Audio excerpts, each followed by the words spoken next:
competition starts, off I go. But what would you have done without him? Well, I couldn't have done it. So you do need 2 people then for this motor Well, race one to go? person. I'm sat in it. Yeah, but counting you, it's 2 people needed. Yeah. Fuck me. Jesus Well, what's so bad about that? Well, how can you have a play with yourself then? And you go, can't. Sorry, this was part of his official Olympic training. No, but I just feel like that was part of his early training, which is the important bit in any, job or... No, we should explain, people don't know, he was the bloke who used to push the bobsleigh in the Winter Olympics, wasn't he, for the England team? No, he was a runner. Well, how is that part of his training then? Pushing a fucking go-kart? What was he doing? Because it's running. But he's running about a yard. No, sometimes more than that. Quite a lot. And it's just... God, what do you want? It's Darren Campbell pushing me go-kart. Yeah, but you seem to be taking half the credit for his gold medal. All you've done is sat on your arse, you lazy twat. I just kind of think he was at the age where it's important. He could have made a decision not to go into it at that point. And I think he was never keen to get in the go-kart. Yeah. He was always keen to push it. And I used to let him. Now, if I said, no, I don't want you pushing me go-kart, who knows? I'm just saying I was there at the start. Doing nothing. Providing nothing. Sitting on your arse. Sitting around. Letting someone else all right, do it. what athletes have you helped? Well, I didn't know this was let's do a podcast about athletes we've helped. You've not helped him, Carl. I'd have come prepared. I bet if he ever did a book, an autobiography, he'd go, the early years, Darren Campbell. No, I want to know if he has done an autobiography, because we're going to be looking this up. I remember the training. I'm making a note of that In for all the next weather. time we do anything. Round at Pilkington's. Darren Campbell. Pushing a go-kart. Pushing...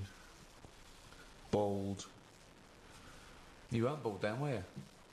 No. Had a lovely little hair of a Chinaman. Didn't have Orangey very good hair. twat. In... Crap. Cheap. Wasn't. Go-kart. 120 quid it was. You know how many paper rounds that is? What I like when you're watching football on the television is if it goes to a close-up of a footballer, it's just kick the ball out, missed a goal, it's gone for a free kick or whatever. If you stay on any footballer for more than 10 seconds, they will either swear or gob. Yeah. Yeah. I mean, that's a fact. Oh, yeah. I've never needed to gob that much. I don't care how knackered I am, I'm never gobbing like that. It's weird though. The other week, I just sat in the garden, slavering, just to see if it would ever run out. And it's amazing. I don't know where it all comes from. What is the That's strangest... extraordinary. That's amazing. Just to see if it would run out. So now he's got to the point in his life where, as a hobby or a pastime, or just to count down the minutes before he dies, he sat in the garden... Creating sputum. Slavering to see if he'd ever run out. I mean, that's amazing, Where's it all Carl. come from? Well, you create it, don't you? But from what? I'm always getting done for not drinking enough water. Salivary glands. But it's amazing. Honestly, I just sat like that with my head forward and just let it drip. Wow. Me! So Suzanne comes into the garden like and all an she sees is lobotomy her patient. boyfriend sat like something from One Flew Over the Cuckoo's Nest. Yeah, like someone who'd dribbling. been battered around the head with a cricket bat. No, she was reading something. Did you She answer was back sat to a there. dictator? Yeah. What did he do? Battered me. But You've got a truncheon up your arse as well. Yeah, that makes me slaver. No, just sat there. What a fucking That's mom. extraordinary. What a div you are. And I just had my head there and it continuously... I think I got bored of it before it stopped. Oh God! I have never heard anything like this. Oh God! I need a second opinion. Wanker. It's unbelievable. He just sat there with his head down, slavering, letting it just. That's extraordinary. You weren't even sort of like gobbing. You were just No, just letting it sort of drop. So You've got nothing else going on in your life that you've got time to do this. So your brain wasn't even engaged. How long were you there for? I tell you what, no joking, probably a good 15 minutes. 15 minutes of sitting with his head forward forward, Amazing. letting him salivate onto the grass. But do you reckon you could do that amount? I would Well, never we do never it. try. Never We do never it. try. I'd Never never try. have that amount of time. I tell you now, you will never see either of us sat there for no reason in the garden with our head forward and our mouth open, seeing how long we can create saliva. Unless I've just come out of a coma. Yeah, or a gas attack. Yeah. No, I have a lot of. I'm sort of Goz Unlimited. That's a great new dance duo. And please welcome to the stage. It's Goz Unlimited. Amazing. Didn't you have a little bit of problem in China with them all gozzing? Goz Unlimited. Oh God, I tell you, they're just spitting all the time over there. I don't know what it's all about. All the time, that noise of that continuously, everywhere you look. That good sort of footballer ball of gob that they spit and it kind of flies a couple of... I can't do it. I've tried. I can never do it. Yeah. If I try and spit, it just dribbles down my shirt. I don't That's know why amazing. I can't do it. That's amazing. I've tried in the past What because you it used to do- be cool. I remember when I was a kid, you'd hang around outside the spa. What you've got to do is you've got to sit in a chair in the garden, just put your head Like a forward practice, and yeah. open your mouth and just let the the all comes out. And you'll probably get bored after about 15 minutes if you're a fucking moron.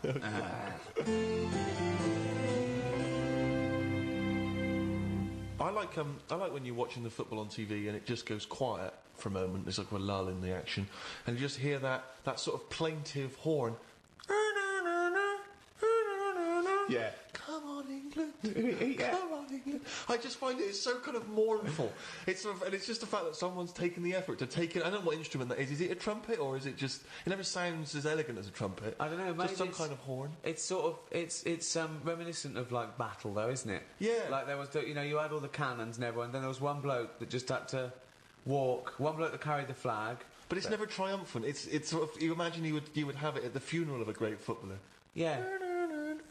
Echoing around the stadium.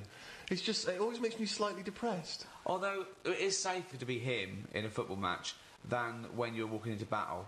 Because if you're the fella with a flag, you're going, well, you're a walking target. Yeah. Everyone can see that. Target practice, And yeah. then they go, so, and even if it's dark, they go, I can't hear it, but I'll just shoot at the sound of that trumpet. Yeah. And no one likes the fucking trumpet. No one wants to hear the Hang trumpet on, with what's every the trumpet? What? What do you mean a trumpet into war? Well, there used to be people that would, carry an instrument that would dun, dun, dun, dun, dun, dun, dun, or What, in a battle? yeah, keep them marching up, keep the morale of the soldiers. Bloke with a flag, bloke with a drum, bloke with a trumpet. I mean, think of this. Ventriloquist? This Scots Guard, yeah. Diversity. They'd be, Yeah. they'd be Do Suba at backflips. the back. Yeah. Suba at the back. I'll Just put it keep. out the front. I'm not having this. I don't believe that is. Of course they did. Back in the day. Are you sure that happened? What about the bagpipes? What about them?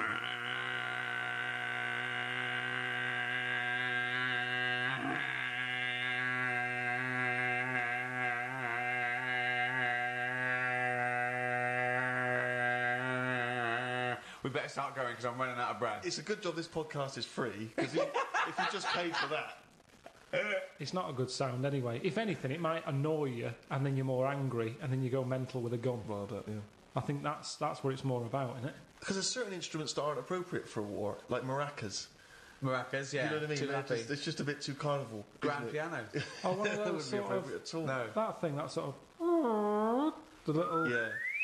penny whistle or whatever they When call it. someone gets shot up the arse, that is when the major goes, oh, okay, well, oh, bloody hell. Stop. Yeah. Yeah, no, definitely.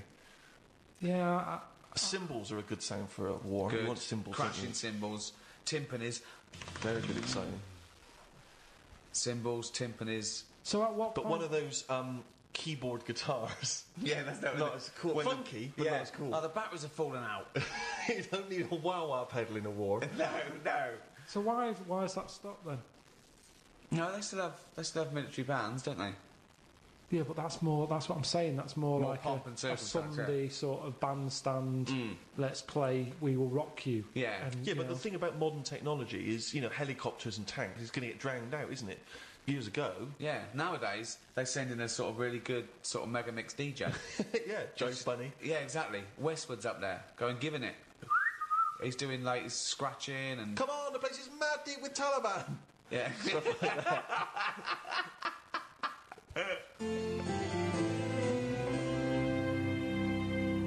What do you think about George Best using up his liver, then getting another one and getting pissed again? Clever. Well, that's always going to encourage it, isn't it? I've always said that. What? The moment we can replace stuff, people just go, oh, sod it. Like What would smokers. you do if you gave someone a kidney And mess with it. and they started You just saw him down the pub again. doing drugs and shit and... Well, I wouldn't hand it out to someone just like that, would I? I think you should be allowed to say, right, who's it for? Can I meet them? Right. And then have a chat with them, Right. saying, have you learnt your lesson? Well, I'm going to do it. Okay. I'm a little kid who wants a kidney. Okay. And you've come to me. I'm at the top of the list. Hello. Hello, Hello. how you doing? Good. Are you going to give me one of your kidneys so I can live?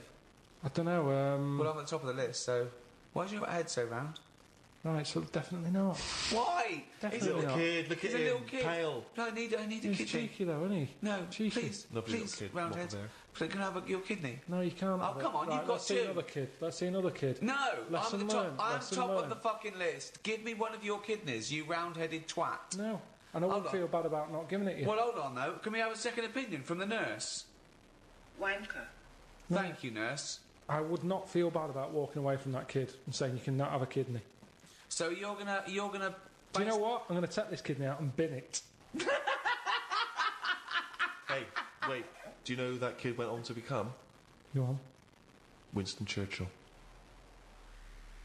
Right, well, maybe I helped. It's like Darren Campbell all over again. I made him stronger. I was tough with him. He saw how tough the world is. No, but he didn't. This is an alternative universe where he died because you never gave him that kidney. Yeah. Well, you can't worry about that then, can you? If you're going to start going that far back and forward and stuff. But I think... I don't know what I'd expect someone to be like. Just want them to go, what do you eat? I'd say, write down your diet. Oh yeah. I'm gonna treasure this kidney. I'm gonna treasure it. Yeah. Yeah. I'm gonna really work hard, and I'm gonna make something of my life more than you did. So I'll... Your kidney is going to be a lot better off for me than you lazy tosser. I'll tell you that. If you want achievement, then I'm going to go to school. I'm going to do really well. Unlike you thick little round-headed shit. So the quicker you get the fucking kidney out of your useless body and into mine, we'll all be happy, won't we? Okay. Well, I'll go away and think about it for a month. Well, no. There you go. Don't have to get nasty. Sick of it. Always helping people out. That's a big ask, isn't it? If I came to you, Rick, in all seriousness, Yeah. and you could give me a kidney, would you give me a kidney? What if I end up needing it? Well, yeah, but that's the point, isn't it? That you're doing something because Can at I that have moment... it back? Can I have it back if I need it? What? No, because I need it. Mine are failing. I need at least Yes. one. I need at least one. Yeah, you need one. Okay. Yeah. Right. Okay. This is on loan because if my other one goes, I want that back because then I'll be on one. Well, no, you... Yeah, but then we're both on one. No.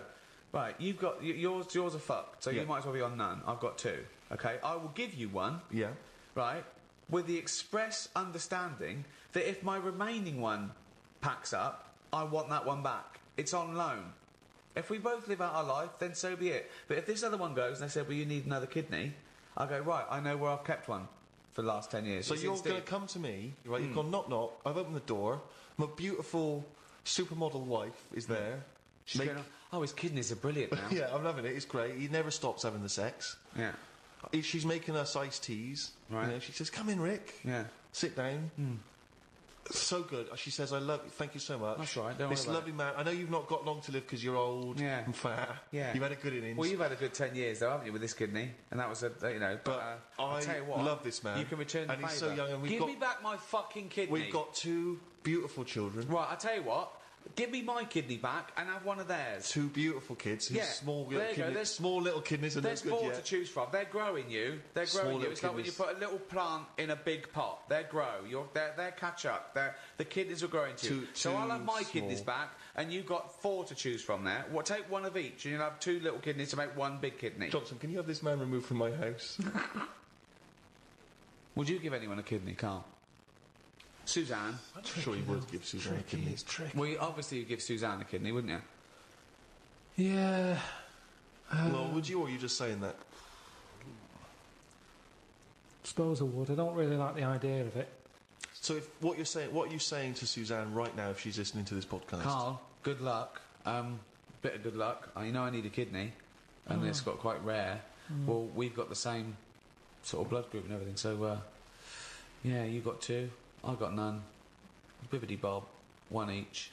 Let's have a good life. Yeah. Don't know. Yeah, you'll have to have it. Which one are you thinking of going for? Because I think the right one's a bit dodgy because they had the kidney stones. Well, you keep that. Do you want that one? I'll have the left one. No, I'll tell you what. You have that one because when I was in all the pain, you were going, it can't be that bad. So you have it. It's in good working order. They've looked at it. Yeah. But it is prone to stones. He's using this to get back at her. For saying it can't be that bad. It's like poetic justice. He can give her the kidney she didn't believe was that painful. So let her have that. And I don't know what's life like with one kidney. So you've got to be change more much? careful. You've got for specific diets. Yeah. It is more dangerous. There's more of a strain on it, but, you know. Don't like talking about it. It's all freaks me out. Freaks me out. It's all doing stuff now. The kidney's doing stuff. Yeah. My teeth are hurting still. Still got a little bit of toothache going on there. I've got a sweat on. All stuff's going on without me knowing. Germs whizzing round. I've had jabs for rabies. I've had hepatitis A and B. I don't even know what that does. I've had A and I've had B. That's whizzing round my body. Body's in shock, innit, at the moment. It doesn't know what's going on. I've had... How is it notifying you of the shock? Well, I think, like I say, I keep getting this sweat. And what else have I had? Typhoid. All this stuff shouldn't be in my body, should it? And we don't really know, do we? You're saying, yeah, have this, have that, shove it in your arm, it's alright. But we don't really know. Long-term effect. I've got rabies in me. I never thought I'd have to have that. Tetanus. I've had. TB. Well, enjoy the World Cup, everyone. Come on, England. Come on, boys. Rouge. I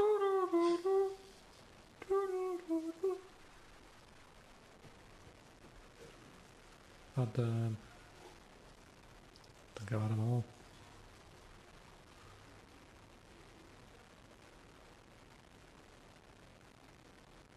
One for if I get bit by a dirty monkey.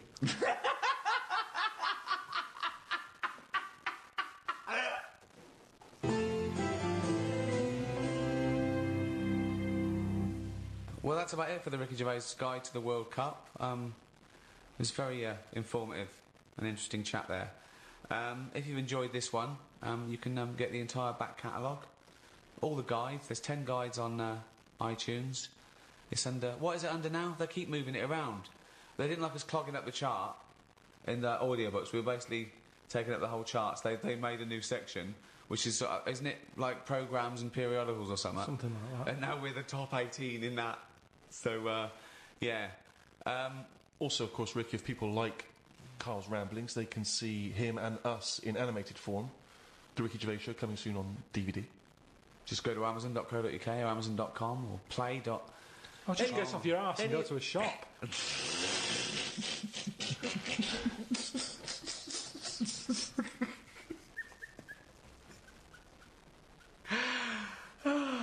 Good luck, England. And thank you so much to Positive Internet. Those guys allow us to do these free podcasts. Someone's got to pay for these, and those guys do and do a great job. So enjoy the free ones, but buy the ones for a couple of quid as well, please. Carl wants another house. Wanker.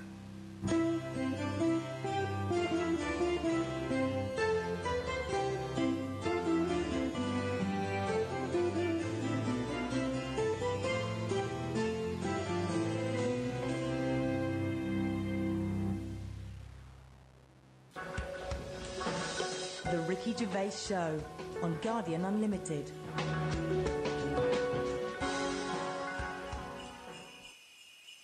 Hello, and welcome to our Christmas podcast with me, Ricky Gervais, Stephen Merchant. Hello. And Karl Pilkington. Right. Merry Christmas, everyone. Merry Christmas.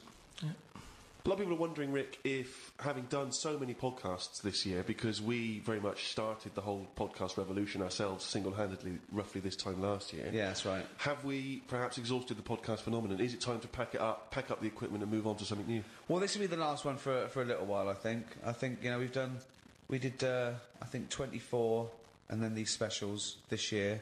I think we started it about this time last year. Well, I don't know about you, Rick, but I'm bored of the whole podcasting thing, and I know that you probably feel the same way. Well, let's stop for a while. We might get back together again, but it won't be for a while. It's the... You know, we had a year. It was the year of the podcast. A weird year, isn't it? Go on. No, I'm just saying, you know, when you look at it like that, when you think about all the podcasts that we've done Yeah. over a year, Yeah. just a lot of stuff has gone on. Looking back at the year, a year in which we've seen, you know, increasing violence in Iraq. We've seen the advent of more fears over global warming. We've seen George W. Bush take a massive battering in the midterm elections. We've seen many major world events this year. Karl, what stuck out for you? What event do you, if you think, oh my God, if you were doing your own review of the year, what would you put on the front cover?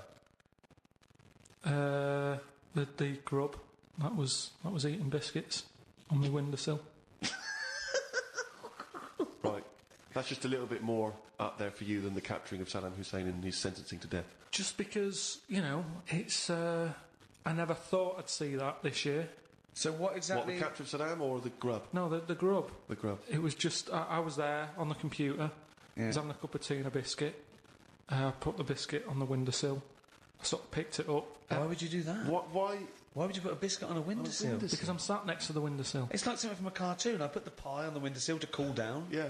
No, And so, some ruffians stole it. Yeah. so I was eating that and was enjoying it. Put the rest of it back down for like the next half of the cup of tea. And I saw... Planned out. This is. I bet. Well, we read about this later in the diary. And then I saw just like a little crumb moving. I was like, what's going on there? Yeah. So I looked down closer and there's an insect that is see-through but with legs. And just sort of running off with a crumb into like a little hole. And then when I looked, I noticed there was loads of these little see-through things. And they were obviously all like, oh, I got biscuit. And... That's exactly what they were saying. They were going, biscuits over here. But I can't, what was it, like I say, it was amazing because they're miles away from what I'm about, and yet, Not that far. but they still like a bit of biscuit, and it was just weird that happened. I never thought that would happen in 2006, and that's You never thought that would happen in 2006. that's what's nice, isn't blown it? That's his what's mind. nice about the nature of the world. You know, we can invent iPods, we can bring out better vacuum cleaners, but at the end of the day, you can't make nature up. And to see this see-through thing You do. eating a biscuit, blow your that's mind? where I've sort of gone this year. I'd say out of anything, I've sort of gone out of my way to learn more stuff about weird stuff that's But I out there. don't know what you've learned. You've learned that A creature which you can't even identify or you name. don't know, right? You don't know what it is. Right? Looked like it nicked a bit of crumb. I don't know what knowledge is that. What is that? How is that useful? Just because everything is changing.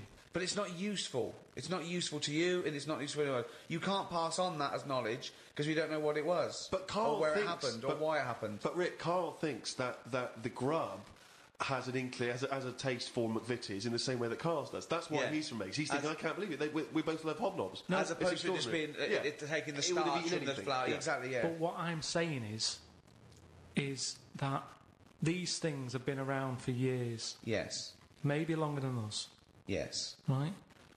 Now, their life isn't changing in the way that ours have. They still live in a little crack in the wall, Yeah.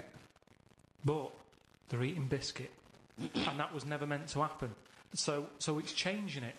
What But I mean is, you might start getting fat insects that should never have happened. You don't normally see a fat beetle. You go, oh, that's a bit fat. Put a bit of weight on, and now that's going to happen because they're eating sugary stuff. The squirrels in the park, because people are feeding them Mars bars and everything, they're getting fatter, they're getting bigger, they're getting more violent. Now, over time, you know, they're going to cause more trouble than they What are now. evidence have you got What that do they you get more think? violent? Just because when I'm sat in the park and what have you, they're really like cocky. They come up to you now and sort of jump up on the bench and sort of attack you for food. They're not happy with acorns now. They want a bit of croissant. And that's what I'm saying. They've changed. They're changing over time. Just like that grub having a biscuit. Everything's trying different food out. He'll want a gâteau soon. Well, in the same way that, you look at people around the world, how they're eating weirder stuff. They're running out of, ideas on how to cook food differently. And we're eating weird stuff. So our insects, everything's moving on. Everything's getting more intelligent. The goldfish, memory's got better. Chickens are more intelligent than people thought they were, apparently. Everything's... Time makes you more intelligent. Well... No, they do. That's a fact, isn't it? If you're knocking around longer, then you're learning more, because more stuff's going on, and you soak it up. And that's what these insects are doing. They're all learning. You know what I mean? No. I saw a cockroach playing Pac-Man. It was on the internet, right, and somebody had linked up a cockroach to some... I can't even bother explaining it, but that's what I'm saying. Everything's moving on. Yeah, but Pac-Man's like such an old hat game, man. It's like from the 1980s. Yeah, that's cockroach is so old. God, get a life, man. Hello, PlayStation 3. Hello. Yesterday's cockroach. Oh. Fucking hell. What was he listening to? MC Hammer? Christ almighty. Fucking hell, Pac-Man. Get it on. High five, man.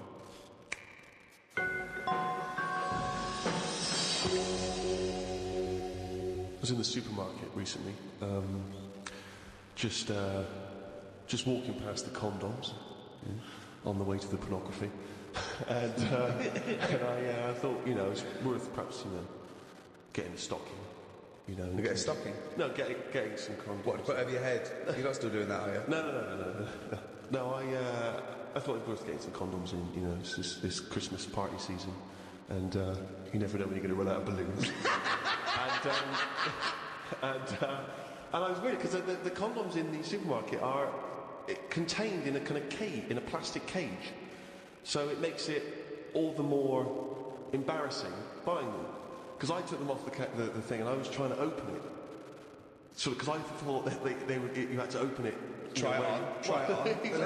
This, in case it doesn't fit, bring it back. Yeah. Bring it back, yeah. And do you do alterations?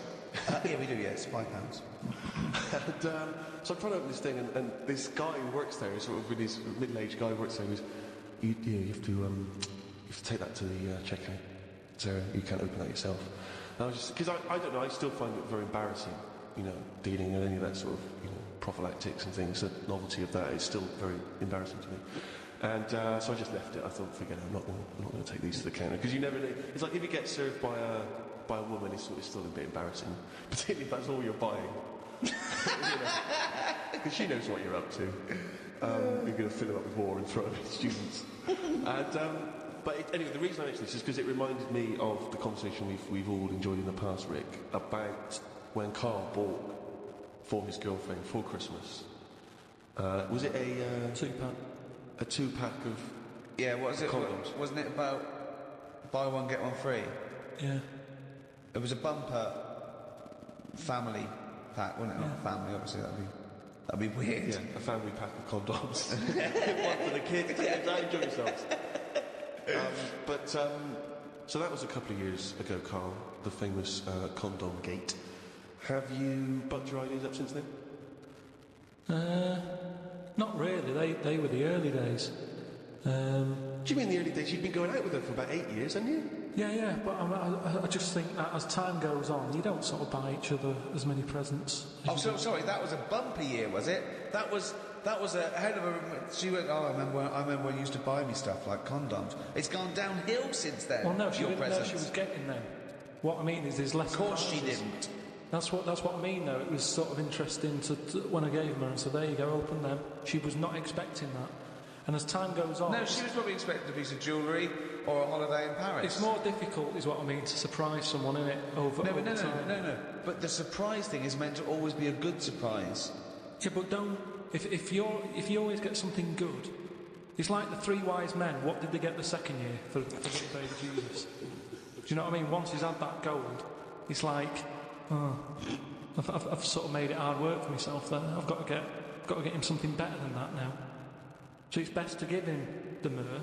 And next year, get him the gold. Step it up a bit or whatever. But don't you understand? Because I don't want to criticise you because you're a lovely man, but having read the diary and read much of this diary, one of the things I notice is the complete lack of romanticism. The number of times Susanna says, book us a lovely meal out, take me out tonight, and you always write like it's a massive chore, like it's a headache for you. Oh no, I've got to spend a romantic night out with my girlfriend. Because it's the same reason I don't like Christmas and stuff, is the expectations. I prefer it, if I want to take Suzanne out, I prefer to meet her at the bus stop, and she comes back from work and go, you want to go out? But you don't do that. No, I do now and again, but it's that thing of, oh, we'll go out tonight, I want to leave it to you, book a place, It builds it up too much and it can never live up to it. It's like how, you know how like people make a big thing out of, having it away for the first time, and they go, oh, I'm going to do that tonight. Not the way to do anything. You won't get anything done by planning.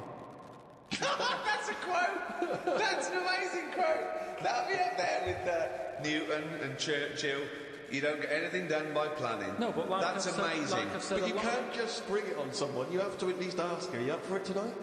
Just see how it goes. That's what I'm saying about Christmas. I might not be in the mood for it on December 25th, for Christmas, having turkey and everything. That's what I mean about, in the last podcast, stuff coming round every year. Don't plan it. If you fancy your Christmas, have it. If you don't, just carry on. It'd be nice to live in a world like that. They say, it's a world of freedom or something. Now it isn't. No, I don't know what that means. You just make up things they say. They say, like, today's world is a free world or something. Someone said something along them lines when it isn't. Everyone's still being told what to do, when to do it. Christmas is a big thing, isn't it, that we all have to go through. And it's stressful. It's not a happy time. Such a miserable sod. You really No, are. but Christmas is a big upheaval. It is out of all of those special days that go on, Christmas is the one that's... What are you doing with your time? It's the question we return to again and again. No, You're visiting your parents, you're hiring a car, you're going down the calf. It's not like you're taking your work away, you're doing some important neuroscience work, and we've had to take you away from that for 3 days. No, but you're not doing anything of any value, Carl. What I might want to do, but I can't because the shops are shut because they want to go off and celebrate Christmas. It's an upheaval. Easter's all right. It comes and goes. Do you want an egg? Not really. Don't have one then. You're not forced an egg. You're not forced an egg. I like Easter, and everyone can afford an egg. There's no one being left out. Whereas Christmas, everyone goes back to the family and they have a big meal and all that. And there's a lot of poor people out there who can't do that. So it's more of a, if you're going to talk about religion and the religious sort of occasions, Easter's one that I'd keep. If you plan everything, you probably won't do it in the end. Whereas... Again, that as a soundbite is gobbledygook, isn't it? No, what I mean is, say holidays, when you know they're coming, you never enjoy them as much as one when it's surprised on you. Who surprises someone with a holiday unless you win it on a game show? How can you go, bloody hell, I'm on holiday? Suzanne did it with me. She sorted it all out and booked me time off work without me knowing. That's a lovely romantic gift. Yeah, and I went along with it and we had a great little holiday. Yeah, so maybe you should do something like that for her.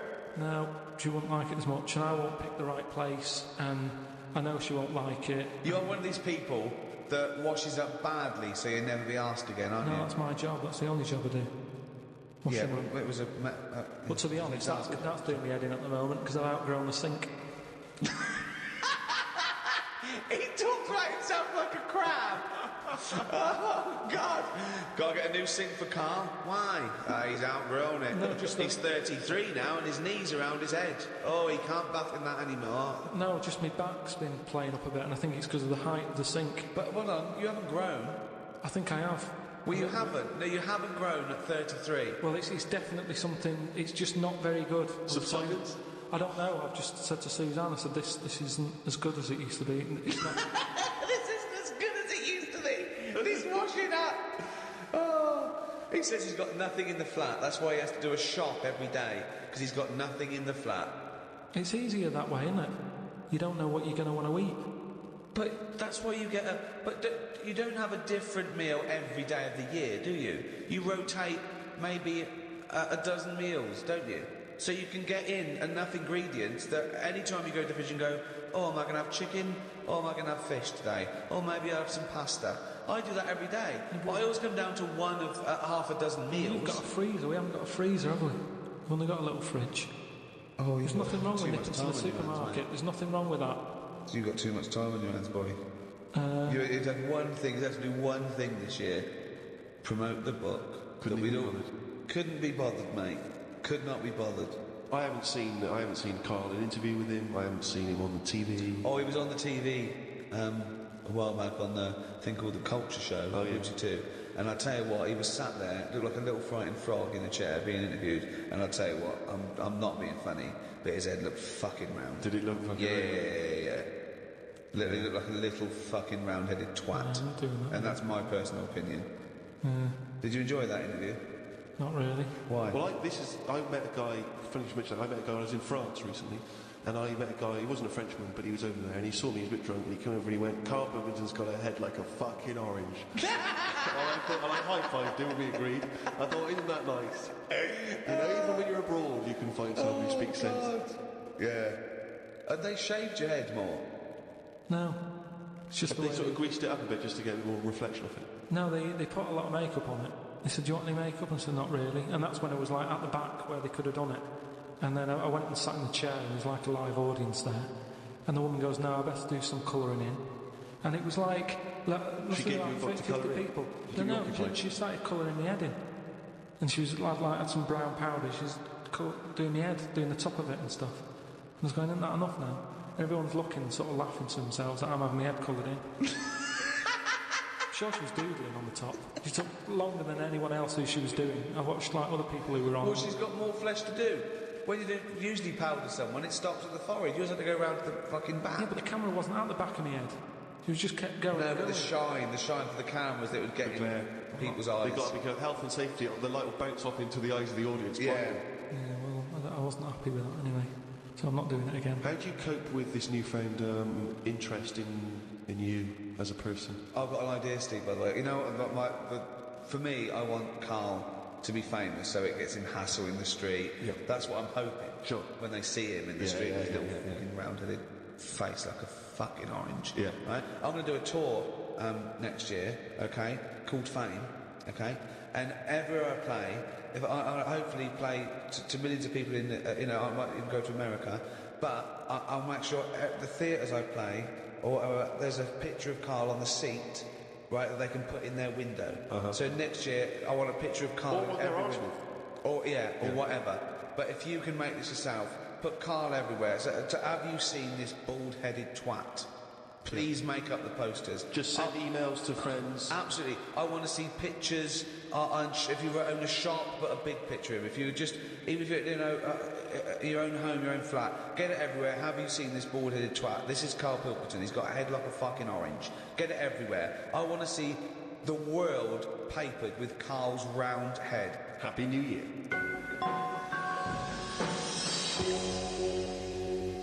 Oh, he's only going to write it down for a whole fucking year. That, of course, signifies another reading from Karl's diary. This is the last one of both 2006 and on any podcast for a while. Let's make the most of it. Let's enjoy some of the wisdom. I also think it's the last time ever he will make an entry in this diary because you're not going to keep another one, are you?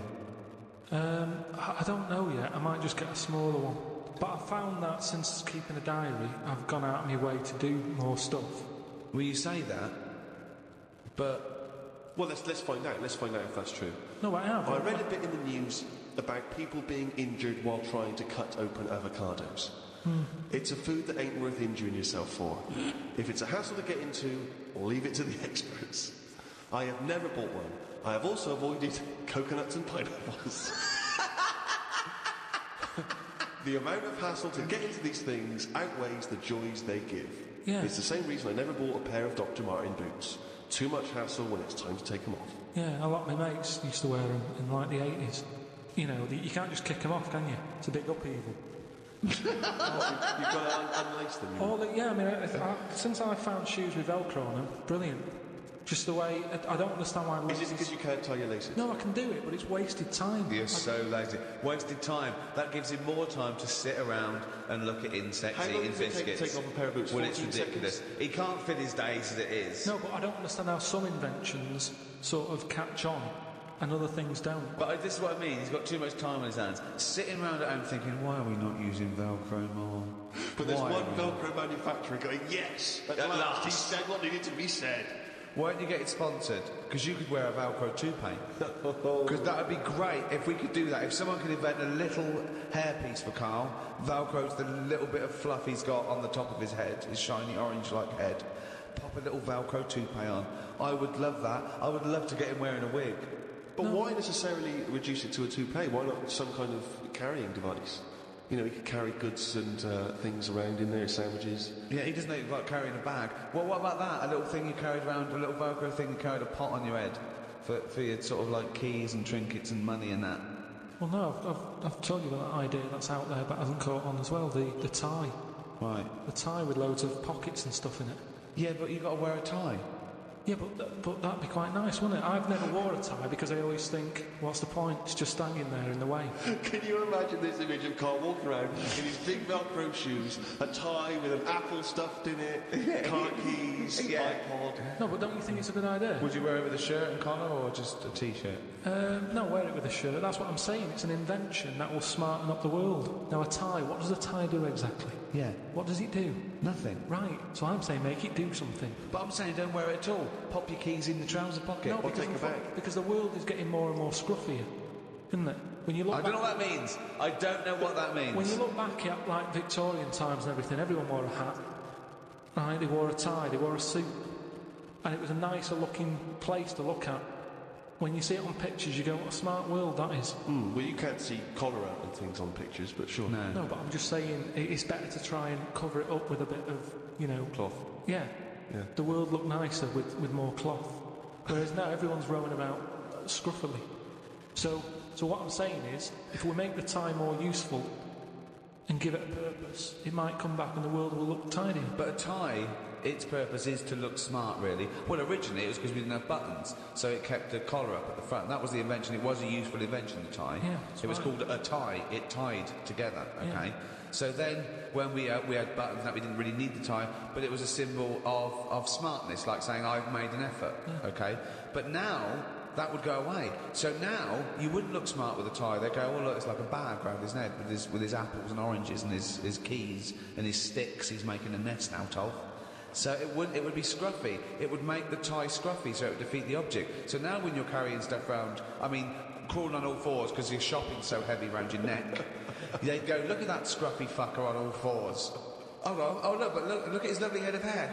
It's Velcro. It's a hat. Yeah, well, that's the other problem, isn't it? I can't go back to a wig now. My theory about reading old news is right.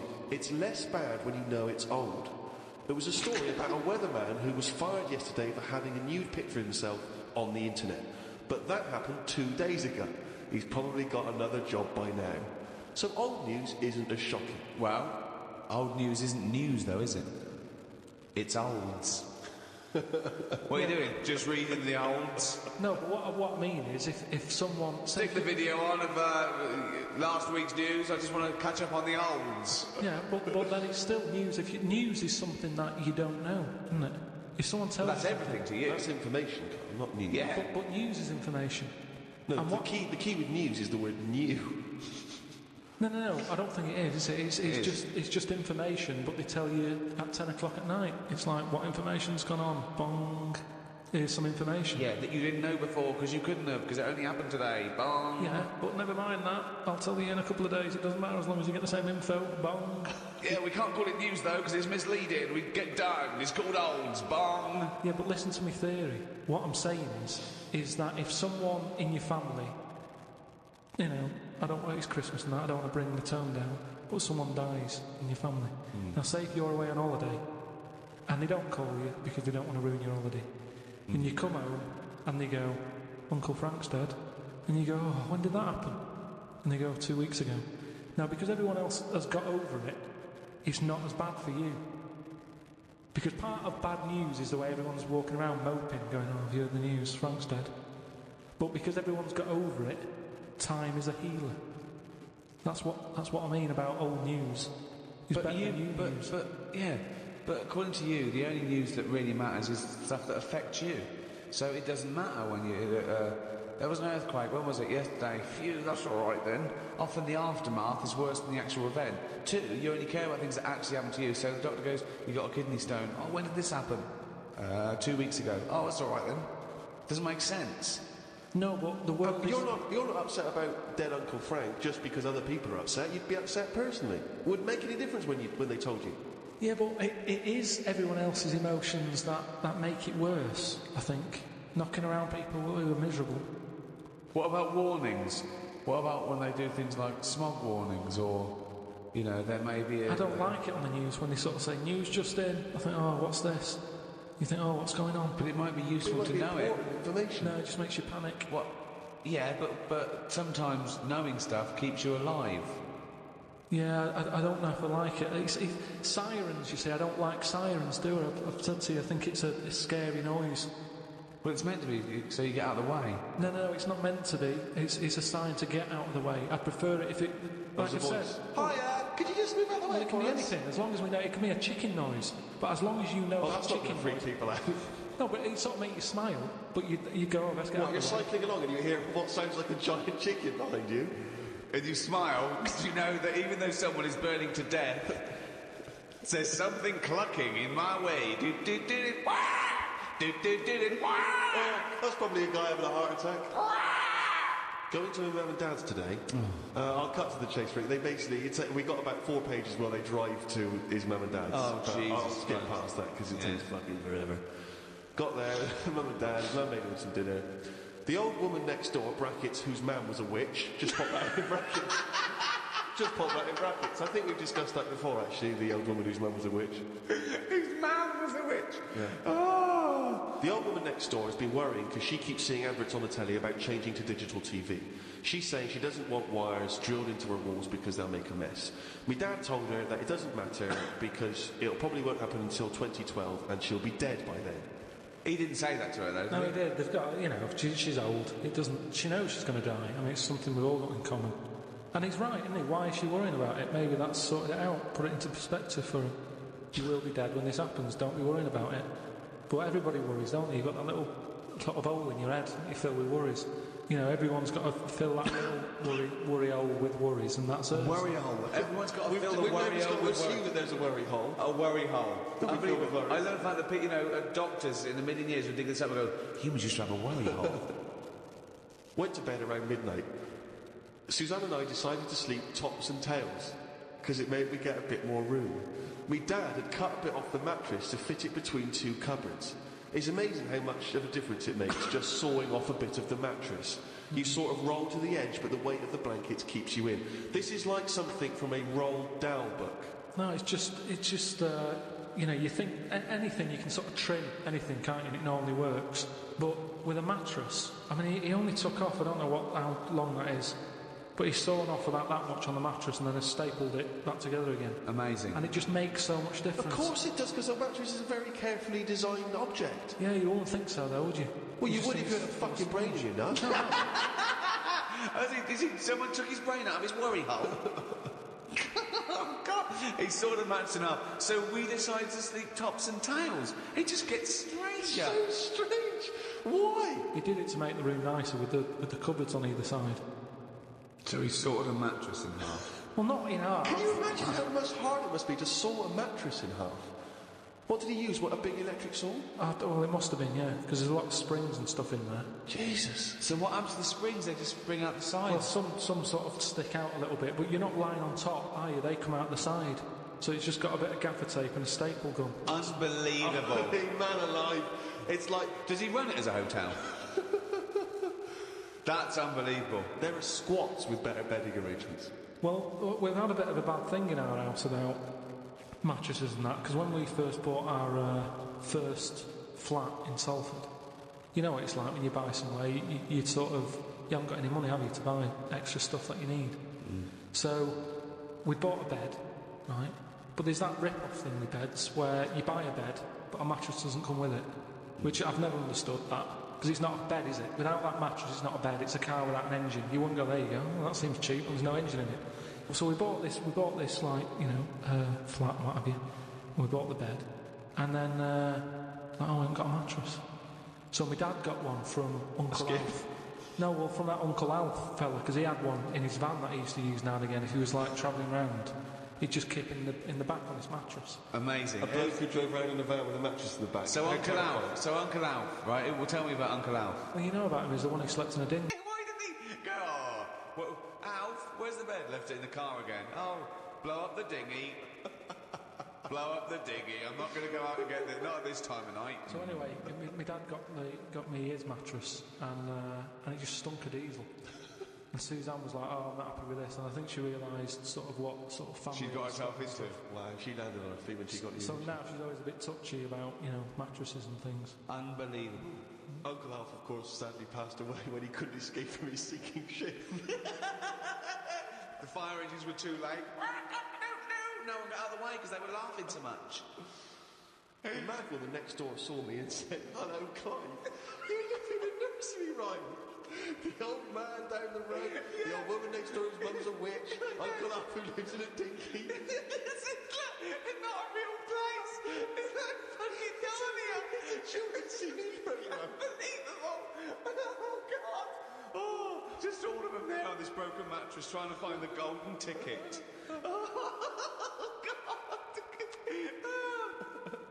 Oh, God. The old fella down the road talked to my dad a bit. He kept bees in the back garden. Oh, for fuck's sake. Here comes the bee man.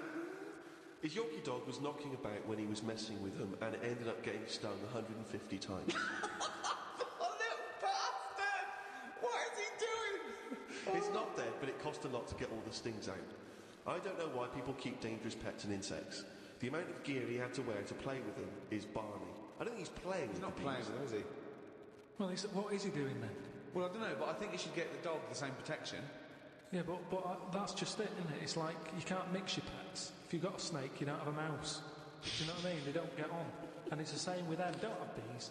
I can't imagine one bit of enjoyment. The only thing he does is the honey. And it's like, well, how much is that to buy? It's not worth messing about wearing a big white suit just to get some honey. There's a shop down the road. Bees are kept for a very good reason, aren't they? What? For honey. Yeah, no, but like I say, you can buy honey for next to nothing. Where do you think... What do you mean? But where does the honey come from that you buy? Yeah, from some proper bee farm. Let them do it. All he's doing, he's not making loads of pots of honey. He's looking after himself. And the thing with honey is it doesn't go off either. No, it doesn't, no. So get 10 bees, get the honey made, kick them out. But you eat the honey, that's the point. Yeah, I know, but It doesn't, you can't eat it and then it's still there in the jar. It's not magical. Maybe in your world, Uncle Fred had a never-ending jar of honey. But how much honey do you eat? What I'm saying is, it's one of them things in it that you buy, and you can move into a new house, buy some honey, and when you leave that house, that honey's still in the cupboard. You don't eat that much of it. So get 10 bees, get your honey's worth. 10 bees! Imagine keeping 10 bees! Well, just get them to do the graft. If you've got loads of bees, they're not all pulling the weight, are they? Because they'll go, well, I'm not doing any, because I'll leave it to the others. If you've got 10 bees, you know that none of them are pulling the weight if there's no honey. That's what I'm saying. No, it's not a workhouse. Bees don't knock around saying, I'm back. Anyway, back to this reading from the Twits. The news covered a story about a fish that knocked about 400 million years ago. It was 33 feet long and had a jaw strong enough to eat a shark in one go. All the dangerous stuff seems to die out, and yet things that you think wouldn't stand a chance, like worms, are still here, yet they have no legs or eyes. I saw a future human in the news article the other month about the future woman. She had 3 breasts. They looked all right. Well, no, that's not. I can't see how that's going to ever evolve. No, well, they say about how about evolving and that. I read that there's going to be ugly people. People are starting to go ugly. Yeah, they're still going to have bilateral symmetry, I imagine. I don't know what that means, but I'll tell you now. Right, they're talking about like people who are just like, you look at them, and you go, oh, look at the state of that, right? And it'll get to a point when we're all so ugly that no one will have it away, and we're just going to die out. Well, that's not true either. That's not true either. That is the biggest worry. Well, no, so that's the world's biggest so worry. as we evolve and we change, Our mindset doesn't change. We're still going, I wish we looked like they did a million years ago. I don't fancy anything. No, but look how things do change. But why are we all going to get ugly? I don't understand. It's just the air and stuff, isn't it? It's just... the air or the just, hair? You know, the air that we breathe and stuff, and the food we eat, everything's changing. And we're not going to look that healthy. And we're just all going to go ugly. You've only got to look at some stuff that's in the sea, and you think, look at the state of that. What's and that's because the human evolution. But the stuff in the sea is still propagating. Yeah, but they've been around longer than us. But it's still reproducing, so your theory falls down. But they're deep down, aren't they, in the dark, so they probably can't see what they're having it away with. If they were up on the outside, they'd have died out ages ago. Why? Because they wouldn't fancy the other stonefish or yeah, because they're sea really slug. odd looking. I can't remember the name. I think it was a viper or something. It was just a head. But Carl, A fish, that's just a head. It was well ugly. Watched a programme about the twins this morning. It was filmed 16 years ago. They are mental.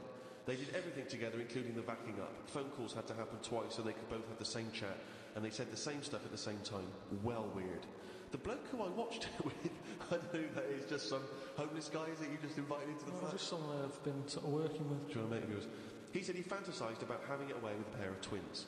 I don't see the point in this. If you're going to have two of something, I would prefer to have two different. Have two different women. If I had two cars, I wouldn't have the same one twice. Same rule with women. I don't even normally like buying the same pair of trainers twice in a row.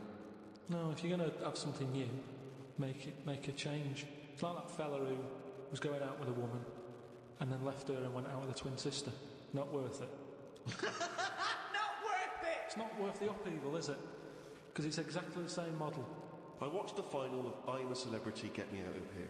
It was between singer Jason Donovan, singer Mylene Klass, and singer Matt out of A Boy Band.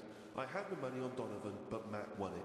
I think it was because of his last task. He ate a fisheye, some grubs, a big fat insect that they have on every year, a crocodile knob, and a kangaroo anus. I feel like we've come there, Rick, to where we entered. It was this time last year when we first started the podcast that we were talking about I'm a Celebrity, Get Me Out of Here, and you coined the famous phrase, I could eat a knob at night. Yeah. So it's full circle. The last series finished recently, and it was astounding that he ate a crocodile knob, he ate a crocodile eye, he chewed up and swallowed a kangaroo's anus, which I to be honest, I didn't know was a food stuff. Could you eat any of that? If I had to eat any of them, it would have to be the anus. What, really? Yeah, more than the other stuff. I couldn't eat anything that's still alive. No, I agree. I couldn't eat any of that. I don't know under what circumstances I'd have to go, right, that's it now, we're not going to survive, the ship isn't coming, there is nothing on this island I can eat, give me the crocodile's penis. So it wouldn't bother me. I could eat anything. I could do almost all of the challenges on that programme, but I couldn't cope in the camp. I couldn't cope with the lack of food and the uncomfortable bed. That's all that would do my head. And I'd drive people spare, whinging and complaining. I couldn't cope with any aspect of it except the physical challenges. I couldn't cope with sleeping with people snoring, the things crawling over you. I'm not so squeamish about that, like snakes and things, that's alright. But the eating is ridiculous. It's out of the question to eat a worm or a grub. It doesn't concern me. I don't know why. I don't see really what the difference in it. The texture is probably the same as lots of other things. What would hunger do to you, though, do you think? Would you think I would change? Do you think, if it really was a choice, if someone said, and I knew I would die if I didn't eat worms... I think you would, yes. I think you'd complain and you'd whinge for a while and you'd try and put it off and you'd hope a ship would turn up. But when it didn't, you'd start chowing down on a bit of crocodile anus. But then where's the rest of the crocodile? Well, yeah, that's a good point. Who's been eating that? How come I haven't got less? You meant to work together as a team in bad time and yet I'm being handed an anus. Forget it. Let me starve.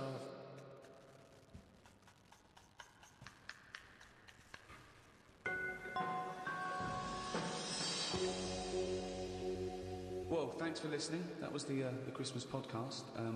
We should say the winner of the last competition we did. They can win the podcast book and the Flanimals and the extras book that's out, still available, All available. and the CD. The three CD set of the best of the podcast, is that right? Series one? Brand new.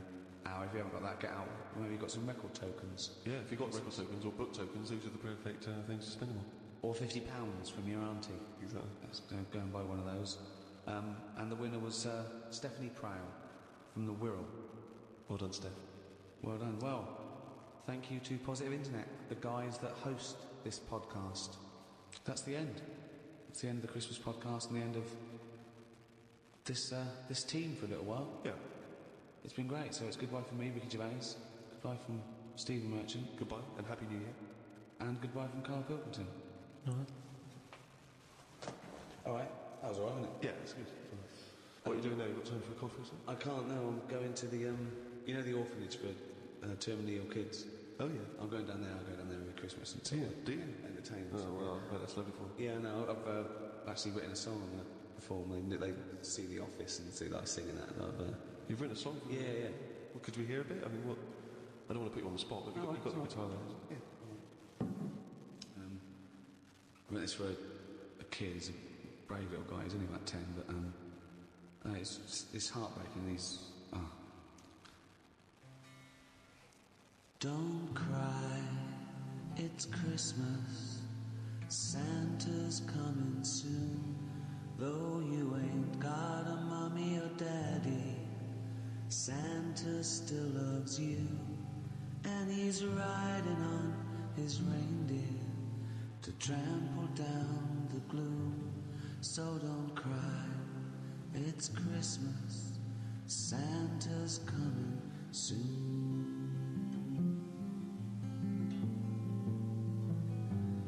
Don't cry, it's Christmas. Santa's feeling kind, though you know you'll never see him. He's not just in your mind, and it's not that he's invisible. It's because you're going blind. So don't cry, it's Christmas. Santa's feeling kind.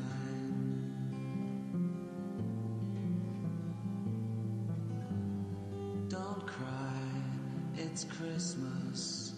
Santa's on his way, though he's got a billion children, and he's only got one day. You've got slightly less than that.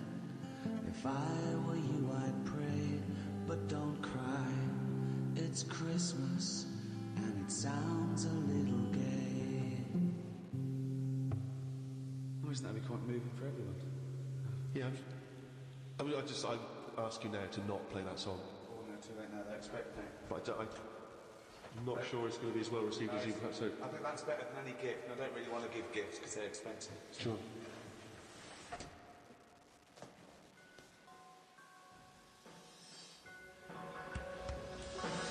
The Ricky Gervais Show on Guardian Unlimited.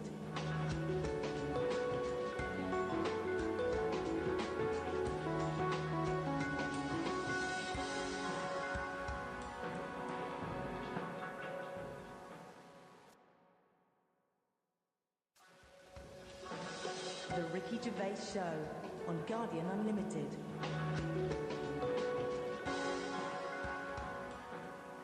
Hello, welcome to another podcast of the Ricky Gervais Show with me, Ricky Gervais, Steve Merchant, Hello. right, and of course Karl Pilkington. Rick, you'll be pleased to know we've already had some responses. You remember last week I mentioned that you can email us on podcast@rickygervais.com if you've got anything for Carl or you or I. And Simon and Mark have already emailed us in this link to something that was on the BBC News website. I don't know if you're familiar with this, but it's a remarkable story. Well, I'll give you the headline straight away, and you can draw your own conclusion. Lion mutilates 42 midgets in Cambodian ring fight. That's just the headline. That's a hell of a headline. That makes me want to know more about the story. Well, that's what a headline should do. I mean, I think we'd all read the news. We'd all take more interest in the news if they could open the BBC News at 6 o'clock every night. Bong. Lion mutilates 42 midgets in Cambodian ring fight. Bong. We'd definitely pay more attention. So this is the story. It's just extraordinary. Spectators cheered as entire Cambodian midget fighting league squared off against African lion. Now, I didn't even know there was a Cambodian midget fighting league. You're ignoramus. Everyone, of course, has heard of the CMFL. which is genuinely what it's known as in Brilliant. Cambodia. Now, like you, I don't know who the Cambodian Midget Fighting League are normally fighting. I don't know what tournaments... I assume it's each other. Well, I assume each other. It's midget fighting then. Yeah, well, let me just give you more information, and then we can dissect it afterwards. Tickets had been sold out 3 weeks before the much-anticipated fight. The fight was organised when an angry fan contested Yang Shamoni, president of the CMFL, claiming that one lion could defeat his entire league of 42 fighters. So this bloke is going to the president and going, I reckon a lion could get all your I midgets. reckon he could destroy all of your 42 midget fighters. Now, apparently, Shamoni, the president of the CMFL, he takes great pride in the league, and he's conveyed in a recent advertising campaign that his midgets will take on anything, man, beast, or machine. Now, I don't know what kind of machine, again, midgets are fighting. But don't the midgets have a say in A this? washing machine. I But don't the know. midgets going, all right, keep it down. No, don't fight anything. Well, we won't fight anything. We're fighting each other. We're sort of like equally matched. No, you'll fight a beast or a machine. No. I'll fight another midget. I will fight any midget. Is what. When I said I'll take on anything, I meant another midget. Machines. So this bloke goes, I reckon a lion could take on your midgets. He goes, rubbish. Yes. And that is why an African lion was shipped in especially for the event, which took place a couple of Saturdays ago, in the city's Colosseum. I mean, they've got a Colosseum, Rick, which is already brilliant. So hold on, this is sanctioned by the city? Well, the Cambodian government allowed the fight to take place under the condition that they receive a 50% commission on each ticket sold, and that no cameras will be allowed in the arena. But we'll take 50%, but you know, for dignity's sake, there's no cameras. You know, we don't want to make this into a spectacle. Yeah. No. It's just lion versus midget, but Exactly. you know. Well, 42. Never forget there was 42 midgets. Now this is the tragedy element, and this is why we shouldn't be laughing, because the fight was ended. Don't tell me the lion gets hurt. Well, the fight was ended, Rick, after only 12 minutes, after which 28 of the midget fighters were declared dead. Right. While the other 14 suffered severe injuries, including broken bones, lost limbs, and they were basically unable to fight. But the lion wasn't hurt. It would have seemed that the lion was okay. Oh, good. Because the lion had no choice in this. No. See, I love it when a human takes on a beast and comes unstuck. Because that lion was scared and defending itself. Those little midgets were loving it. They wanted to go. What do you mean they were loving it? You don't know that. Well, why would they do it? Well, what I find out, why would you see? I don't know the ins and outs of this. I wonder if they were fighting against their will. I got the horrible feeling because, with all due respect to any midgets listening, they must be fairly easy to round up. Right? You can probably corral some midgets fairly easily. You know, you do need some regular full-size people, and it'd be easy to grab some midgets and take them away, whisk them away, put them in a cage. No, because because they don't. Because a lot of them stand on each other's shoulders and wear a long coat. Sure, and a hat, and you go, oh, that's not a midget. No, Let him go. well, those ones are getting away with it. They're fine. They're wandering around, fine. Because who's voluntarily going to join the Cambodian Midget Fighting League? But midgets who want a bit of action, who want to fight other midgets, they're allowed. They want to fight. They can't get in real boxing matches because the fellas are too big for them. But they can go, well, I'll tell you what, let's have our own little fighting league, right? But if I was on the Cambodian Midget Fighting League, I'd be livid. I'd be thinking to myself, well, I can't believe I listened to my agent and he's put me up fighting a lion. I mean, I should have just taken Panto in Grimsby. I can't believe that. I can't believe it. But hold on, though. I thought... Are they all really midgets, or are they lumping in dwarves with them? It's not specified, Rick, but... But that annoys me when people say, oh, look at these midgets, and I go, hold on, no, they're making the numbers with a couple of dwarves there. That's clearly only 39 midgets and 3 dwarves. Sure. Well, that's amazing. Carl, what are your thoughts instantly? I mean, you're about to have a take on that. Whose side am I meant to be on there? What? Well, I'd be on the lion side. I'd never go to a bullfight, but I love it when I see a matador gored to death. Because, again, the bull doesn't want to get in that ring and fight a bloke with swords, okay? So I love it. I think it's disgusting. And when someone says a midget versus lion, I'm thinking, well, it's okay if the lion wins, to be honest, because they haven't got a choice. So, and I hate it when people go, oh, I went to a bullfight when I was in Spain, but it's the tradition, isn't it? Oh, well, there's loads of traditions that we don't adhere to anymore. So, I say it shouldn't have happened, of course, but if it happens, I'm glad the lion isn't hurt. See, what's annoying me is I've sent money to Cambodia because apparently they're hungry and haven't got any energy. So what's going on? Well, it's much easier to fill up a midget than it is a regular Cambodian. You know, they're I just feel like I'm being cheated a bit. You were conned before with a charity, weren't you? Well, a few times, yeah. What about the old lady? What was that? I got stopped, and it's like they sort of drag you in by saying, "Have you got a gram?" And I said, "No, they died." And that. It's like, oh, did they die of the cold? No, just, ill, what have you, just old age. He said, well, what happens with a lot of people's grans is they die in the cold, right? So I was like, oh, that's bad, isn't it? Anyway, so she's chatting, and she's showing me pictures of these old women who look cold, right? Saying, look at her, that's Edna. She's got no family, she can't pay the bills and all that. Yeah. So I'm like, oh yeah. Anyway, it goes on for about 15 minutes and you feel bad. You give them your bank details, right? And what happens is, every couple of months you get a letter from Edna. Well, it's not from her, it's typed up and what have you. But there's a picture of Edna, right? And it's saying, oh, this December, Edna's going to be extra cold. It's cold outside, she can't afford to pay the heat and what have you. Yeah. Keep going, right? So you keep paying every month like £5, whatever. Get another letter a few months later, right? Edna's sat there, she's got a tan. What do you mean she's got a tan? Well, when they said, she's cold, I thought they meant for the heating, not to send her on holiday for a month. She sat there with a tan, I'm not joking. Are you sure it wasn't just a slight problem in the printing? No, definitely. Sure, it wasn't well happy. Sure, it wasn't liver failure. This is a terrible thing to say, but when I see those people approaching now with the clipboards on the street, I always get my mobile phone out and pretend to have a conversation. The number of fake conversations I've had walking past them there. Well, I felt sorry for them, right? Because I thought, to be fair, I've got about 10 standing orders where I felt sorry for them in court, right? I thought, they're doing a good deed, the least I can do. I find out they're on about £8 an hour. Are they?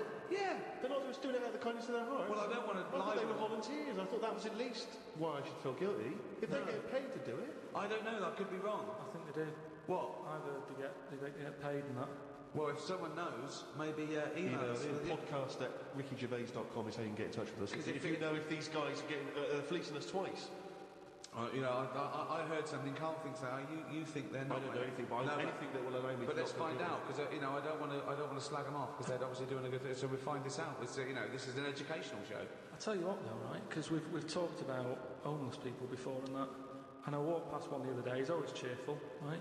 But don't you think, right? If you had a company, it's worth taking them on, because they never have a lie in. Brilliant. I'm finding it quite exhausting now, because a lot of the homeless I've encountered recently, they're not even after my money. They're just looking for conversation. While I was walking along the other day, and I don't know what you're supposed to say to this, we were both walking, happened to be both passing a Chinese restaurant. He glanced in, he looked back around to me, he went, woman in there with 3 phones, 3 mobile phones. Why does she need 3 mobile phones? Got nothing to say to that. Got no opinion. Got absolutely no opinion of it. And I was thinking, what's going to happen? And you know that thing when you suddenly you got across the road conveniently to just get out of it. And there's another mad woman who started going, she was walking past me, she went, do you want to come to my church? I went, no, I don't believe in God. She went, do you believe in God? Oh, 20 minutes. Conversation, 20 minutes. It was unbelievable. I got to a point where I was so angry with her, I was shouting out from across the other side of the room. I was the one who sounded like a nutter, going, there isn't a God! You see, when does it become, bad to avoid people like that? Do you know what I mean? Because some people say you shouldn't, they're people like us who just had a bit of bad luck. Well, of course they are. Yeah, I know, but I remember one on our estate, right? And she was a bit, what's the word that you can use? Because I don't want to offend anyone. But I'd say, what sort of mental homeless? Is that a term? That's the official term. I think that is the new official term. It's mental homeless-itis. Right, so she lived on the estate and what have you, and she aged. How was she homeless if she lived on the estate? Well, she sort of decided to stay around there because I think people on the estate spoke to her more than people who had money. Do you know what I mean? Really? I was going to say, why would she choose an estate to not to live in, as opposed to a walled sort of lovely community? Yeah. Why not go to St John's Wood or? Yeah, or I'd hang around in maybe, say, the maze in Hampton Court. Exactly. No one's expecting to see a homeless person as they're trying to find their way around. Well, imagine the cash you'd make during the summer. The rich sort of Victorians used to keep sort of homeless in there as a little folly, and they used to pay them at the end if they stayed there for like 3 years. What do you mean? He's the kind of guy you'd want to hang out with. Go on. I know how much you love fun people. Yeah. Well, Paul, and he's calling himself this, Paul the Party Animal Parker. He's emailed in. He's given himself that moniker. Right, I assume they're in sort of like quote marks, are they? In speech marks, yeah. Paul the Party Animal Parker.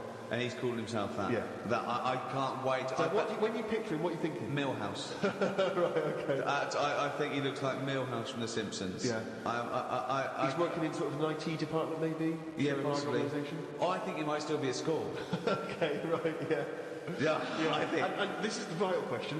Do you believe him to be a party animal? I believe him to be a party animal is as much as a man with a long scarf that his mum knitted him to look like Doctor Who can be a party animal, yes. Do you think that when people are organising parties at his school, they're thinking the first person they got on the list and make sure he's guaranteed as You've got to take Paul the party animal. Because I bet he's got millions of affectations. I bet he wants to be known as the one that carries around a biscuit tin. Yeah. You know, he's got the scarf. He's the guy who only ever wears bowling shoes. It's his thing. It's his thing. He's a little bit kooky, it's his thing. But thank you very much indeed for your contribution. And it is very interesting what he sent in. He's found this on the web. I don't know why he's felt an affinity with this particular inventor. But anyway, there's a Serbian man, who has invented a sex machine for women. And he's appealing to Western women to test his device. He's from a town, as I say, in Serbia. I guess Serbia? I guess that's right. Is that right? Well, I don't know. What does it say? Well, it says a Serbian man, but is it called Serbia? Yeah. Yeah. What was all the Croatia-Serbia thing? Well, it doesn't matter now, does it? Okay. It doesn't matter now. That's to them. Otherwise they fought for nothing. What the hell do we know about world events? I mean, how long did that go on for? Months, isn't it? If they're inventing new countries, they can't expect me to keep up with current trends, can we? Anyway, this Serbian man has invented a sex machine for women, and he can't find any Serbian women to try it out, so he's looking now for Western women. He's taken out a patent on the ultimate sex machine. It runs on a 390-volt electric engine, simulates sex, and has a 7.5-inch artificial penis. He said, "My sex machine has an artificial penis that can make up to 180 moves in a minute." Now, I don't even know what that means. 180 moves? What? I mean, there's only really... Well, in and out, I in imagine. It's largely the function. Unless I've been doing it what he's done. response. What he's done is he's put a dildo on a Black & Decker. A man can only manage the intensity of movement for about 5 seconds normally, but this machine can do it for as long as the woman wants. But anyway, so he's looking for a woman who will test this out. But as soon as I read this, I was thinking, just imagining there going, "Oh, thanks for coming in, yeah, okay." So what's going to happen is there's a penis that's going to pop out from here, and it's going to have sex with you. I'm going to stand behind the machine. I've got to stand behind here, there's a lot of dials and stuff, but I don't want to bore you in. Well, why do you have to stand behind it? I can't, it's technical stuff, but I've got to be behind the machine. But there's no penis on the robot at the moment, it's just a hole. No, don't worry. What will happen is, I'll switch the machine on, I'll go behind, and then a penis will appear. Will it be like a metal-looking penis? It will be a robotic penis, but it will seem like it's a regular fleshy human penis. So you're going to so you're going to go behind this robot, Go behind the machine. disappear, Yep. and then a fleshy-looking penis is That going will appear through the hole. when I switch the machine on. Okay, and that'll be the real robotic penis. But you won't see me for the duration of your sexual So engagement. you've made this sort of robotic penis look really realistic. It's really realistic. You will not be able to tell the difference between, say, the robot one and mine, for instance. Okay, well, I don't want to see yours. No, there's actually not. Because I've not come around here to have sex with a person. I know, you've come around to test the machine. Yeah, and that is exactly what you're going to get. Okay, Not a well, piece of mechanical action. But why that is the idea that on the front maybe he's painted a picture of a robot's face. Yeah. And then when the machine begins, rather like in one of those horror houses, like a kind of mansion in a spooky film, the eyes of the painting, they'll move. And the real eyes will appear, just staring out. But I don't think I can have sex with this machine unless you're actually in the room, just in case anything goes wrong. No. Don't worry, I'll be behind the machine, it'll be fine. It'll be safe, not a problem. Okay. But anyway, so yeah, Paul the Party Animal Parker sent that in, and knowing him, there'll be plenty more coming like that in future weeks. Carl, what do you think about that? Yeah. Well, they've always been sort of... I mean, to a lot of people, sex is important, isn't it? You know what I mean? Not to you? Well, it serves a purpose. What purpose? No. Because you don't want to have kids, so what purpose? Just, you know, Something to do in the evening something to do, innit? when the telly's broken. But for years, like they've found stuff, haven't they? Machines from like Roman times that to that setup. No machines in Roman times. Like that though, the old sort of knob on a stick machine thing. The old Roman plastic. I'm sorry, but I watch Time Team every week, and Tony Robinson has never done an old knob on a stick machine. I just think of Julius Caesar sitting down and go, "Okay, aqueduct, we love that. Thanks for that. Straight roads, good idea. We can see the enemy coming. What have you got there? Well, I'm glad you've asked. Plonticus. What have you got there? Wanklicus. What I've got here is a yieldy knob, and I've put that on the end of the stick. Oh, a stick of phallus. Okay, well done, Wanklicus. Well done. You are my new right-hand man, as they say. Excellent. But they do stuff like that. You've been in the London Museum and that, and they've got sort of sex stuff from years ago. They've got like these metal pants that they used to wear. Metal pants. Yeah, sort of Is that a chastity belt, you mean? They used to make women wear them so that they could... When- They had them for blokes as well, though. Metal pants for blokes. Why? So he had little lots. So he was away, he couldn't play away from home, and if he was away, she popped on a little. No, I just think they sort of like sexy metal pants. What? I don't know what you mean. What are you Sexy talking metal about? Well, pants. they'll have to look because I haven't got it in front of me. It's just something I remember seeing, some sort of sexy metal pants that I used to wear. But what are you saying? Sexy metal Carl, pants? that was not British Museum, that was Soho. No, what I mean That was is on Compton Street. You were looking they in the always shop had to window. be ready for like battle and that, but these were a little bit sexy, but protective at the same time. Right, I'll have to look at it. I love the idea that that's all you remember from the British Museum. So Lancelot, are you ready to face the Black Knight? Yeah. What do you think of these? Huh? What do you think of these? Well, I don't really care, just, you know. I just want to look good on the battlefield. Well, they're both protective. Will there be women watching, cheering us on? Well, you're not going to fight like that, are you? What about your I'm going to wear nothing except these sexy metal pants. But what about your chest is exposed? No, it's a good chest. I'll be working out. Yeah, I know, but what I mean is you want metal. I've actually been lifting up the round table every week. I just work out, do that about 4 times a day. But that machine, right? Why did it have to be a woman, or could they have got a little gay fella in? I Let don't me know. just check. Doesn't actually specify the small print, yeah? I love that. Why do you want to see a little gay fella be? I know, I don't want to see it. I'm just saying they're sort of more. Carl, why do you I don't wanna see Why it. do you want to watch a gay man get buggered by a I robot? wasn't the one typing in gay machines on the internet finding stuff out about It's not a gay Steve was. machine. You just made it into a gay machine. Yeah, he wanted to pleasure women with this machine. Oh. You're saying, can I see a little gay fella get a robotic cock up his arse? You're the one requesting that, Karl I don't want that, Pilkington. I'm just saying that- You're the one that wants to see gay men with metal stuff up their anus. Oh, what I'm saying is they're more up for a bit more experimentation than. What are you saying? Why is that the case? Why? Why'd you say that? No, just they're just butt plugs and that. I mean, what I'm saying is. What, you can't just say butt plugs and that. I'm just saying that I reckon they'd be up for it. What do you know about butt plugs? I don't know anything about them. I just remember seeing an advert for some once in a sex shop. What are you doing? No, I wasn't. I was just walking past. I was walking past the sex shop and that. And Your you eyes like, sort of glitched, looking. Why were you walking past a sex shop? Just because I was on the way to work and that, and I passed one, and there was a little sort of one. It was open early, which I never understood. Right, it was like 8 o'clock in the morning. Right, and Who's I thought, rushing out to who's pub like rushing that out? early in Yeah, the who morning, needs them now? Right, but I I sort of must had get a bagel and some poppers on the way to work.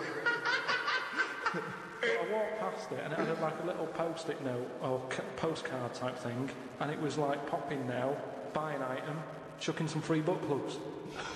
And I didn't know what they for. I'd never heard of them before. But all I'm saying is I've since found out what they do with them. What and do if they they do do that with them, then give them a go on that.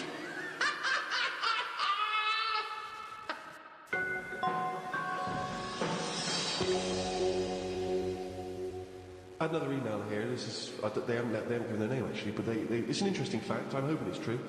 America's first nudist organisation apparently was founded in 1929 by 3 men.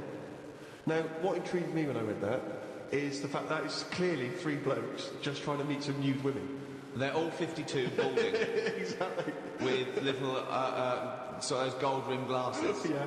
Yeah. And they're just wandering around, and it's all quite saggy down there, and they're just knocking on doors saying, we're just set up an organisation, it's perfectly above board, completely Yeah. legitimate, it's a nudist organisation. You got any women in there that want to come and join us? Well, Any female members at the moment? Got any women in there interested in, volleyball or trampoline? I can't be doing with it, mate. You hate nudists, don't you? Nudists. I don't understand what it's all about at the end of the day. And here's something, right? Do you know, like, when you're a bloke nudist, right? Do you ever get any who just have, like, a small knob? I don't know. I don't understand the question. What's that? What's your point? Well, are there any blokes who are knocking about who just have a normal-sized knob, or maybe a bit smaller than normal, who are happy wandering about showing off what they haven't got, if you know what I mean? I don't think nudists are just doing it because they're so proud of their knob. No, but there's got to be a little bit of that in it, isn't there? Why? Say like, Jonathan Ross, right? He's nipped to see you now and again and what have you. He's what? he sort of nipped in to see you now and again. He's always happy getting his knob out because he's known to have this big knob, right? What So do you mean he's known? showing- Why is Jonathan Ross known to have this big knob? No, he just talks about it a lot, doesn't he? He's always saying about, oh, you know, bet you'd like this, wouldn't you? And all But that's like me. I'm known for being a great lover. I say it a lot. It's clearly not the case. What Yeah. evidence have you got that he's got a big? No, but the difference is he's happy to keep getting it out. It's different, sort of me walking about going, oh, I've got a big one and all that, and then but no one ever sees it. But Jonathan sort of he's always getting it out, isn't he? Have you seen him get it out before? I saw he did get it out, but I wasn't looking. What do you mean you weren't looking? How do you know it was out? Just because he sort of was moving it about and that, and I could sort of see. No, I wasn't looking though. It was that sort of thing where you can see something moving about, but you're like, I'm not looking at it. What, like an owl seeing a mouse? It just, Like... what I mean, it doesn't matter. All I'm saying is. So no, let's get back to this. You remembering vividly Jonathan Ross's penis? No, Yes. I don't mean that. But why were you looking at his penis? I wasn't looking though. Well, it was clearly not meant to be looked at. I'm just saying, most blokes who, you know, nudists, they must be pretty confident in themselves to, you know, getting it out. And I wasn't looking. It's just that. I mean, I looked once. Okay. What was it like? What? Sorry, you looked at Jonathan's once. No, Yeah. I was looking at another one. What? At the same time? No, Why are you looking at loads No. of men's What's going penises? on? Where are you Because going? it's Men's natural. bits. It's natural. That's what I'm saying. What do you mean? This As a is bloke. Carl takes a sneaky look at menscocks.com. No, what I'm saying is, it's Where natural. was this happening? You were in a gym. No. A lot of guys are getting changed. And No, you just check you were their knob. you were at your bedroom window with a pair of binoculars, No. and there was a little fella across the road I getting was changed. at some night out once. Go on. So you were at heaven and you were in the It was toilet. some night out, and some people come running on the stage, right? Some music started coming on, and these 4 people ran out. It's 2 women. So you're two at a gay blokes. strip club. It wasn't gay in night. It was just a normal night out. Well, you know, some sort of party night out. Right. These people come running on, right? You got 2 women. You got 2 blokes. Right. They whipped the knickers off. The fellas whipped their undies off. At the same Now- time? Yeah, all at the same time. Was it like a choreographed thing? like what's it? Chippendales. No, what you know, like Cheryl Baker was in it.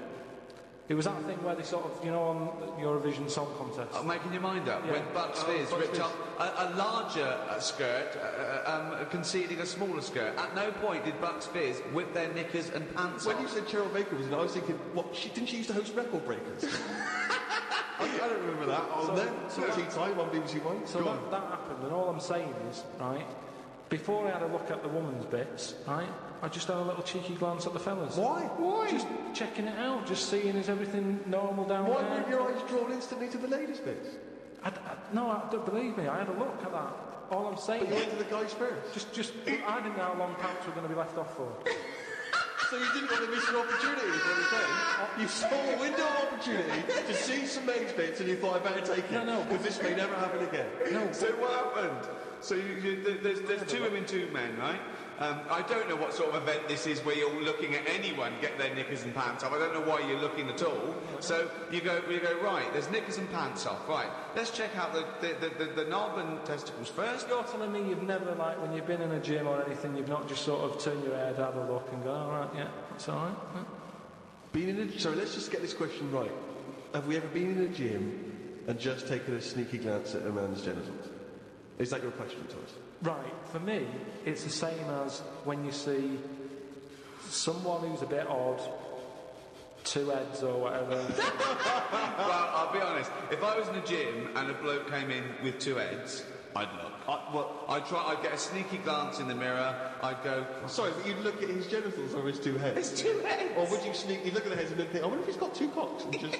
I'd have to have a look there. If I'll tell you what, and now I admit it, I'm ever in a gym and a naked man with 2 heads walks in, I probably will check out the genitals as well, just to make sure that he's got 2 of everything. Can I tell you the thing that always freaks me out? I do sometimes go to the gym, and I live in North London, and the thing that always freaks me out is if there's an elderly man, often quite short, and I say this only so you can picture something in your mind's eye, you know, because I live in North London. There's quite a lot of old elderly Jewish gentlemen, you know, on the road, and I'm always freaked out because there's at least 2 I'm aware of who've got very, very large penises. And I always find that really disturbing because sometimes you can't help but notice because it's like Godzilla coming through the change room. Do you know what I mean? And it's swinging there, and it never seems right that he's an old guy, you know, he's kind of a little overweight, quite short, and he's got a massive piece of action going on between his legs. And I always get, dare I say it, a little bit jealous. Because for a tall man, I feel I've been a little bit shortchanged. Oh, wow. So that I do admit, that's the only instance where my eye has been naturally drawn to it. Do you know what annoys me in gyms?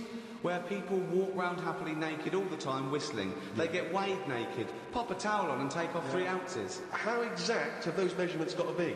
Yeah. Do you know what I mean? Pop a towel on. I mean, unless you're going on the space shuttle, I reckon you could give or take a couple of stone. Yeah, exactly, yeah.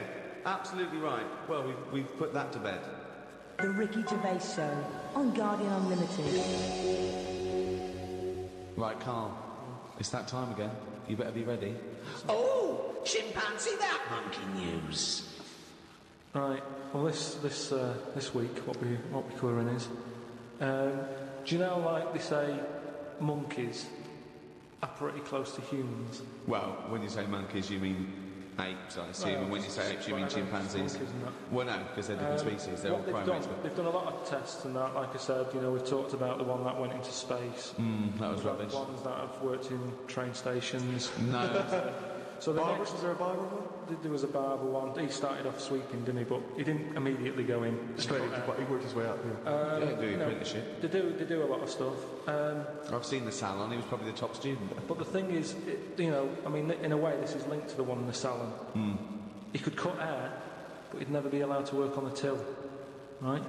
But these tests that they've been doing now... Why? Are they not trustworthy? Well, they've had problems understanding money, right? But they've got one recently that they've been teaching about the value of money and showing it that, you know, to get this money you've got to work hard, you've got to save your money, and when it's saved, No, it's all bollocks. you can do what you want with that money. Yeah, it wouldn't But happen. at the end of the day, these monkeys aren't on that much money. Yeah, So- they wouldn't. You could never teach a monkey the value of money. So the thing is, they've said to these monkeys, look, you know, there's your money. They haven't said anything You're to the only getting monkeys. so They much have, Rick. money, Please listen to the news. but It's the news. it's important that, you know, they know how to spend that money, right? It's basic rules, really. It's what you teach a human about money, and it's what you teach kids. So about invest money. wisely. Invest and all that. Sorry, who's they teaching got these past, monkeys? So, Karl, stop. Just some people and that. But who? Where are these The monkeys? monkey people. But where are these monkeys? Where are these I monkeys think it's being? in San Francisco. Where are these monkeys though? What are they in a shop? What are they doing? Are they in homes? What are they doing? Just in the like- zoo? Probably just in like some sort of science place where science people are checking out monkeys' brains and that and seeing how they work. But they're happy. They're not. This is different to the news at 10. So listen. Well, So, yeah, you can't interrupt the newscasters for one thing, Rick. Please. Sorry, go on. so there's these monkeys, right? And they've given them some money, probably about £5. And they said, right, off you go. Go shopping. See who comes back with the best. Sort of, how much can you get? You know, like in Ready to cook. Stick You Up, where they said, there's a £5, go and get some food. Anyway, some came back and they were like, you know, they hardly had anything. This is absolute shit. No, listen. This is Yeah, bollocks. Listen. But one of them, right, he was away longer, to be fair. Yeah. Right, I think he came back last. But they were really impressed because he sort of said, this is amazing that you've got all this. Can't believe it. Give us the receipt, right? Oh, this is absolute Forget it. No, listen. forget it. No, that is absolute shit. We want to hear the end. No. Look, hang on a minute, right? So they said, give us the receipt and that, and they looked at it, and it was all official, right? And they went through it all, and what they were really impressed by is the way that they always went for the sort of slightly older veg, where you get 2 lots for the price of one. Right, you're absolute. And it just goes to show, This is right, absolute bollocks. There's forget it no then. way. If you're There's not no gonna- way forget a it. chimp went It's not- shopping and knew what he was buying. It's I don't know why you absolute. asked me then. Well, it's absolute bollocks. Once again, you've made it up. You probably saw a headline on some sort of half-witted website, and you're talking shit. Just to say, if you have any monkey news for Karl that you want to hear on one of these podcasts in future weeks, then you can email Karl, or indeed with anything, at podcast@rickygervais.com. This podcast was hosted by Positive Internet. Can I just ask, what does hosting mean when you, in that sense? I don't know, but the guys at Positive Internet do because they're experts in this field, and that's why I like them. Well, thanks very much. Join us next time when we'll I'm sure, waste another half hour of your lives. See ya. Bye. The Ricky Gervais Show on Guardian Unlimited.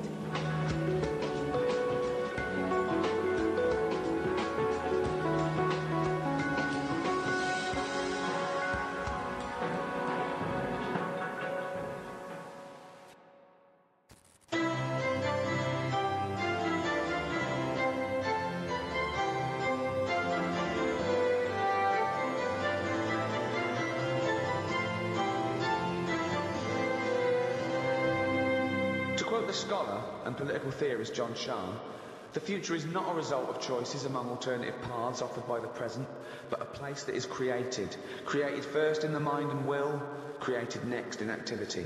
The future is not some place we are going to, but one we are creating. From the schoolboy dreaming of big adventures to the scientist envisioning groundbreaking discoveries, we all care to imagine what the future will bring. Many people have attempted to predict the future, others to mould and control it. But what do we really know of the future? How does the past inform it? And what educated guesses can we make about the shape of things to come? To discuss these questions and more, I'm joined by Stephen Merchant, award-winning writer and graduate of the University of Warwick. Hello. And Karl Pilkington, fucking mong.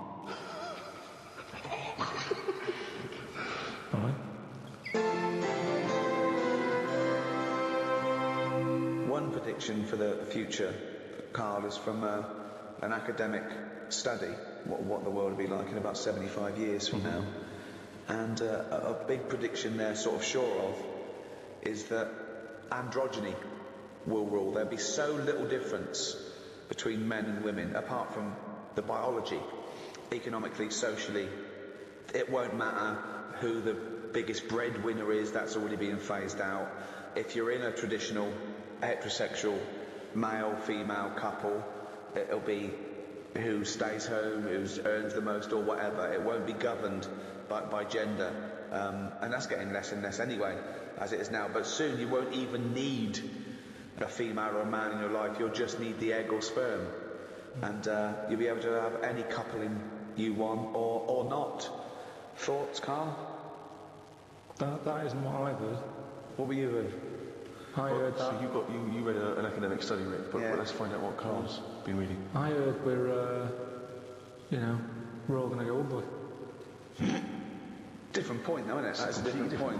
Not listening to a word Ricky said. but No, go it's on. just if we all sort of go ugly, that will sort the population. He gets an problem out. extra syllable in the word ugly. Ugly. Ugly. Ugly. So that just sorts the population out because people aren't sort of throwing it away left, right, and centre. Well, no, well, then that doesn't sort of... What do you mean? Sorry, Rick, I don't understand what the hell he said there. Are you saying, because everyone's ugly, everyone won't want to have it away more with the ugly person? Yeah. Okay, I still don't... You seem to understand what he's talking about, Rick. I'm still But confused. what he thinks is that if we're all ugly, then we still have this strange paradigm of beauty that won't exist, so we won't fancy anyone as much. No, they'll still sort of fancy, because at the end of the day we're animals, aren't we? Yeah. So we'll still have it away, but Yeah. not as much as they'd like to do now because it's all based on looks. Sorry, but what's this got to do What's with this what Ricky world said? like? Describe a typical town or country It's setting. exactly right. Imagine London. You've still got the gherkin. You've still got the big wheel. That's Right. It's just everyone's ugly. Right, and they're doing all the same jobs, are they? Everyone's still And the world's got to carry What on. do they look like? What's ugly? Just imagine, like, have you ever seen anyone when you've just gone, look at that? Yeah. Right, well, like that. Yeah, but hold on. It's ugly by today's standards, is it? So I throw forward to 75 years, you'll go, oh, everyone's what we call ugly. But what's happened to society? What do they think of everyone? They won't suddenly go, isn't it annoying? We've got uglier. Because it's not No, like because a we have strict... got better looking, haven't we? If I look back now Yeah, at a school photo, yeah. you look at my class and you go, what was going on then? Well, you can't tell the difference between some of the girls and the blokes. No, but that's not true. Because is, honestly. You that's look at it fashion and you see and nutrition. And I see that, yeah. When I see an old episode of Bullseye, I think, Jesus, the men look like rakes with no teeth and a moustache. And they're bald with their hair down like a paedophile. And he goes, now how old are you? And I'm like, 52. 52 goes, I'm 22. What? Yeah, but that's more because of the sort of people that used to go on Bullseye. I mean, Paul Newman was never going to pop on Bullseye. No, exactly. You know, because he was obviously a plumber from, the Yeah, 60s. and then think of the people that he grew up with, I mean, some of them live in holes now. Yeah. So, I don't think the class of Pilkey 1982 doesn't really count. When he said, we've got better looking, I thought he was going to talk about cavemen, not his school photo. I mean, what happened there? There's been no evolution in that time. What are you talking about, Carl? We've got better looking now, haven't we? I wonder if he's confused it with the paradigms of beauty have changed, haven't they? So in the 50s, Marilyn Monroe was considered, very desirable, whereas that body shape on women, Yeah, more that's recently what I said, it's has fashion. become less, there's Yeah. lots of skinny women are seen as a paradigm of beauty. But, so that has maybe changed. But we will change. Yeah, we'll Probably not in change little 75 things. years. I mentioned before about your little finger. There'll come a time when that'll go. I've watched it. I've kept an eye on what my little finger's doing. Sometimes it does nothing. It never helps out. All the others are grabbing hold of stuff. That one just sort of sits there watching. So you could get rid of that, and I think that will go in evolution. Think of the books he could have read when he was doing that, when he was monitoring his little finger. I've been watching my little finger. But again, it's what you mean. Like 75 years is nothing. The only thing that changes in 75 years is trend, fashion, economics. The gene pool doesn't change unless there's been some sort of really weird mutation due to an external force. That I don't know. For things of science fiction where we all accidentally drank plutonium, we've got 3 eyes and 1 leg. It doesn't happen that fast. I've told you before, if you shaved a caveman, he's basically us. He's basically us. Well, he's basically Carl. Yeah. But, the little finger will be, let me tell you, millions of years. I think what's more interesting about the future, Carl, is the fact that technology integrated with humans will be fascinating. So, for instance, they're talking about the fact that in the future we may even be able to have chips in our head that allow us to access the internet or an equivalent of it directly, mentally. So imagine that. Not French fries. But hang on though, at what point are we us then? Yeah, this is good. Go on. No, because if I can go on the internet at any time, then that's going to know more than me. What does that mean? Okay. When I don't know an answer to something now, which is a lot of stuff. Really? Go on. You watch University Challenge, Yeah. and the stuff them kids on that know. I was just thinking, where have they stored that? Where's that gone in their head? How have they left that somewhere, and it's just sat there waiting to be used? For me, if something doesn't get used within a time period, that's it. But again, it's forgotten about. Okay, that's application and training and all that. I don't think. I think But that basically, you've got about the same hardware I as haven't. those people. Honest to God, I haven't. I know I haven't. Your brain capacity It's not the same as theirs. It's not the same. Well, you might not be what's considered as academically intelligent as them, but again, an awful lot of it is, nurture more than nature. Your brain's good. Your brain is up there. Don't worry about that. Well, it isn't. But listen. So what I'm saying is, if I want to know the answer to something, I go on the internet. Yeah. Right. Now, if I've got a chip in my head with Google on it, Yeah. I'm never going to use my head. I'll just be forever on Google. I'm never going to use my head. Well, I'm not, But because what do you what's the think your point? head is, though? Because I'm going to get it wrong. The chances are I'll get it wrong, so divert that. It's like saying... No, you can't bypass the brain straight to Google. When you're having a chat socially, it's not like they're going, "Oh, Carl, how are you?" And you're not there. You're asleep, and Google's talking. I think you'll find that they're... No, only Do you want to see naked ladies? Come this way. No, only for questions, though, that I don't know. But what I'm saying is, because I don't know a lot of the answers, I'll just say, forget it, leave it connected to Google. No. So then I'm not me anymore. Well, what are you doing? Where's you, gone? I'm looking at Google. So it is you. No, but what Steve just said is, we'll have a chip in our head Right. that can access the internet. Right. So why bother using But you're my own still the knowledge? go-between. You, Carl, are the go-between between the internet and whatever your But you mouth can't says. beat the internet. Yes, You but can't, you're it the knows everything. No, you're accessing the information like it was part of your brain capacity, but you're still processing and using that information. But hold on, where does Google get the information from in the first place? One of them bright people on University Challenges put it on. Yeah, a human being. So, but I'm going to get lazier. I don't watch the University Challenge and go, I want to be like them. I'm going to start reading books. I've accepted I'm never going to be like them. I can't play along. all I tend to do is I say to Suzanne, right, to every question now, I'm going to have egg as the answer. And I'm hoping that one day... What an amazing game! What an amazing intellectual pursuit that is! What a lucky lady. What does Suzanne take that? Well, she just sees it works. She just plays along, and then I'm saying, oh, it might be this one, whatever. I love that, because I remember once, it was about 5 years ago, Karl and Suzanne were around near Christmas, and me and Jane were there. We were playing different parlour games, like charades and that, and then one game, you have to do a thing where you have to beat, and you have to do animals, and you have to go, first one is A, then B. So you say aardvark, next one goes beaver, next one goes cat. It came to Karl, he panicked, and he went egg. And he was on egg. So you're sat there watching University Challenge, and on a good night, it's, well-known jeweller Fabergé is well known for his jewel-encrusted egg. Humpty Dumpty is commonly pictured as a living egg. Sometimes That's what I'm it's saying. extraordinary. If you keep saying the same thing, eventually, it's like a broken watch. Is always right. Looks like hay. Yeah. I've just got more chance of getting it right.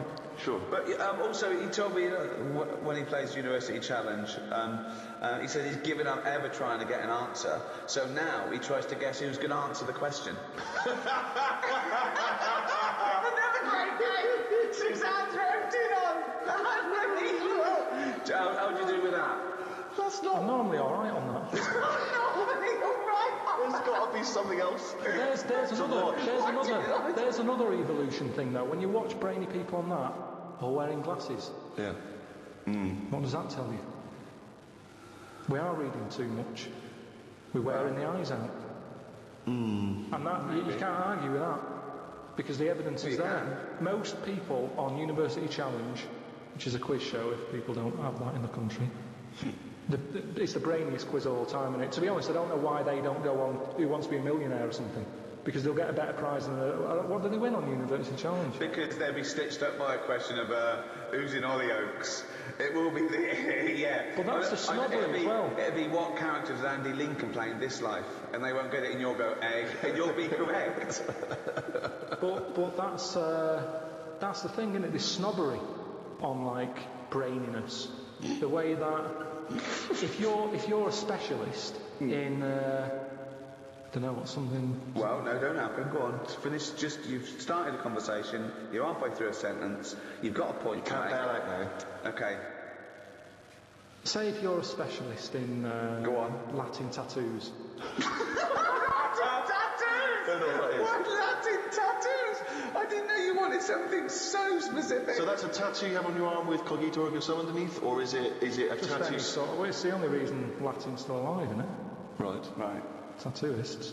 So you go on Mastermind, Yeah. and people will go, "Oh, he's clever. You got 40 correct in 60 seconds." Yeah.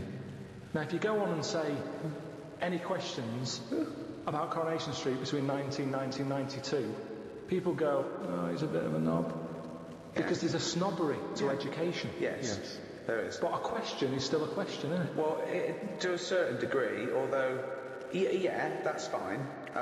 But there's no application to knowing who played Edith Sharples, whereas presumably there is something useful in. Well, not perhaps Latin tattoos, because No, not we Latin none of us tattoos, establish no, exactly what no. that is. But if you have knowledge of astrophysics, obviously that's going to be, as Ricky says, it's going to take more application to become an expert on that than watching Coronation Street twice a week. But it's still information that you've had to learn. You've not learned it, you've just sat down in front of the telly and it's just piped into your brain very directly, very easily and enjoyably. Let's say the people working on that microchip that one day you'll have in your brain, are they not doing something more interesting and valuable for society than the Coronation Street fella? No, because Coronation Street that fella, he knows a lot about it. At least he's enjoying his time watching that. I'm not saying he's not enjoying it. So he's enjoying it, but a brain in a jar can be enjoying it if it doesn't know it's a brain in a jar. Right. So what are you asking me? But we were talking. Didn't seem a difficult point what we were saying. What I mean is, Okay, one more go. What do you mean? the chip in the brain isn't part of filling your head with stuff the journey of filling it with that stuff. What do you mean? Whereas if say if you had a baby, the baby pops out, it cries a bit, you go, right, what do you want your baby to be interested in? And you say, I want it to be a plumber. You go, right, when it's 2, we're going to stick a plumber chip in its head. Right. Yeah. It's not right, is it? No. No. I don't know why you chose plumber either. Well, we still need plumbing. Yeah, I know we do, but... It's odd that they would have chosen to have got such kind of small ambitions for them. It's what his granddad did, and they want the sort of the thing to go through the business. They own a plumbing business. They want the baby to carry on the business of the They want the baby to be able to plumb. It goes on now where parents force the kids into riding horses. And you see the kid without the parents about, and you go, do you like horses? And you go, not really, being forced to get an horse. Yeah. Can't stand them. Yeah. And people would go, that's wrong. The kid should have the freedom to decide if he wants to get on a horse or not. That's right, yeah. Well, what about this chip in the head? But you've made this up. You've made the scenario They're up. not putting chips in babies' heads. I thought you said they were. No, Why did I say that? Who said that? I think Steve's right, and I don't know, I haven't read it, but I imagine he's saying it's the next step in convenience with technology and an interface between a human and a research tool or fun. You know, computers went from being the size of a room to a thing you can wear on your watch. So the next step may be, you won't forget your palm top, you won't forget your iPod, you won't forget your laptop. It's in there, it's an interface. I know, but it makes us lazy. But you straight away thought that now that it went to some sort of weird laboratory where it's all white and there's just a doctor and everyone's in a silver suit, right? And they go, we're removing the self. We're removing the self and putting in chip. You are now computer boy. Yeah, it's not... watch Coronation Street. Well, you won't in a few seconds. But I hate Coronation Street, me. Carl, it's not a question of. It's not that Google is now Carl. It looks like Carl, but it's just spamming, little pop-ups about offers you can buy and all cheap holidays here and there. He's not the man I'm married. Right, look at it like this. Jesus. Look, I see it all the time now. Go on. You go, where are you going to someone? And they go, I'm going to Dorset. Right. All right, what road are you taking? Don't know, just pop on the sat-nav. Now, that's a start, isn't it? Okay. Let's act that out with me, okay? I'm going away for the weekend, Carl. Are you? Yeah. Where are you going? Dorset. Oh, yeah. How are you getting there? Car. All right, yeah. Well, which way are you going? Don't know. What do you want to know? Oh, just making a friendly chat. I'm interested in geography. Which way are you going? Well, I don't know really. I've got a sat nav in my car, and I'm getting there. And what do you know? What? Easy, isn't it? Well, I'm not a pigeon. I don't. Well, you got an A to Z. Well, yeah. It was on a computer. The A to Z. What's the difference between looking at an A to Z and easy, no? Not really. No. Why? Why is it any different that I've got it computerized so I can go along? A to Z's a bit dangerous, isn't it? It's a bit. Don't you go to A to Z when you're driving along? Ty, who are you talking to? Because we need to hit the road. We need to get going. Well, it's this fucking idiot who wants to know what road I'm taking. It was a fucking boring thing to ask. Anyway. Sorry, who is this twat? Because we really got to get going. He's a fucking dickhead. I think he's an A to Z salesman by the time. I mean, just tell him we're using the sat-nav because it's the quickest, most efficient way of doing it. It's the quickest, most efficient way of doing it. No, but look what's happened. Who the fuck are you? Would Columbus found America if he had a sat-nav? Yes! No, he wouldn't. He didn't put it in America, and he would have taken it to America. He only found it because he got lost. Now, if everybody just Hold on. How would an undiscovered country be on a sat-nav? No. Go on. But I just What's mean... the difference between the sat-nav and the map in that regard? Because I've found some lovely little cafes on roads I've never been on. Well, how instantly gone from finding a continent to a little I love that. little greasy I am off to discover the unknown world. Where are you going? Well, I don't know yet. It's the unknown world. What are you taking? Just boat not all lazy swim, you cunt. I love the fact that he's so Luddite now, he's annoyed at the sat-nav. I mean, you'd have probably given Columbus a hard time. Oh, got a compass. Don't you know where north is, you twat? I just think there's something in being lost. I never feel lost. I just think, I've had a diversion. Because you find new things. I'm forever going Meanwhile, down. Suzanne's asking the French peasant where the... Just think, Columbus. All right, what's the most interesting thing you found when lost? Like I say, I found a shop that was like a fancy dress shop. Amazing. Do you need fancy dress stuff? Dressed You up never as go out. Columbus, went and bought a sat nav, went to Dorset for the weekend. You never go out. Why do you need a fancy dress shop? That sounds like the one thing you would hate, fancy dress. But I like looking at they have like a space helmet in there. Right, so you found a fancy dress shop. Where are you supposed to be going that you had time to get sidetracked and go in a... I think I was going to a meeting. Just cooked. Amazing, that's the last time. So what's the want to get lost? Yeah, you don't want to get lost, do Because you? I always give myself loads of time because I get lost a lot. I always give Get myself. a Get a sat nav. I'm just saying that's how you find little treats along the way. Next time you pass it, or next time someone says, "Do you know where the fancy dress shop is?" You can go, "Yeah, I do." You have no idea because I was lost. I didn't know where it was. No. Normally I Oh, will. I'm not going to tell you, lazy cunt. Haven't you got an AZ? Oh, that's harsh. Yeah, find it yourself, you lazy twat. Well, I might get lost. Good. You might find another one. It just goes back to the chip thing in the head. I think you've got to learn along the way. We can't get lazy. We can't have chips in the head, knowing how to plumb. That's what it's all about, isn't it? And making mistakes. If you make a mistake, I've done some wiring, got a little shock. Won't happen again. It will. I've seen that experiment with you before. So, What have you learned? You keep going on about all this learning. What have you learned? What have you learned? Okay, sum up mankind's foray into the future. I want this. This will be the introduction to a book about the future that will then be read in 100 years' time and go, Karl Pilkington was the most prophetic genius that's ever walked the earth. These are his words from 2010. Just some predictions. Just sum it up. Just sum it up. I believe. Start off with. I, Karl Pilkington, believe that mankind in the future will. Okay, start off and with that then what? sentence. Just have like a top 5. Well, no, just Maybe just predictions. Just predict. And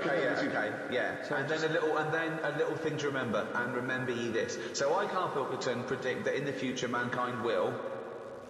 Start off with that. Start off with that sentence. I've given you that one. Alright, I'm Carl, and the future. He's already gone off road. It's a scary place. But the future's going to happen. Right? There's no getting away from that. Yep. Okay, your predictions are... Well, we're all... It's not a soundbite. Keep going now. Give me space. Give me space. It's in a book. I've got to think about... I don't want to get it wrong.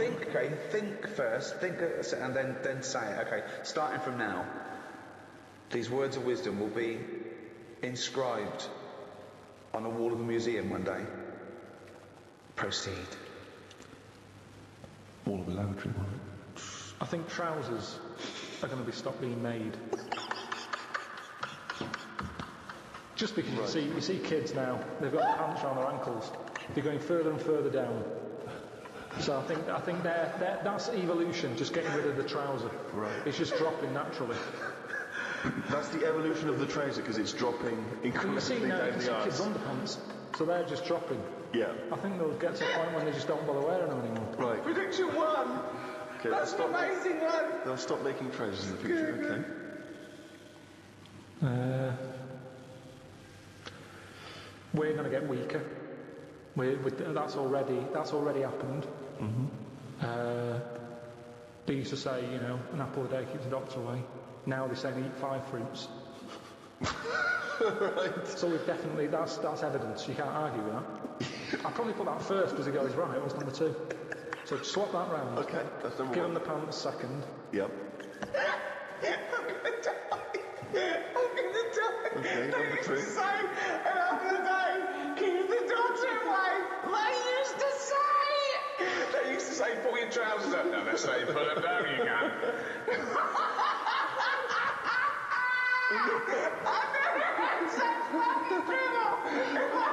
Number 3. Right, number 3.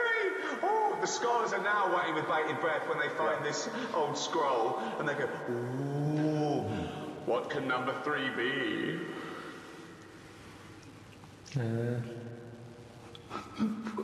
I reckon we'll blend all our food.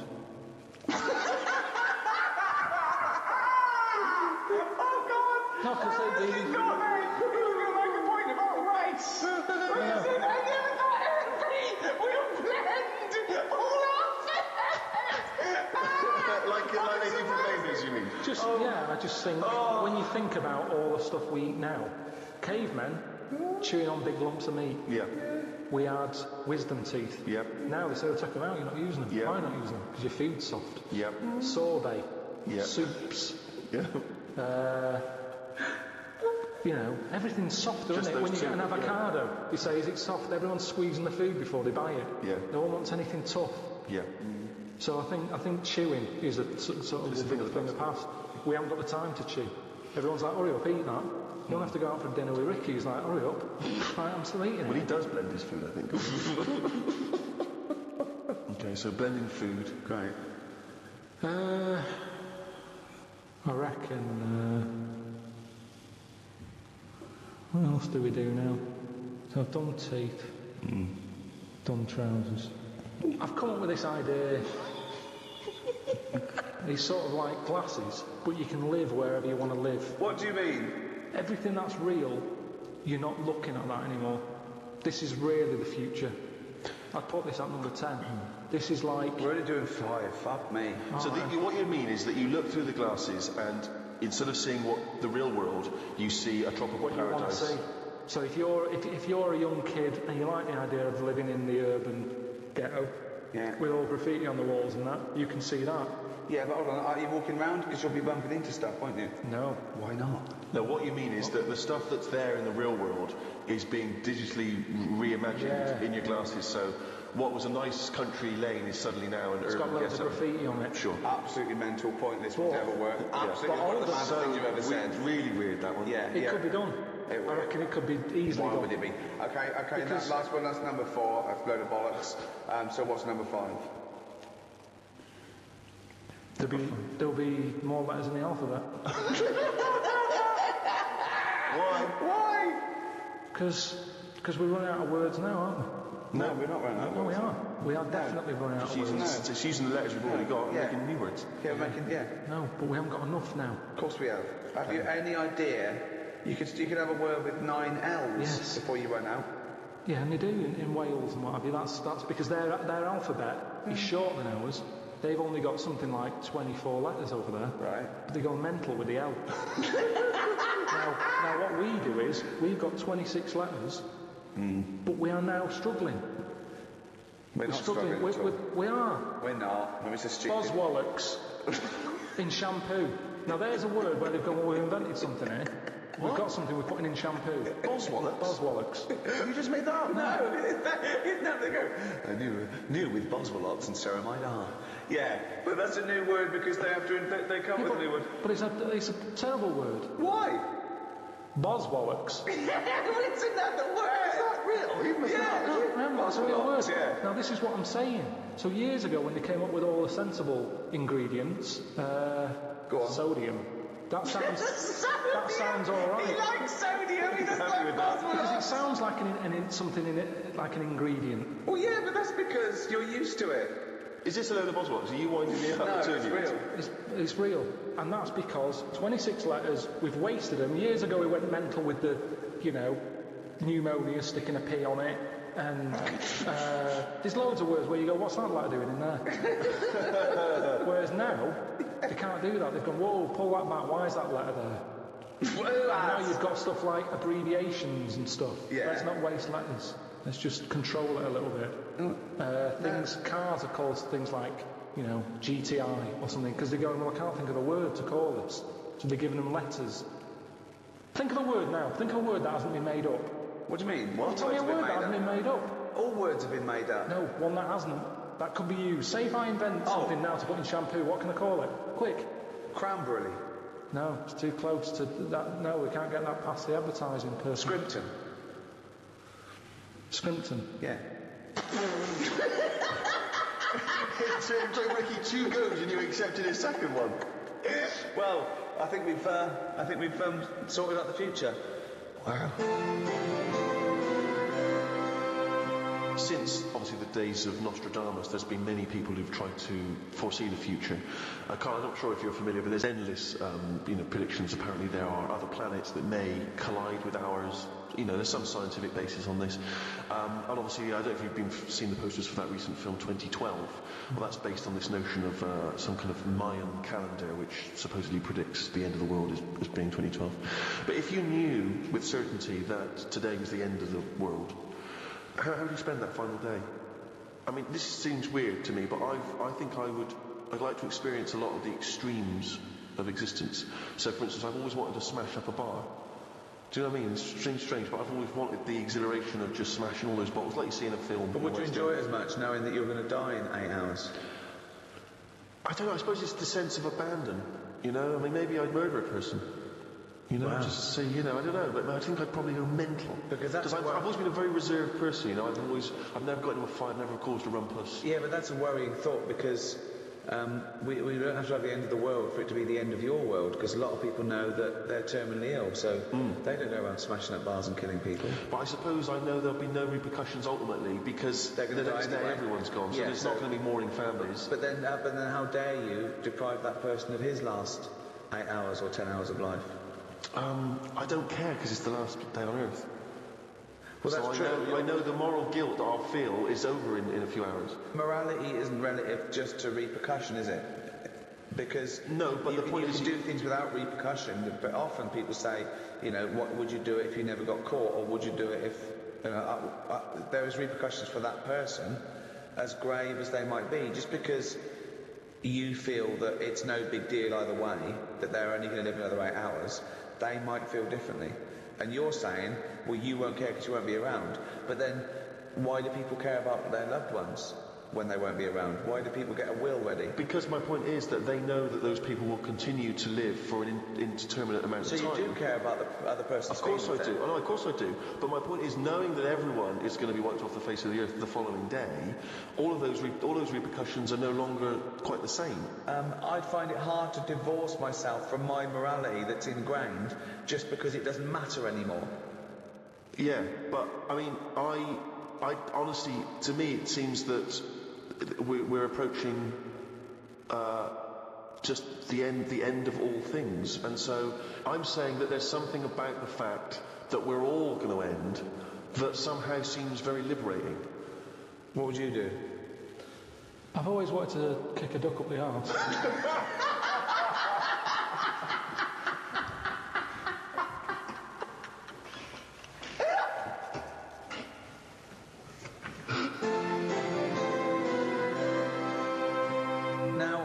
Obviously, the future is relative. Us talking now, the future is one thing, the past is another. But to someone in the past, we are in the future. So, Karl, if you could go back into any era, okay, you are what you are now. You are you as you sit there now, your age, with all your memories and all your input and all your advantages on ages gone by. And all your advantages over people gone by, where would you go? What would you do? Don't worry about ramifications, like if you squash a butterfly, you come back here and we're all speaking a different language and... Yeah, but I don't believe all that. Of course you should. They should have picked something better than a butterfly. The thing about if you kill a butterfly, there's a volcano somewhere. Right. There. Okay, what did that noise mean? It's just passing the buck, isn't it? It's kind of like blaming a butterfly. Like, they only live about a day, so you blame it and it's dead anyway, and there's no evidence left. It's a stupid argument. Is that the theory? That you're blaming a butterfly for a volcano? I'm not sure that's it, is it? Yeah, it wafts its wings. When it wafts, right? When a butterfly wafts, if you stop the waffery, then the whole world has changed, because there was no waft on a certain day. Okay? But that means that everything's part of the causal web. It's a model for determinism. So things do, of course things have an effect on everything else. Yeah, but I'm just saying that's a bad example, the butterfly doing its wings. Well, no. Something... That butterfly might have flown in through a car window and frightened someone, and they crashed. He was a wasp.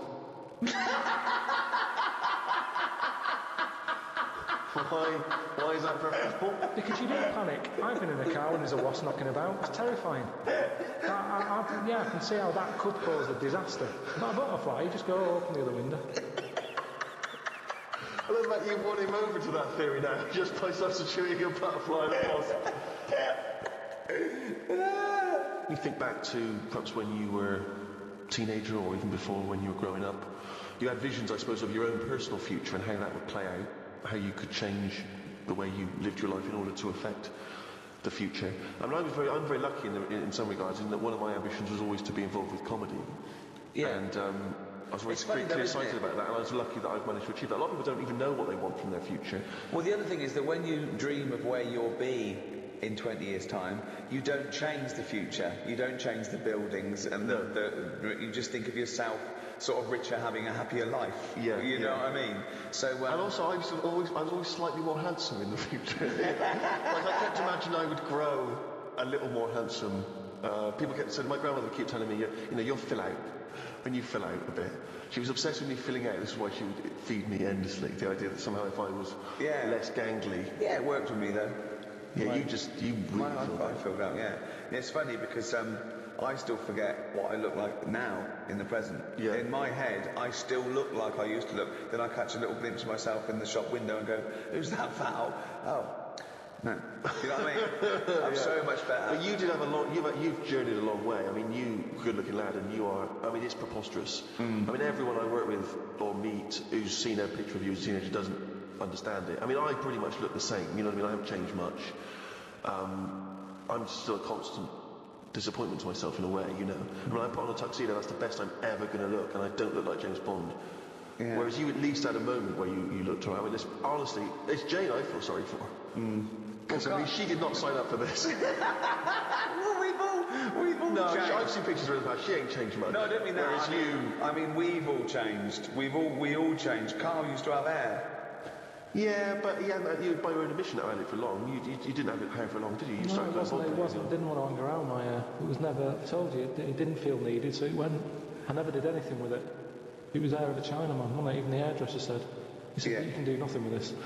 So what do you mean? He said, it's just it looks all limbsy. Limbsy! Sorry, was that's a... Limp or flimsy, I reckon. Well, no, that Limsy is a Chinaman that gave his name to the limp hair of the Chinese. So you think your hair bailed on you because it was not getting treated well enough? I think that's true. I think that's how it works. But yeah, I know what you mean. I sort of think about if I've changed and that, but I don't think I have that much. I still have the same sort of thoughts. I like olives now, which I didn't like probably 3 years ago. Right. But you can, if you eat 4 in a row, you get a taste of them. And I thought, go on then, I'll have 5. And I thought, yeah, they're all right, these. So that's different. But other than that, I mean, So what were your dreams and ambitions when you were young? Didn't have any. Right. It was kind of... 5 years old, what do you want to be? What was your thoughts of the future? I didn't worry. At 5 years old, you're not worrying about work and that. 10. What's your hopes and fears of all these years? I met in thee tonight. I wasn't worrying about work till about 13, 14. Just thinking, right, you know, people who were new had left school. They weren't getting work. I was thinking, I don't want to be like that. That's when I did boxing. You know, I could have gone down that route. Got into boxing, didn't I? How many fights do you have? Don't know, about 3 or 4. How old is it? Just when does brain damage kick in? I guess it can. I guess it can happen almost instantly. I mean, that must have been part of it. Were you really? Did you really get a bad beating on one of those fights? Yeah, Leroy gave us a right good clackering. Clackering. Yeah, the thing is, your jab was a bit limsy, but Leroy's was clackering. Then there was the dancing. I don't remember this. What breakdancing? Well, I did that. I did a bit of body popping. Yeah.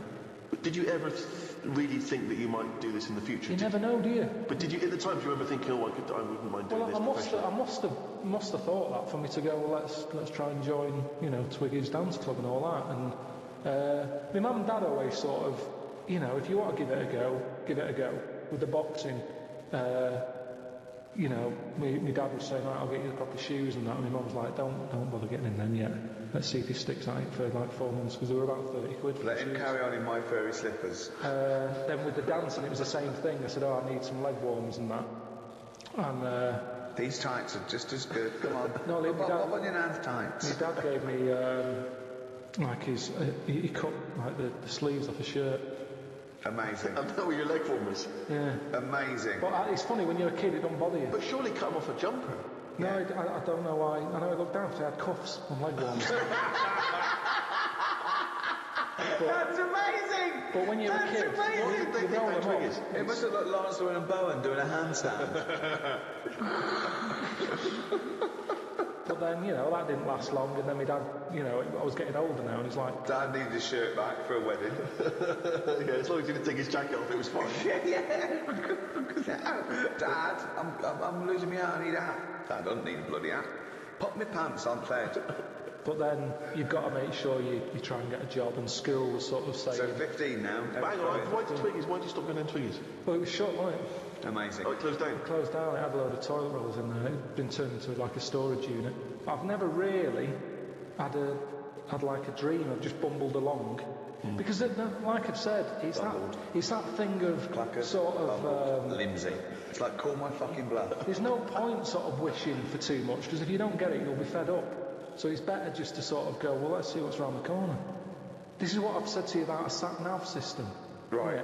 It's the same thing. Yeah, sure, have the sat-nav. Type in where you want to go, and it'll take you straight there. But what I say is, use the back streets. Have a look around. Turn off. Don't go straight ahead. Turn right.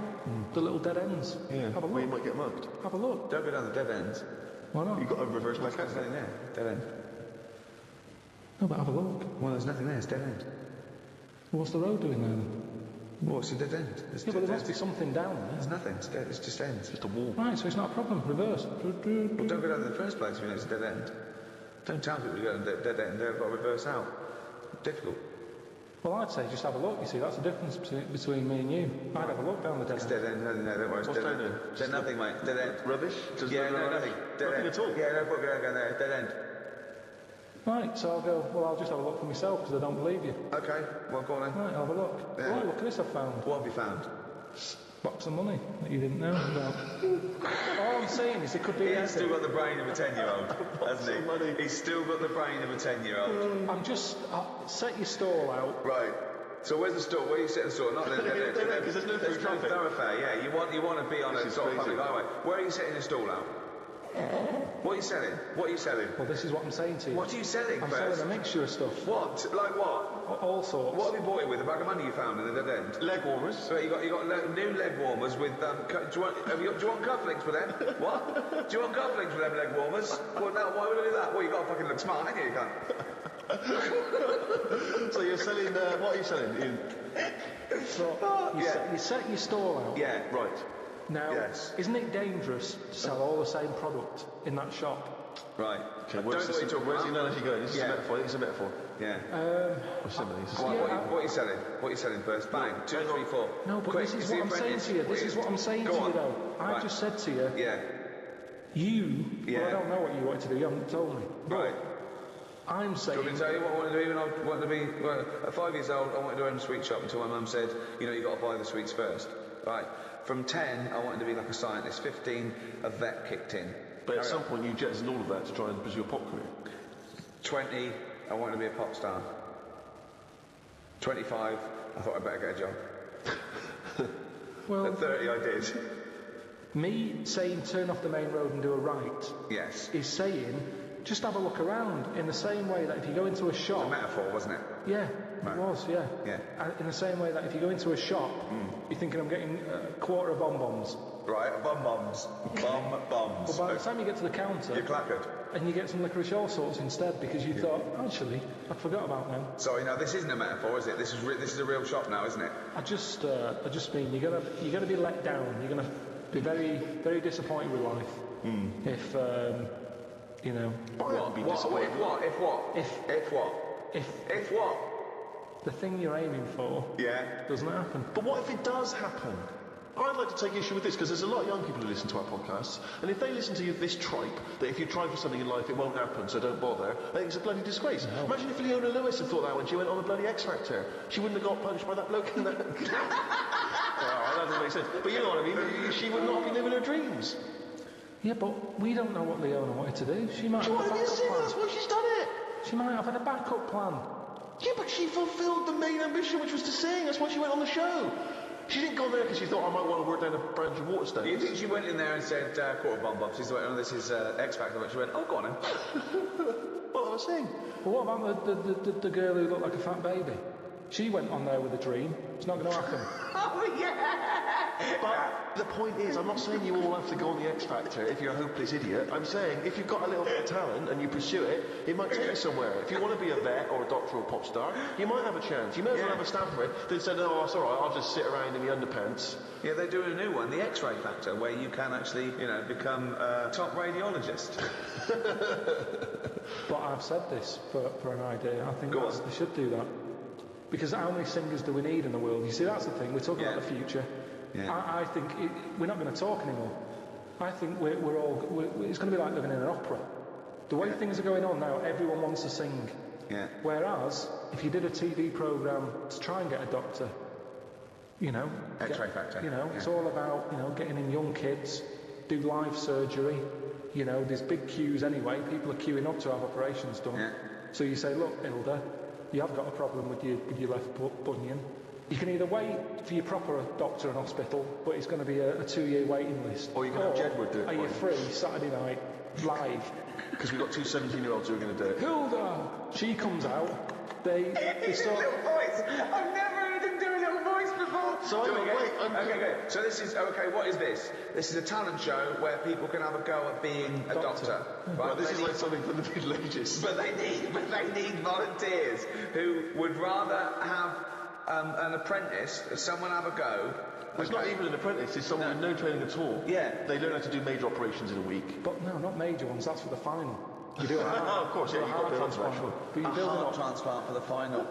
So anyway, so it's Hilda, and Hilda's not the person, she's not operating, she's just the person who needs a no, bunion. she's the foot problem, yeah. So she comes in, they have a quick chat with her. Have a chat with her, how's your life been? Bit of Coldplay under her. She's going, oh, it's terrible, I can hardly walk and all that, and you go, right. Here's a fowl who looks like a baby. And then... And you think this is you don't see any problems with this so far? You've not identified any concerns yet? If it means you get younger people into other jobs other than singing. I agree with you. I think it's crazy that everyone now just wants to be famous, a singer or something, and we don't need them. They're just contriving it. All they're doing is knocking the last one off the top number one spot. It's just a factory. But I'm not talking about everyone should try and be a singer, am I? What I'm saying is sometimes you're allowed to pursue your dreams, and they might be you may fulfil those dreams. There's nothing wrong with that. It may be that you want to operate on a woman called Hilda or a bunion. Pursue that dream. But according to your negative views, we shouldn't even try and do that either. What I'm saying is... Go on. What's he saying? Leona was an example. I'm not saying everyone should try and be like Leona. No, listen to his point, Stephen, because he's got a very good point coming up. Here it comes. This is it. Okay. He hasn't said a normal word yet, but he's going to say some now, and they're all going to be profound. People's dreams aren't their own dreams. Oh, hold on. What do you mean by that? Okay, keep going. No. He'll explain. You don't need to ask any questions. He'll explain. Because they think they know what they want because they see it on the telly. They see, someone singing a song and they go, I want to do that. Yeah. So all I'm saying is, change the dreams. Change the dreams. Yeah. Surgery. They're watching that. They're seeing Hilda happy with a better foot. The doctor's getting all the praise. They go, I want a bit of that action. That's what it's about. They don't want to be singers. They want to be known. They want to be famous. Yeah. So, fine. Have a bit of fame. But do some good. Fix Hilda's foot. Sorry, was that the end of the point? Yeah, because all we've done, we've changed the dreams. Dreams are... Well, you hit on a good point there, because what is astounding is that when people are inundated with praise for people who are just clothes horses, they are just skinny nobodies who don't do anything except have their picture taken, and they're role models for, I'm not talking about, anyone in particular, but it's just these people who want to be seen with other celebrities and marry celebrities and be a celebrity. People think that's an easy life because they're getting rewarded for it. And yet, someone who's stuck in a laboratory trying to come up with a cure for AIDS, they don't know or care about them. And okay, can I just point out though that if we're going to have a go at people being successful, making money, and being well known for doing nothing of any value, I point you to the man sat opposite me here. And that's, hey, I tell you, there's times when I, lie awake at night thinking, what was my dreams? Yeah, but I have to be a little I've got doctor. a new boy now. hold on. And 2 houses. I'd love to be a little doctor. Yeah, I mean, it's past me now. There's no way I can go back. Wow. But it would have been brilliant. You're wrong. Karl Pilkington! Hilda? What is it? What now, Hilda? What's up with you? I've got terrible piles. It's just there's some sort of blockage up there. I haven't gone to the I haven't gone to the toilet for a week. Well, Karl, can you unblock Hilda's arse? Now live, unblocking Hilda's arse. Karl Pilkington. I thought she had bad feet. No, no. Jedward fixed her feet. There's a lovely job, that's why they stayed in last week. Her arse is worse than her feet. It's because she's been off her feet for so long, because she couldn't walk. Her arse took the brunt of it, and it's just terrible. Piles have burst, and it's blocked up there where all she just eats is cheese because she's so depressed. I'd probably knock it on the head there. Why? I'd just say, like going back to the street thing, I've gone down the wrong avenue. I go, this isn't for me, I didn't know I'd be, eye to eye with this. It's not for me, and that's how you find out that it's not for you, by doing it. Right. But at least I gave it a go. So this is the same as you had one fight with Leroy, you went along to a dance studio that was shut, you've seen Hilda's arse, and it's turned you off the proctology. Once again, you've just abandoned it. Yeah, well, there's Have no point. a go. Just feel inside Hilda's back passage. Feel the blockage. No, because the audience have already decided. They've seen a weakness in me. They're going to vote me out. No. There's no point me getting dirty fingers for this.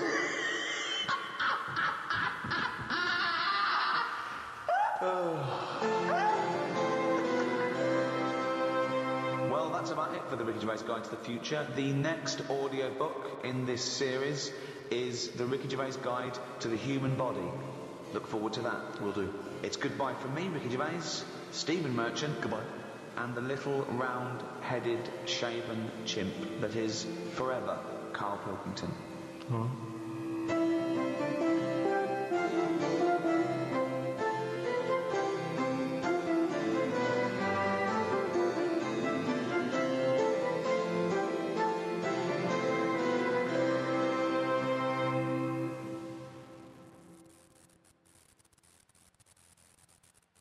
Audible hopes you have enjoyed. The Ricky Gervais Show on Guardian Unlimited. Welcome to the second in this series of 3 special free podcasts with the Guardian Unlimited. With me, Ricky Gervais, Stephen Merchant. Hello. And Karl Pilkington. All right. These are a special thank you to all the fans that bought the last few podcasts we've done. Still available on iTunes. You can't miss it. It's at #1 in the charts. Karl, it's Thanksgiving.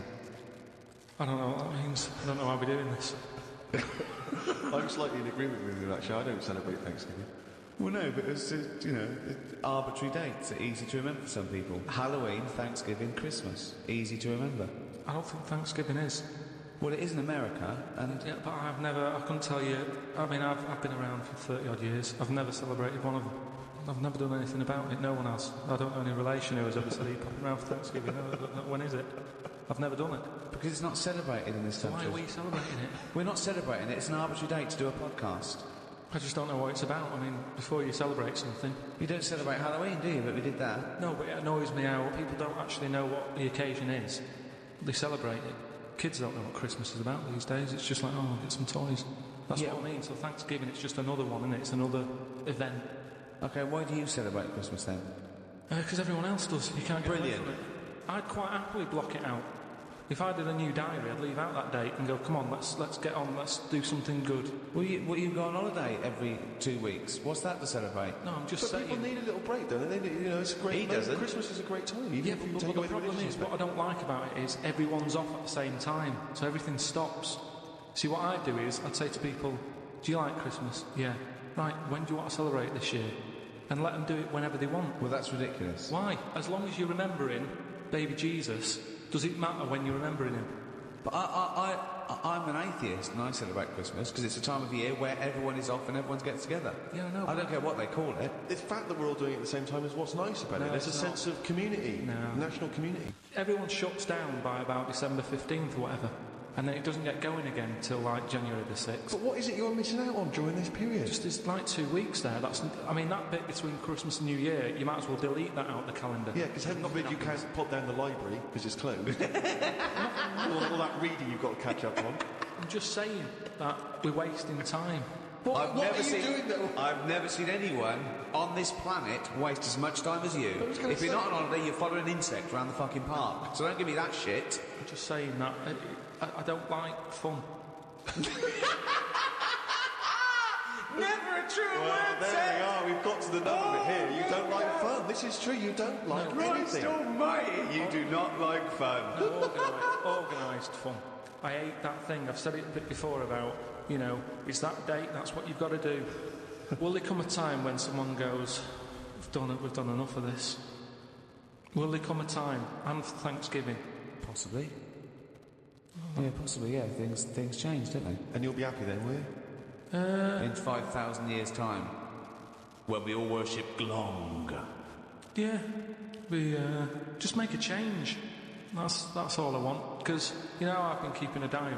Yeah. What did you have in the cafe yesterday, for example? We can read about that later. It's just, like Ricky said, are you gonna do, another one next year?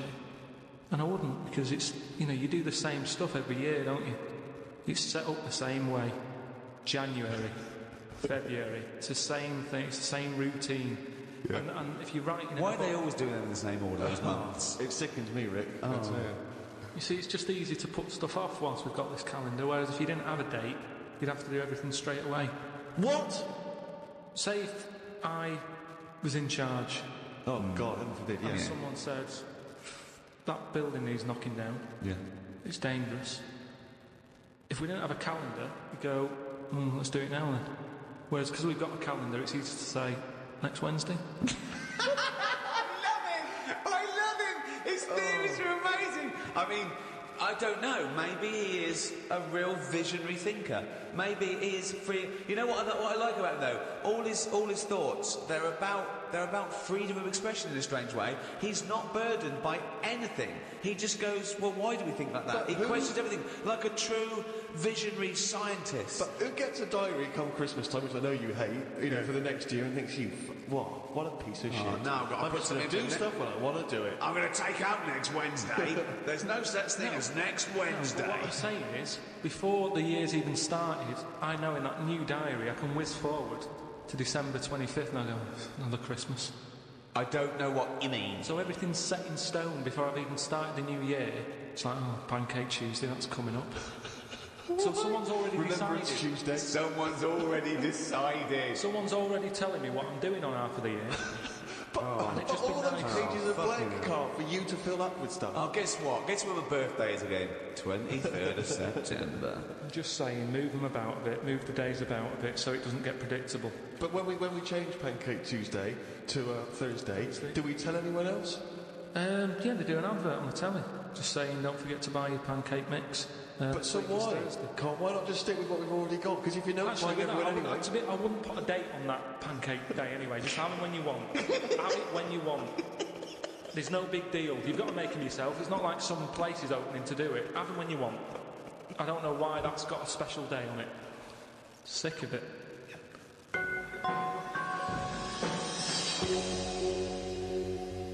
Happy Thanksgiving. Thanksgiving is based on new settlers to a new land surviving. Yeah. And I was talking to Karl in the week. We were talking about new settlers and everything, and I was thinking, imagine if you had to start a new settlement now, okay? There was something wrong with the world, okay? The world was kaput. Okay, and we found another planet. So, Carl, if you had to go to a new planet, don't worry about starting life again. They've got sort of like these breeder clones that do all that, but you can choose 6 people from this world to take to start this whole new world. Okay, so you need, you know, as I say, you don't need to. So what's happening here? Is this? It's going to be wiped out. Okay, it's going to be wiped out, but there's enough on this spaceship for you and 5 other people. Okay, and they've got them there. They've got these sort of breeder clones there, so it's going to be populated. You're going to have the workers, the drones, everything like that. But you want to take 6, I suppose, sort of world lords to teach, to lay down the politics, the teachings, the laws, the government. Okay. And how long have I got to make a decision on it? Till the end of this podcast. Right, go. Who do you take? Who's the first person you take, and why?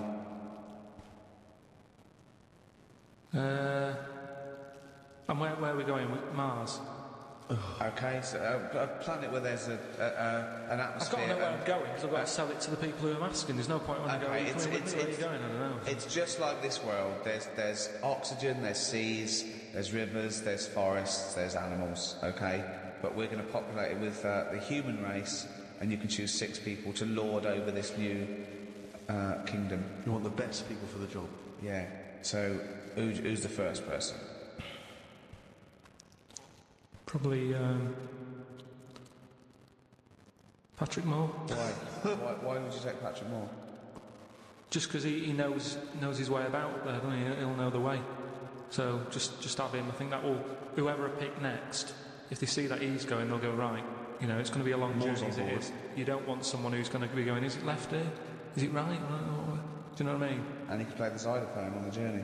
But Carl is Moore the most useful person to have if you've only got 6, because he may be very useful getting to the planet. No, but I once always you wanted got to there, meet him as well. I've always wanted a chat, and that'd be a good chance, wouldn't it, when I'm in a rocket? How long is it taking to get to Mars? I don't know, a year. That's what I mean. No, it's So, not Mars, it's somewhere else. Okay, so it's a year to get there, and then. yeah, well, that's what I mean. So it's a good chance to have a chat with him about stuff. And I think he'd be up for it as well, to be honest. Yeah. I think you know. why do you think that? Just because he spent his whole life talking about what's going on up there, isn't it? And yet he's never been. And I feel sorry for him. You know, most people when they're into something, they get to go to a place, don't they? Sure. People who don't know who Patrick Moore is, he's an 80-year-old astronomer. Yeah, that's what I mean. So let him have a bit of a good life. So Moore's on board. Yeah, Patrick Moore. He's on. Right, out of 5 others. 4 others now. Jamie Oliver. Why would you take Jamie Oliver? Just food and that. You need someone, because they say that like you can feel down if you don't eat. He couldn't convince 8-year-olds to eat a carrot. What's he going to do in this brave new world? They're all going to be on turkey Twizzlers. I think he's got the right attitude. He wouldn't be faffing about. Remember, we've landed now on this new world. Yeah. I don't know what it's like. The people who Listen, I love Jamie Oliver. I think he's great. Yeah. But he wouldn't be in my 5 people to start a new world. That's all I'm saying. Nor would Patrick Moore, because he knew the way. Well, what chef would you pick? I wouldn't pick a chef. Why would I pick a chef? Because you want someone who's going to, like I say, food's important. When you're low, there's nothing better. If you're a bit fed up, there's nothing better than having a good... But Carl, I don't think you quite grasped that these people have to start civilization again. They have to be wise people who can make the laws. Yeah, and before you do all that, you need a good meal. So Jamie Oliver, that's his job. It's like when we get there, that's when he kicks in. Right. He's the first one, really. Can I suggest something? Just to save 2 places on Patrick Moore and Jamie Oliver, take a map and a cookbook. Okay, who's number 3? What sort of state is this world in? Does it need... Oh, it's going to take a fucking gardener. It's like the... It's the world, but new. It's that exactly. It's the world but new, untouched by humans. There've been no fossil fuels burnt, no machinery, no wars. Just this Garden of Eden. And you, Patrick Moore and Jamie Oliver pitch up. Plus, who else, Carl? Go now. First thought. Attenborough. he's a genius, and he's a bit of a hero of mine. But I don't know if we need Attenborough. Just because I reckon if it's a new world, you're saying it's the same, but they always say, don't they, that all worlds are different. So I'd want him there just to sort of, when we're roaming around, because we'll all stick together for a bit, won't we? When we're roaming around. Then they'll be sick of the sight of you. They go, let's lose Karl. But you've got two men so far who've got a combined age of about 150. I mean, if you're starting a brave new world, they're, dare I say it, not going to be around very long. Shouldn't you be taking some younger, fresher blood? No, not really, because they haven't lived, and these have lived, and they can and they're useful. Like I say, Patrick Moore's done his bit. He's got us there. Oliver has cooked us a dinner. Day 2, I reckon we'd end that on day 1 there. We'd have a dinner, we'd all have a chat. I don't think you're thinking of the future. I think you're thinking of the journey and then the first night. Okay. So you've got David Attenborough, you've got Patrick Moore, you've got Jamie Oliver, you've got 2 other places. I get the feeling that you're not so much recruiting people for a new world as I'm a celebrity, get me out of here. As a dinner party with people you'd like to meet that you've seen on the telly. Come on, 2 more. I'd take someone who's a bit daft.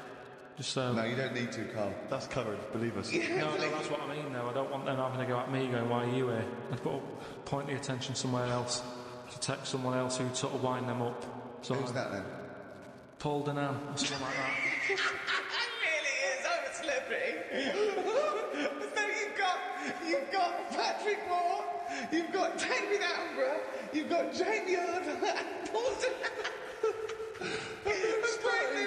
Starting life again. Okay then, brilliant. Oh God. Right, one more. This is amazing. This is going to be. I'd love to go back and visit this in 1,000 years. What teachings they laid down.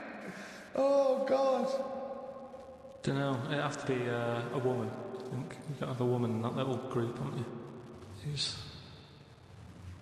Could have another woman chef or. She's mainly eating. He's got that covered with Oliver, but no, he's got to take Nigella in case he's in a cream cake kind of mood. Oh God. Delia Smith was furious. She packed her bags and everything. Or a nurse. Now you're thinking. Abby Titmus?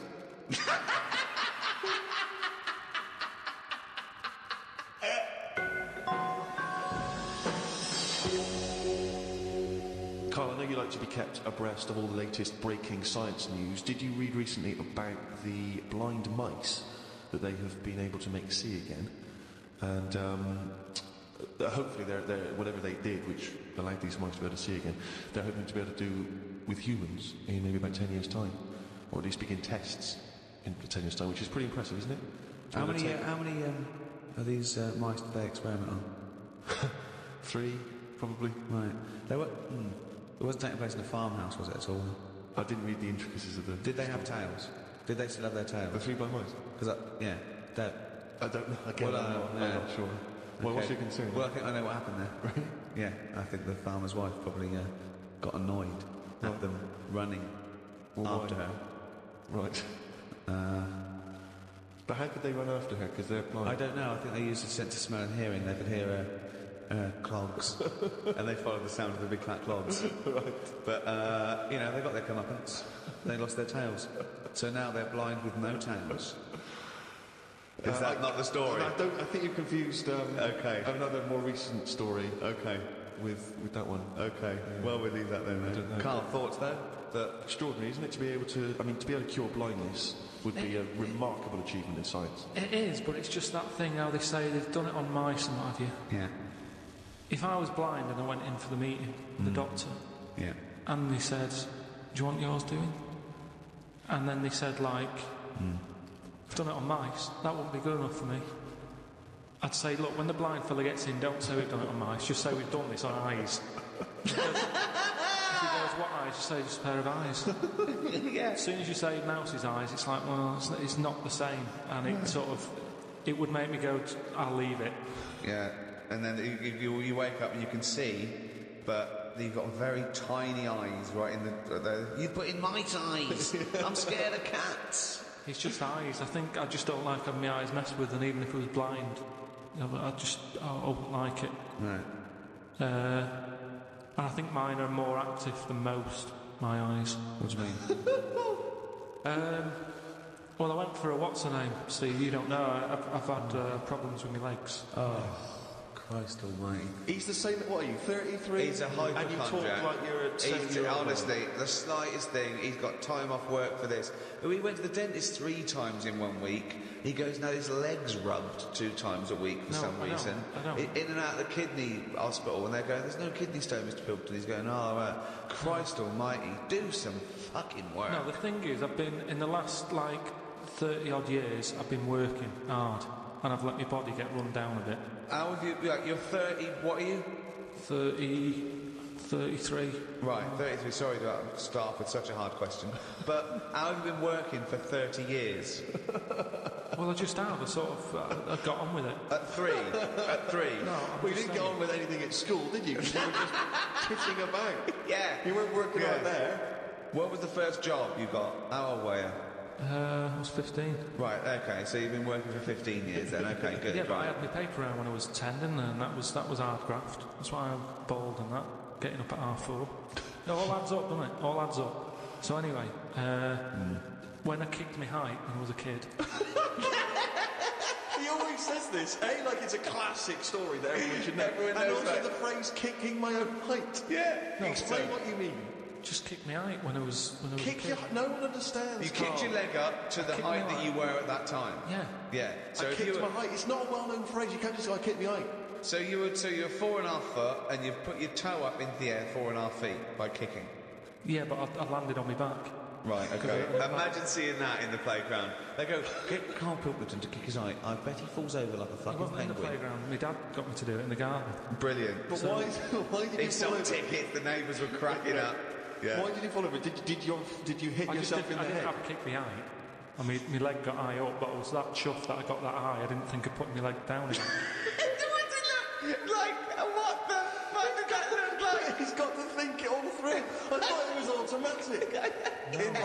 He stayed there. You sort of stay balanced. Christ But you didn't almighty. think, well, I'm loving this. This is brilliant, but what should I do now? I got my leg up. I'll just keep up. Whoa! It looked like a Hitler salute with his leg. What were you doing? So anyway, I landed on my back, and I did some damage, I think.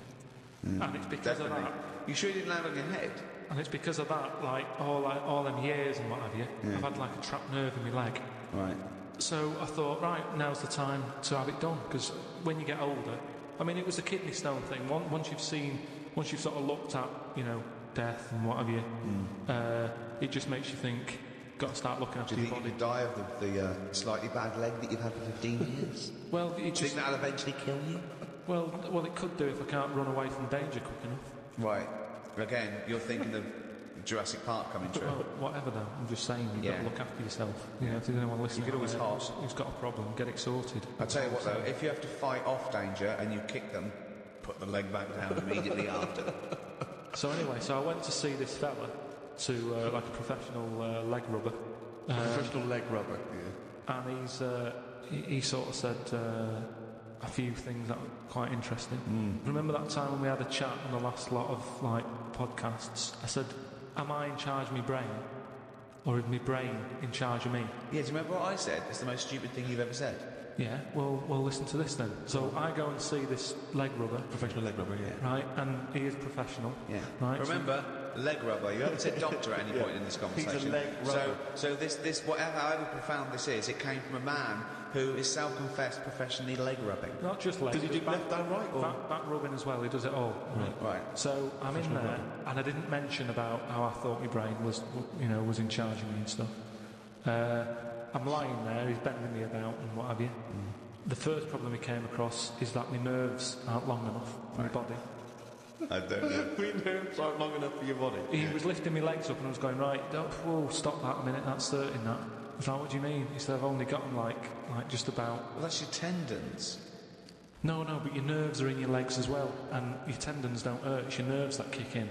It's your nerves that make you go... Yeah, but they hurt because your tendons are being overstretched. Well, I'm just telling you what he said.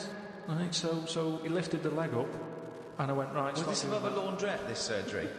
No, it's a proper place. He had like towels and all that on. Oh, he's got towels there. okay, yeah. So, Definitely a laundrette. so I'm lying there. Other people's towns.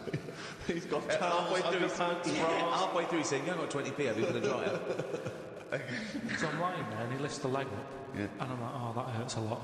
So he said, "Oh yeah, short nerves." And I said, "What do you mean?" He said, "You know, your outside of the body is longer than your inside." Right, he doesn't sound like a doctor. He does not sound like a The doctor. outside of your body's longer than the inside. So he had me lying on my front and what have you, and he was sort of crushing me back. Right. And he was going, "Does that hurt?" I said, "Yeah." It was like 48 quid this as well. Putting me through all this pain and what have you. Well, you've got some good advice then. He said, "You're pretty stressed," and I said, "Yeah." So it's, you know, I've quite a bit of stress in my life. And I explained to him about the kidney stones and that. So you know, that's that. He went, "Oh, shut the fuck up." He probably said that. He said that's where you were probably got a lot of tenseness. And A lot of tenseness. Is that the phrase he used as a trained professional rubber? He's a doctor. He's definitely a doctor. so anyway, he said, "Do you relax much?" You haven't got any Lenore, have you? I want these sheets to come out nice and soft. He said, "Do you, you know, you should learn to meditate or something." He said, "Because you're all tensed up. We're living in a stressful world," as they tell me about it. So when I was telling him that I have problems relaxing, he said, that you're obviously the sort of person. Who's gullible enough to spend 46 quid for this hokum? He said, "You're the sort of person whose brain is in charge of them, rather than them being in charge of the So brain." all you did was you met a person as stupid as you.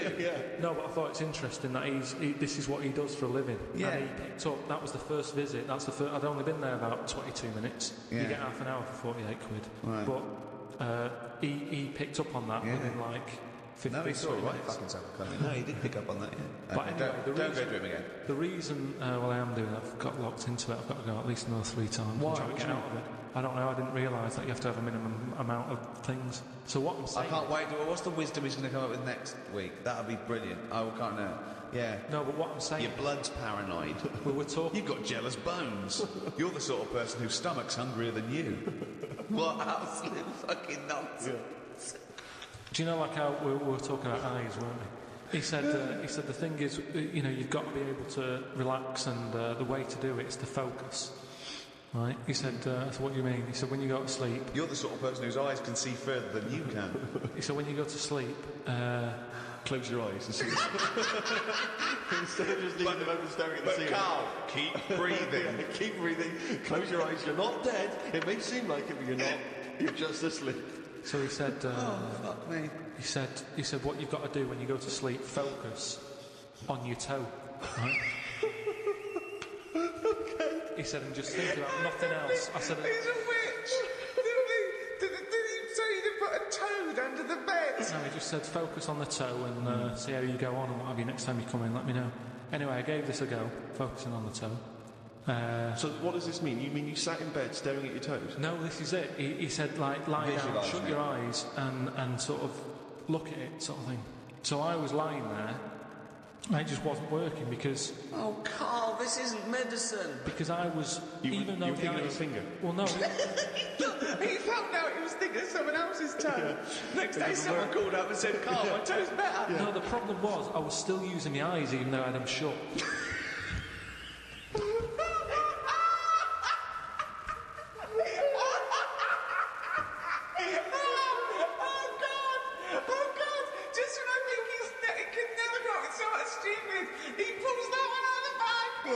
So what does that mean?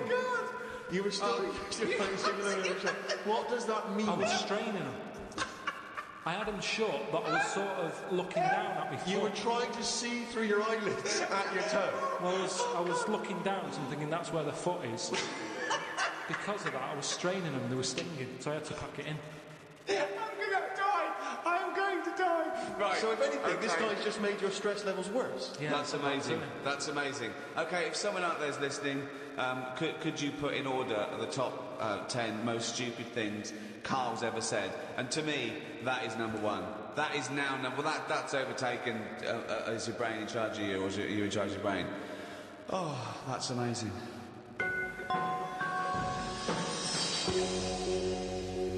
Oh, chipmunks, that has only gone and written it down. The jingle there to announce yet another reading from Karl Pilkington's diary. When are you going to write until, Karl? What have you got? You're going to do? I've got to do as far as December, and then that's it. I don't know. When does the diary end? 31st December usually. Yeah. Do it till Typical, always the same. yeah, that's when I'll do it till, and then. Why do that? Why be conformist? Why end on December? Why not end on January the 31st? Weird that you should go. Don't be constrained to what the diary says. Me mum called me to ask me to like. Fuck me, all right. That should be. Me mum called me to ask me to look in some of the magazine shops in London for a magazine that she can't find.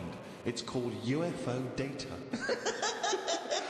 I said, I ain't heard of it. She said she's seen an advert for it in one of her ghost magazines. I love the fact that she can't even find the magazine about unidentified flying objects. Yeah. So we get through. She thinks, I think I saw something, but I don't know whether it was a magazine or not. So we get through there as to why you give any credence to this crap. Yeah, well, it's Mama Pilkington's into the same shit. There's a lot of space out there, isn't there?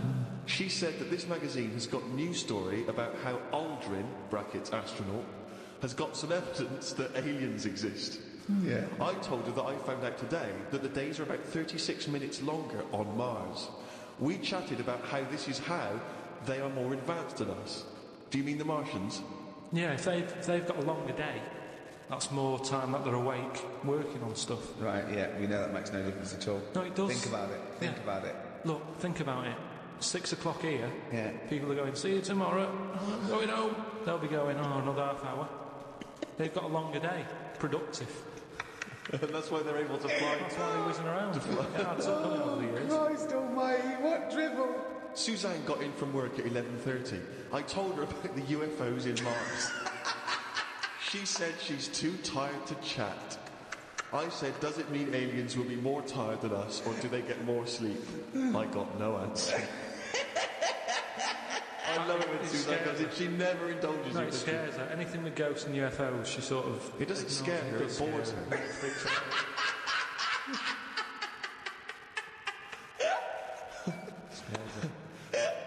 Okay. I'm knackered today, and the face feels dry and spotty. Oh God! It starts off moaning. The first thing he does is start moaning. He wakes up and goes, "Oh fuck me, I didn't die." Oh God! I'm knackered today, and the face feels dry and spotty. I think it's the change in water since being away, or it could be all the Madeira cake I had yesterday. I'm gonna burst. But what's the Madeira cake? The Madeira cake dries you out, does it? Well, it's just quite fattening, isn't it? But I like it. It's one of the little pleasures. Suzanne, I went for a wander about to try and find the UFO Data magazine from my mum. I didn't know which category to look under. There were too many magazines. I noticed how on the rude magazines, the women are being pretty rude on the cover, but on the gay magazines, it's just a fella smiling, showing a bit of arse. I don't know why gay blokes would buy it. Blokes have got their own knob to look at if they like knobs.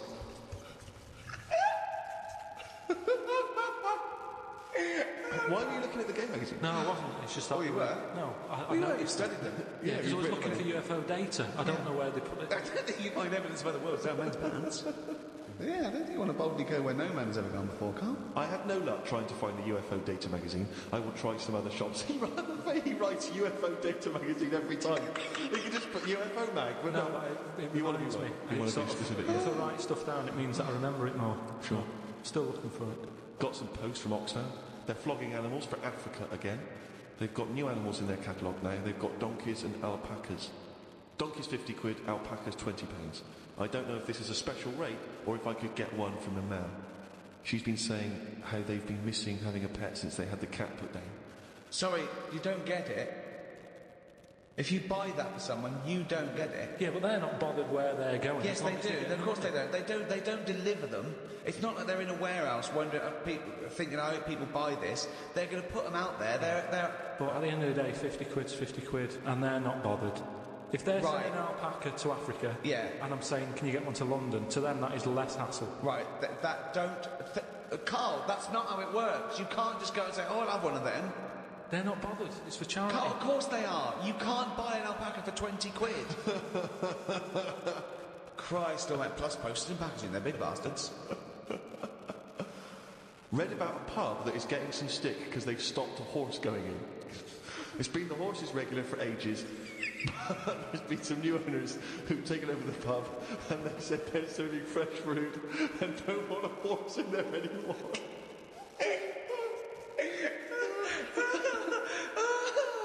Oh, God. We've got to publish this diary.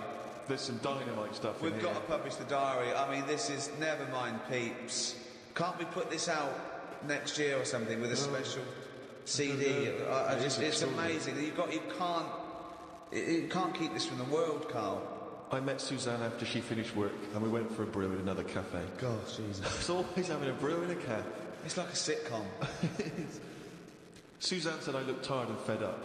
I think it's because I ain't been sleeping. Or the Madeira cake, we don't know. Always been going to every news agency in London, looking at game magazines. She taught me some way to breathe that will relax me. I wasn't feeling that relaxed though because the person behind the counter was banging about making a coffee. Noise stresses me out. I wonder if less deaf people die of stress than people with working ears do. Oh, it's the theories. It is such a noisy world, though, isn't it? It is. London is noisy, very noisy. I think just everywhere, just noise in general. They were saying now, like, every noise has been used at least 5 times or something. What do you mean? Because there's only so many noises in the world. I don't know what you're talking about. I don't know what you're talking about. No, there's only so many What noises. do you mean every noise has been used 5 times? I don't know what that means. I don't know what it means. Because I don't know. I've no idea. Every noise once has been used at least 5 times. there's only so many noises. It's like a piano, isn't it? There's only so many notes. Yeah. And there's only so many noises. Right. But because there's so much stuff, the same noises are being used again. I don't know what that means. By who? Who's reusing the noise? By whatever. So a woodpecker when it's woodpecking? Yeah. Some birds make noises that would sound like a Ford Escort, just because there's only so many noises that people can use. What is he talking about? Noises are a byproduct. Outside an instrument, noises are a byproduct. A machine, they don't go, watch me make this noise, make this machine. It makes the noise it makes when it's doing But something. why does it make that noise? Why not pick another noise? They don't pick the noise. A printing press makes the noise because it's the sound of the thing going down. Yeah, you so know, the printing- a hammer makes that noise because that's what it does. No one's going, oh, can we make this make a different noise? No, it's a byproduct. I know. So there's only so many noises. I don't know what you mean. You said the byproduct is because of something that's happening, right? But it's the physical action, isn't it? And the way that impacts on the surrounding air.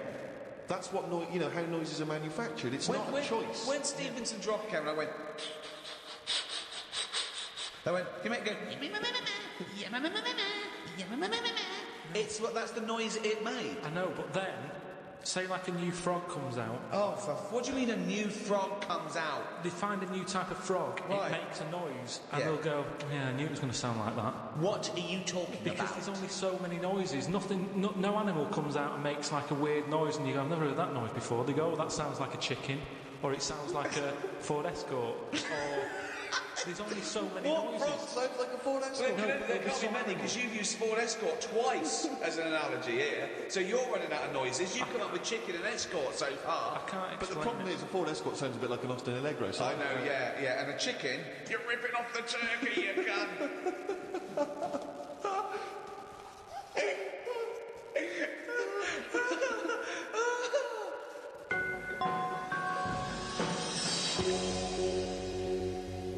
Oh, chimpanzee, that is competition time.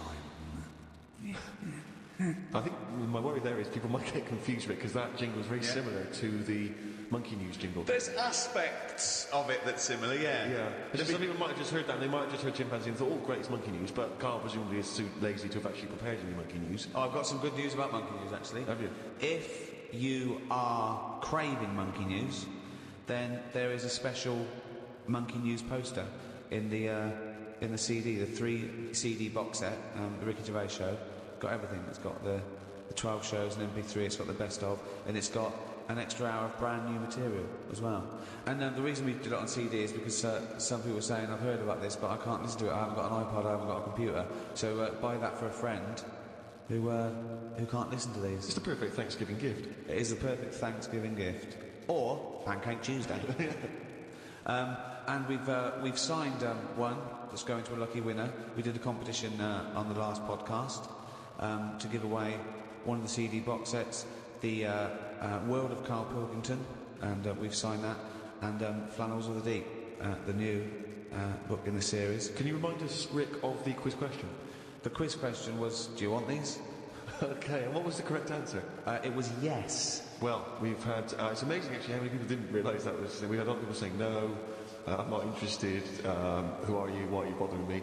But amazingly, Rachel Bolland from Glasgow has got the correct answer. She said yes. Now then, we need a new question, Rick. Yeah, should we give those away again? Let's give those away again, the same things again. Not obviously these, we'll send these to Rachel. Different ones. You get do you want a signed CD, The World of Karl Pilkington and Flannels of the Deep, okay? Plus, we can also add to that, Rick, the forthcoming extras script book. Not just a script book, Steve. No. It's got some wonderful pictures that taken by Rich Hardcastle of people like Ben Stiller and Sam Jackson and Kate Winslet behind the scenes. In their off-duty moments. And it's brilliant. It's really good. We'll put some pictures up on the website. Go to rickygervais.com and you'll see what you could we'd be winning. Yeah. Yeah? So we've got that perfect collection of stuff, but we need a new quiz question. Okay. So those prizes... does someone else want them? Does someone else want them? Yeah. Okay. All right. Well, if you know the answer to that, then get in touch. podcast@rickygervais.com. Good luck. It's a tricky one. Oh, good luck anyway, because I never read the emails.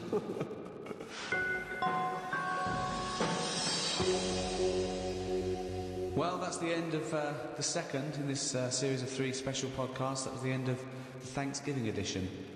With me, Ricky Gervais, Steve Merchant. See ya. And Karl Pilkington.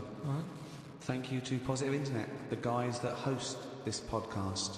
They're doing a great job. Thanks, guys. Thank you. Happy Thanksgiving. The Ricky Gervais Show on Guardian Unlimited.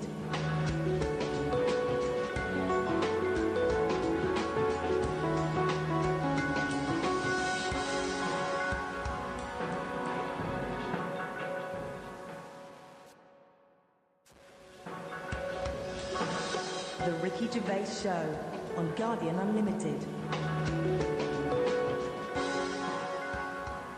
Hello and welcome to another Ricky Gervais Show with me, Ricky Gervais, Steve Merchant. Hello. And Karl Pilkington. The 9th in a series of 12 podcasts we're doing for free. Absolutely free of charge. We're getting, we've already done over sort of 2.5 million downloads. We'll probably do 4 million downloads by the end of the series. If I had a quid... I don't even want to discuss it, Rick. You are gutted, I'm aren't you? absolutely furious, because I said to you when we studied this, I said, why, you were going, oh, let's give something free back to the fans, and I was saying, it's not worth it, they don't deserve it.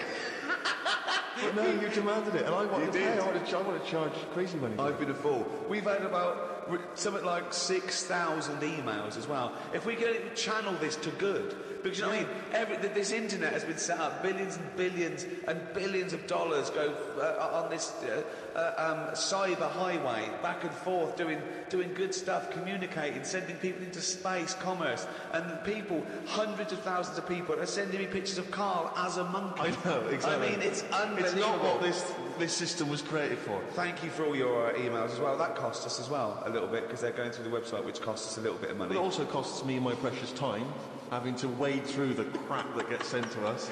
Thanks to Kieran Gabriel from Merseyside, who sent me a picture of Karl as Bruce Willis. It's the effort. We'll put all these up on the website. David Weinstein has started his own T-shirt range, I Can Eat a Knob at Night.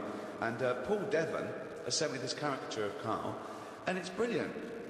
Again, I think they're wasting their energies. It's actually a brilliant painting of a little round, bald-headed Manx, some sort of like freak creature. Yeah. Whereas he could have done a beautiful painting. But thanks to all those. I have actually waded through the emails, and I obviously, again, like Ricky, I echo the thanks for sending in all the different questions and comments about the show.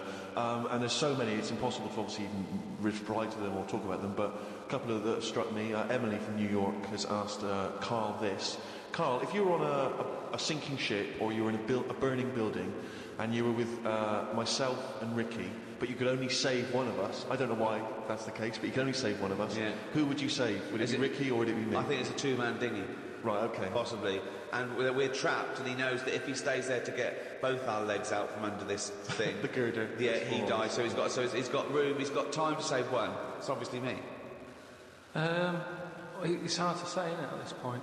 What, because Steve's in the room, you mean?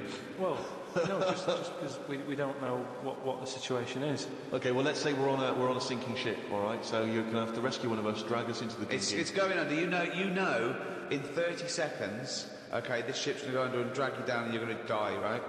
And our legs are trapped and you've got enough time to untangle one set of legs. Whose legs do you untangle? Now, just because my legs are long does not necessarily mean it's more complicated. No, it's exactly the same amount of time. Just have to make a choice. A terrible choice that Steve would not, hate you for. Well, no, listen. He won't be around for long. He's going to drown in 30 seconds. Well, forget him. Bear in mind this, Carl. You are going to be stuck in a dinghy with Ricky Gervais, and who knows how long that's going to take. Yeah. Think of all the head squeezing that's going to be going on, the comments, the wind-up. And do you honestly think that he's going to, if there's any provisions, that he's going to split them evenly with you? I mean, he's going to have drunk all the water, and there's only going to be about half an hour in. The food's going to be gone. Look at his gut. Look how much, of the food he's going to have to eat, the baked beans that you've got on board. Whereas me, you know how generous I am. I'm always sort of helping there we you go, out. Carl. I think he's put the nail in his own coffin there. You know how generous I am, Carl. Let's talk about that, Carl. Come on, think about that one. Yeah, I mean, have you forgot about that, Steve? What? The time when we went for a coffee and we had to have a bit of a heated debate about the 50p change. Yeah, you owed me 50p, and you decided you didn't want to give it to me because it was only 50p. And my point was, it's not a question of 50p, it's the fact that it's not your decision to decide not to give it to me. If I wanted to be generous, that's my decision. But you can't go, oh, it's only 50p, Steve. It's my decision. But you just given him a free keg of beer. Yeah.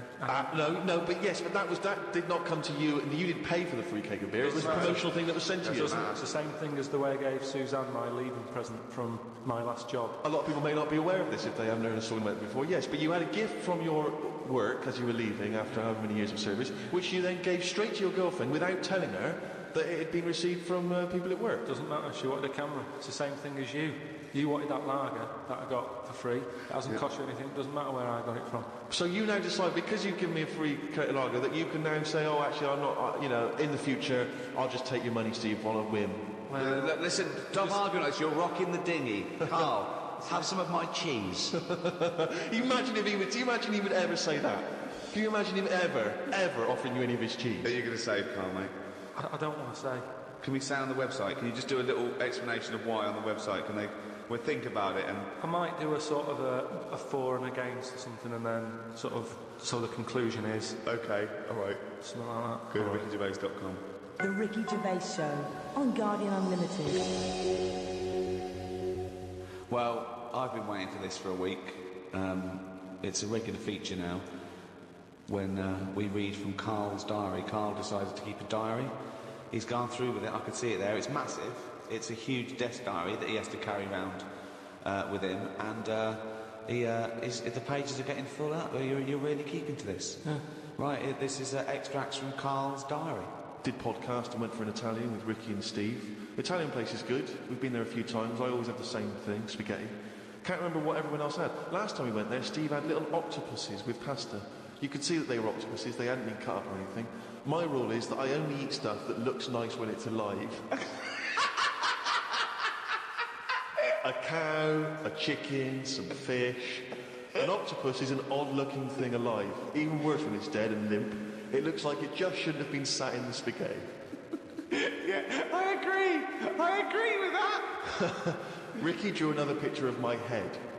We've given a few of them away as prizes, but he draws so many of them that they won't be worth as much anymore. Everyone will eventually have one. Like those pictures of a boy crying that caused houses to burn down in the 1980s. What does that mean? What are you talking about? Don't you remember if you're listening in America, they might not have made it over there. Is it the sort of like the sugary ones with kids? Like, is it Techikov or something?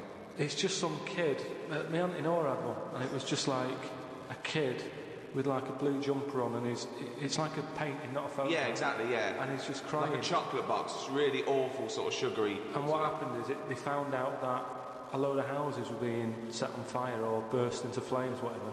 And the weird thing was, oh, it's bollocks. every house that burned down had that photo. Yeah, because every house had that picture in the fucking 70s and 80s. Idiot. It's like, we're linking it to sinks. Every house that's ever burnt down had a sink. You're talking shit again. Carry on. Wednesday. Saw a homeless bloke. I'm surprised that no companies have thought about sponsoring the homeless. Something like a clothing company. Give them some clothes that have an advert on the back. Everyone's a winner. Good idea. Got on the tube to Camden. Read in a free newspaper that hedgehogs could be gone by 2025. I think I've seen more dead hedgehogs than alive ones anyway, so I don't think I'll miss them. Went round to Ricky's house and had a game of pool. It should have been nice and relaxing, but Jane gave me some cake, and Ricky said I can't play pool if my hands are all sticky from cake. It was the sugar. And it wasn't that either. After he'd finished it, they weren't just sticky. He was licking his fingers, sucking his fingers off, and then was going to pick up pool cues and touch things. And I was thinking, go and wash your hands after licking your hands. You're not a cat. This turned into an argument when I said I didn't want to wash my hands. Why didn't he? He goes for a piss all the time without washing his hands, and then squeezes my head. I know I prefer to have lemon cake crumbs on my head than knob juice.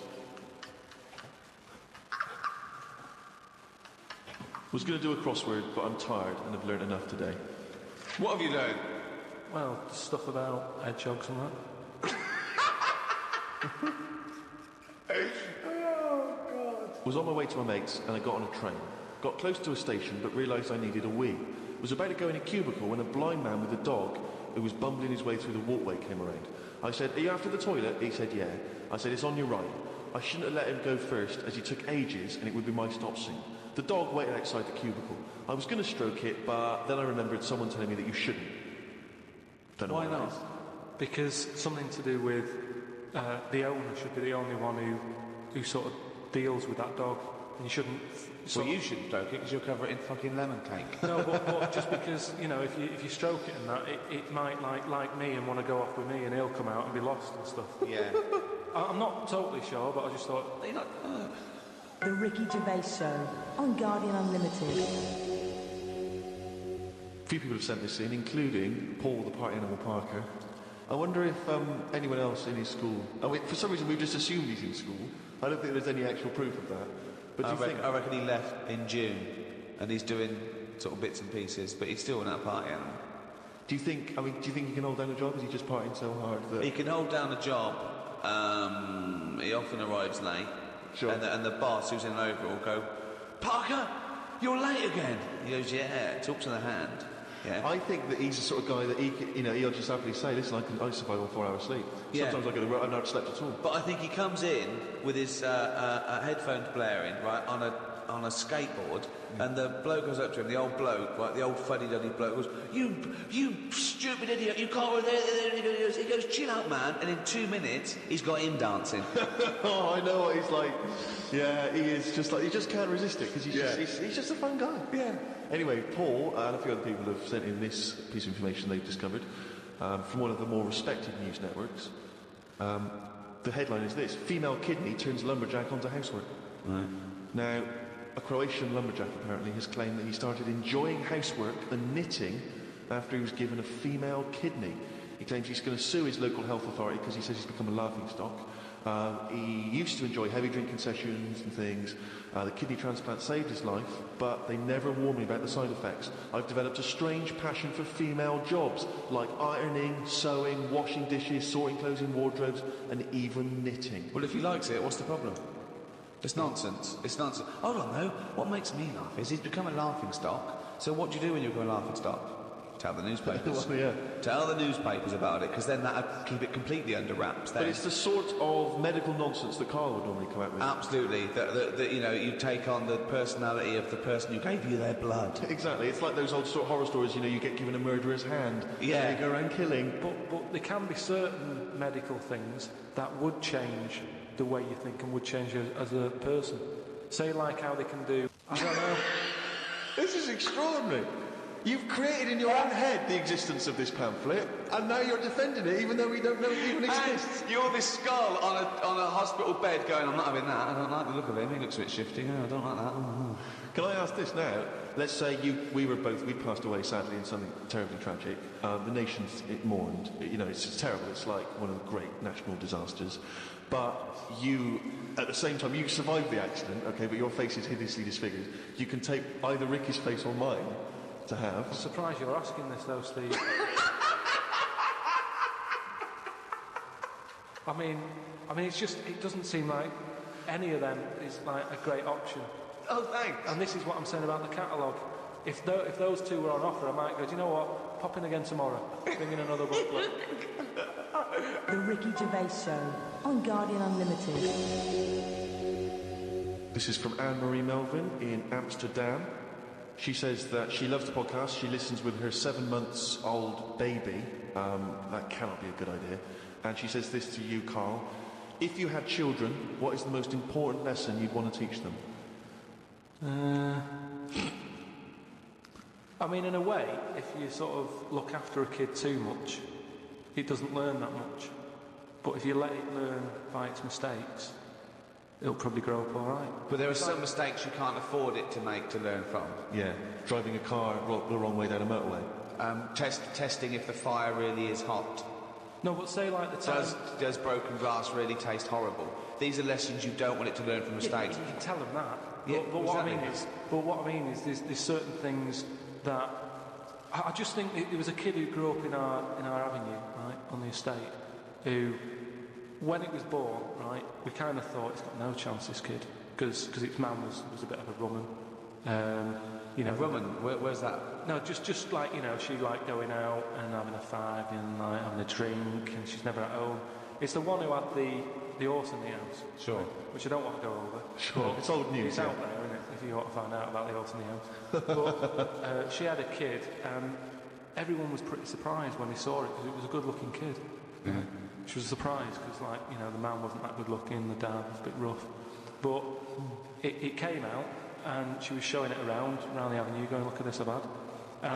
She was chuffed with it, because it's probably like one of the newest things she's ever had, because everything else was always sort of second down and what have you. But suddenly she's got this brand new little baby, right?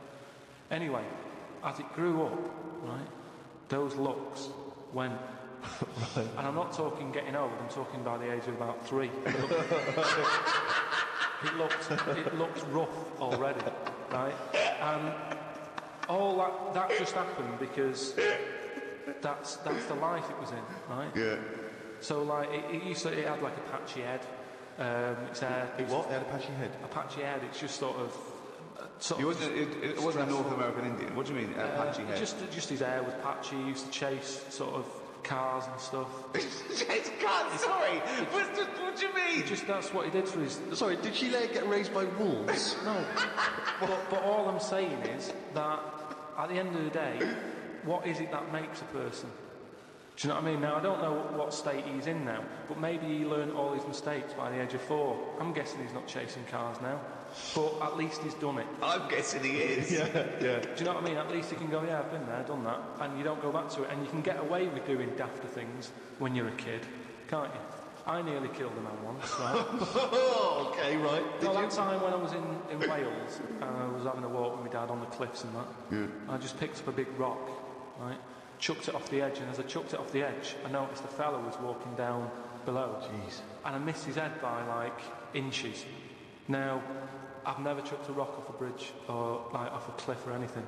And it only took one man to almost lose his life for you to learn that lesson. Yeah, but that's how you learn your lessons, yeah. isn't it? See, a lot of people would have said that maybe your dad should have said, hey, Karl, what are you doing? No, but he didn't know I was doing it. I didn't say I'm going to chuck this off there. I just picked it up and chucked it. And like, as I let go of it, I noticed the fella was down there. You live and you learn. That's a little mantra. Right. You live and you learn. So the woman who's had the kid, sort of look after it, feed it, make sure it's got shoes and that, but let it roam about. That's great. There's the advice for you, Anne-Marie. I love that. Good luck. Just let your 7-month-old baby roam about.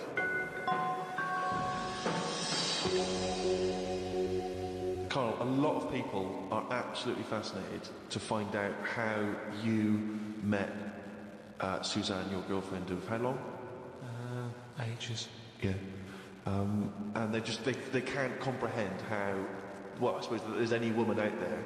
Well, there's someone for everyone, isn't there? Yeah. That's always my thing. And it's reassuring, I think. You know, we've chatted about the face transplants and that. You know, there's a face for everyone. It's philosophy, isn't it? Yeah. I mean, it's really unbelievable. No, there is someone for everyone, no matter what condition you're in or whatever. Yeah. Because I read on the email, someone emailed in an old Chinese proverb. Is it old though? You know the Chinese proverbs don't age well. It's something about everyone, everything, no matter what it is, has got one talent, right? And that's the same way in a relationship, isn't it? That everyone, you know, there's always someone out there, and that I like the Chinese. There's another Chinese proverb that I learned on an email. Go on.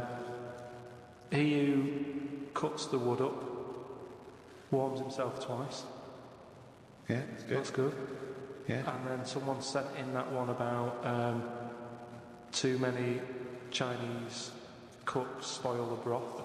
Why is that's I don't know who slipped the word Chinese in there, but I heard it was too many cooks. Well, it was just all sort of Chinese proverbs and that. One of my favourite on the same subject is a camel is a horse designed by committee. What do you mean?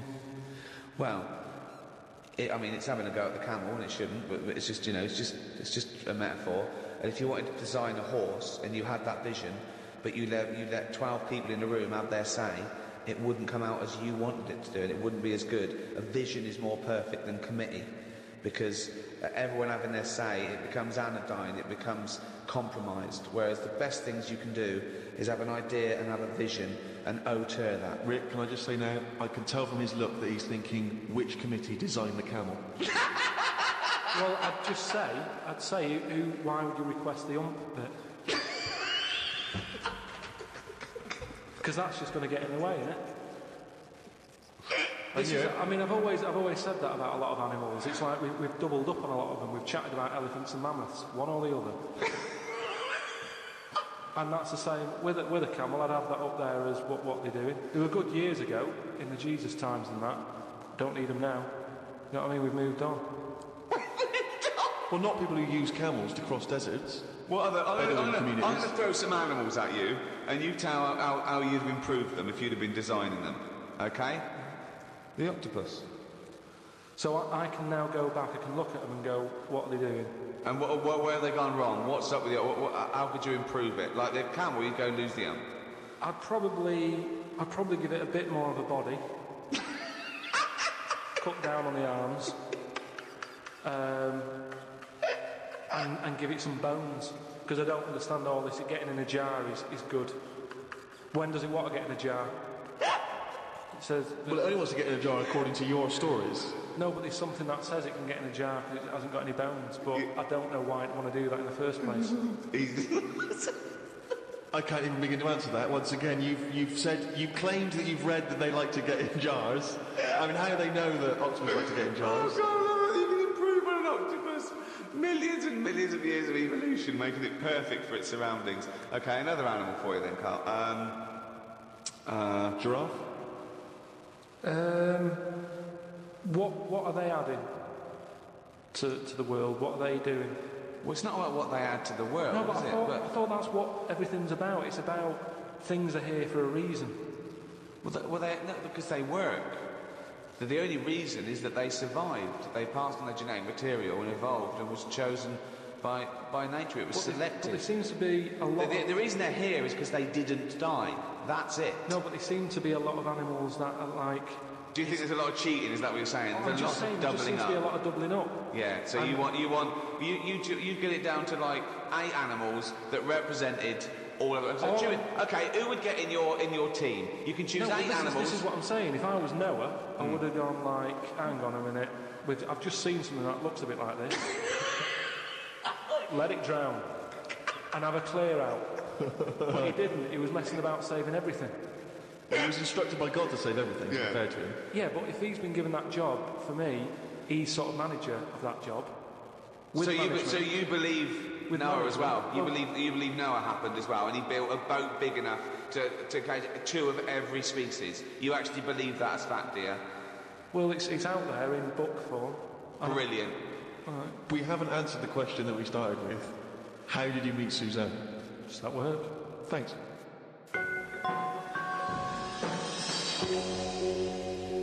Oh, chimpanzee, that monkey music! There was this airline, and was having a lot of problems, and a lot What, of pilot's too tall? Yeah, the cabin was so tiny. Only bananas were allowed in the cockpit for fuel. Anyway, there was a lot of strikes going on, right? Sure. Because I don't know what it was about. It was over money or whatever. Yes. And Well, get something that doesn't need money. but But what else could you pay something in, Well, Rick? peanuts. Okay, peanuts or fruit. Yeah. So anyway, the boss of the airline, he had like one pilot who he could trust, right? And that was his son. Right. But the problem is with a lot of these planes, you need 2 pilots. Of course you did. And he's like, if only I had 2 sons, but he didn't. There's no point harping on about it. Right? Sure.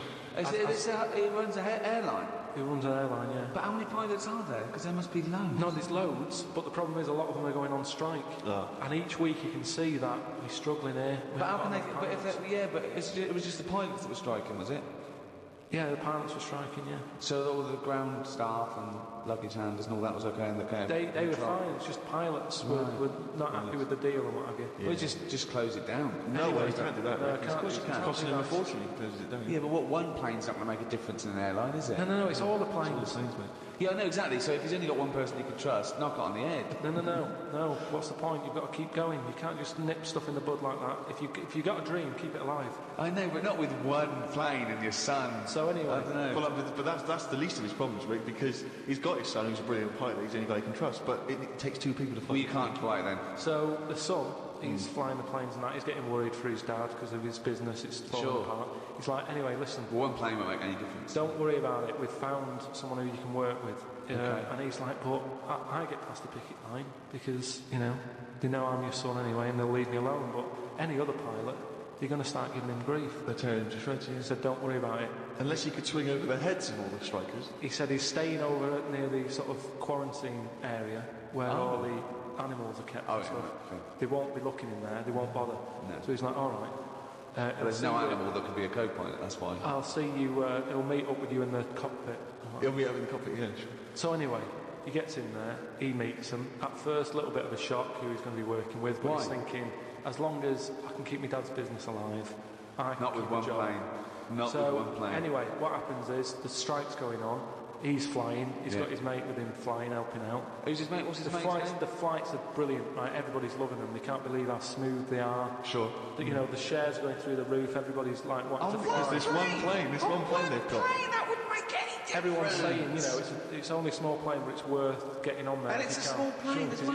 It's a great Oh, experience. gone under, I'd have thought. There's So no anyway- way they can keep that alive. Apparently they can. So they're keeping this plane up in the air and what have you, and everybody's booking the holidays. It's almost like the favourite bit of the holiday. They're loving the flights that much. Why? It's just because it's really good flights. I don't understand what difference. Apparently it's a great flight. It makes. It's I silent. don't So understand anyway, what difference it makes. Everyone's happy. Then one day, what happens is a little bit of a problem. Oh dear. You're not going to tell us that sort of co-pilot Coco he's not able to make it work, is he? Well, what happened is one woman who was on the plane got a bit peckish. Right. And said to the air hostess woman, said, "Oh, a little bit peckish. Have you got any sort of nibbles and that?" She went, "No, I've got a sandwich." She said, "I don't really want a sandwich. You want something, like the usual stuff that planes give out, just like a bag of nuts or something." What, are they not giving those out yet? So no, they don't give it for some reason. She was like, "Look, we've stopped giving out the nuts. We can get you a sandwich." And no one's like, "I don't want a sandwich. I just want some nuts." Do you know what I mean? A sandwich is quite a big meal, and what have you. I just want some nibbles, some nuts. Well, no, that's not available. Done. End of story. Can't get your nuts. She said, "Well, why aren't there any nuts?" She said, "Well, the airlines had problems and stuff, and maybe that was one of the cutbacks. We've never took the nuts back on." Yeah, sure. So she wouldn't just leave it. She wanted the nuts, right? She's having a lovely flight and everything. She said, cannot complain about the flight. The No, flight sure. is brilliant. Whoever's up there flying this plane is doing a She's dynamite doing a job. great job, but I need some nuts. Right. Anyway, so the ones There aren't any. Very demanding woman. There aren't any. It's a very demanding woman. There aren't any. Look, she's paid big money, right? She's probably in first class. She wants nuts, she's going to get No, nuts. there aren't any. Leave it. If she has to force her way into the cabin to get nuts, she's going to get Well, she nuts. can't go there because she'll be shot. Because with security problems and that, there's no way she could ever go to the cockpit. That would never happen.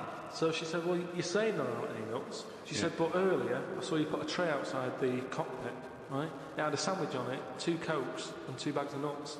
Right. She said, so you're saying there aren't any, but the pilot's getting Well, aren't they now? That was the last 2 packets. Done. No. So let's go home. So she's going, you can't have any. We understand now there's a dispute. So she said, well, I'll go and have a word with the pilot myself because you only put them out a few minutes ago. He can't have You can't. You I'm going go. over. No. I know, this is it. She was saying you cannot go over. She's going, listen, I'm going to go over because I feel like I'm being lied to. No, you can't. So she goes, and the pilot can hear all this chat about the nuts and what have you, and he's thinking, what's going on out there? Yeah. He opens the door. Yeah. She gets a glance in. Little monkey sat there with headphones. Fucking bollocks.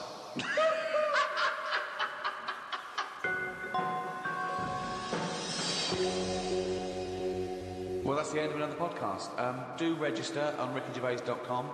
We'll be able to email you and tell you what's happening when we finish this run of podcasts. We might have some downloads. At the moment, we're working on animating all the monkey newses. So look forward to that. The absolute bullshit that is monkey news in all its glory. This was hosted by Positive Internet. Great guys. The great guys that host the world's #1 podcast. Cheerio from me, Ricky Gervais, and Steve Merchant. Goodbye. And Karl Pilkington. The Ricky Gervais Show on Guardian Unlimited.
Aristotle once observed, law is order, and good law is good order.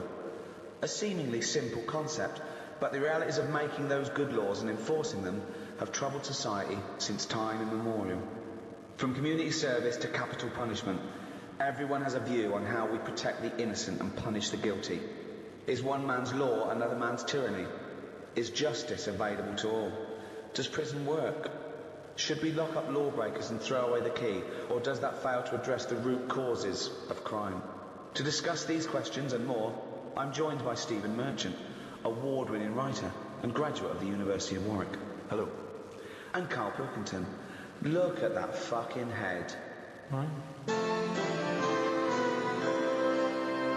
So, Karl, law and order. Not that interested in it, to be honest. What do you mean? I've got no interest in law and order whatsoever. It's not part of my life.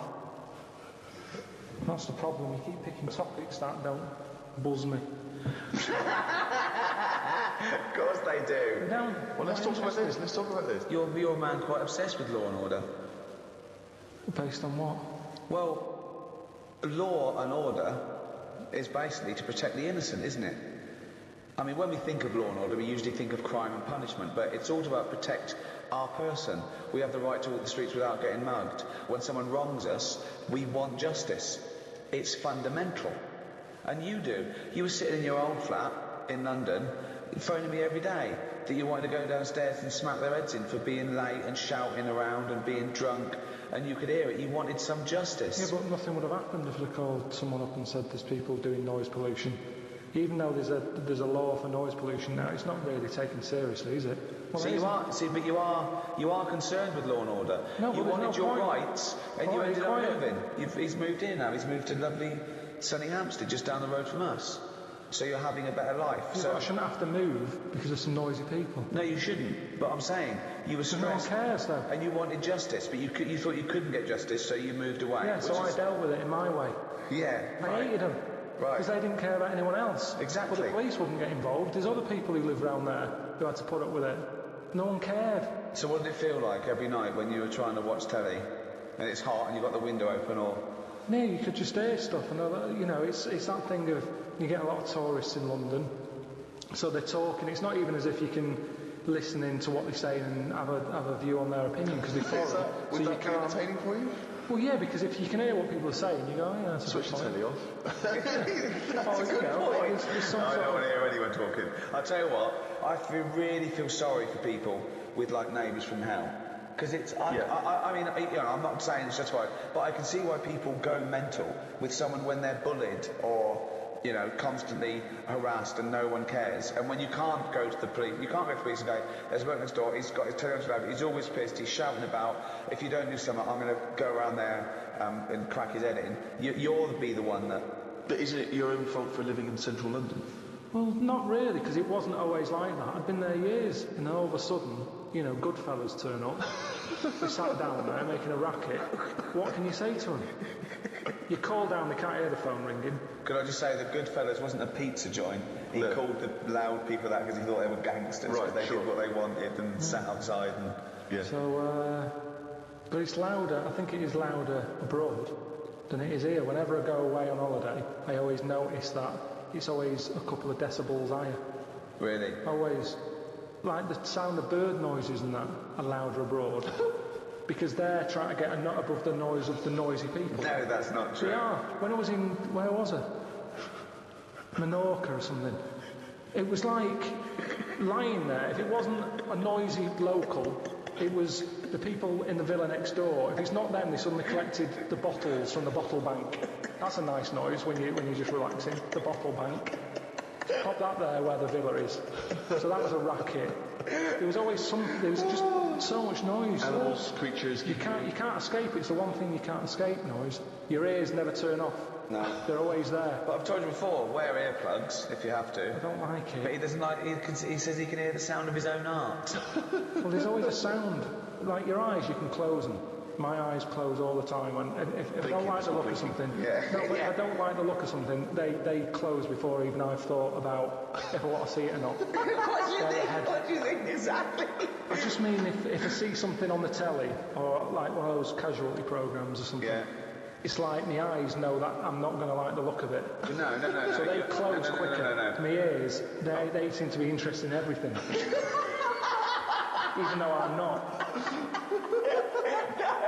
Right, what it is, you can't close your ears. Yeah, you that's can't. what I'm saying. Exactly, yeah. You can never... So that's why I like the idea that your eyes are closing when you were... Oh, I was watching that. Yeah, what are you doing? have your eyes ever closed something that you're going to think No, you're they normally get it right. Your eyes aren't making normally any get it decisions. You're making decisions. You turn away because you don't like seeing something. You don't turn away and then you're going, what was that? And your eyes going, you don't want to know. You do not know what you don't know. Just saying anyway. Ooh, lovely pair of tits here. Oh! Accept the very code and morality of treating people equally and not showing violence towards them. Carl, where do you stand on the tricky issue of capital punishment? You've given it some serious thought, I imagine.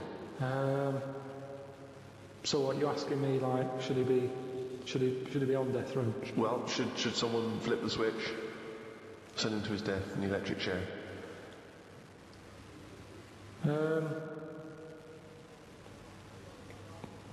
Yeah. Simple as that. Least considered. Yeah. I mean, I saw a little bit of flicker behind the eyes.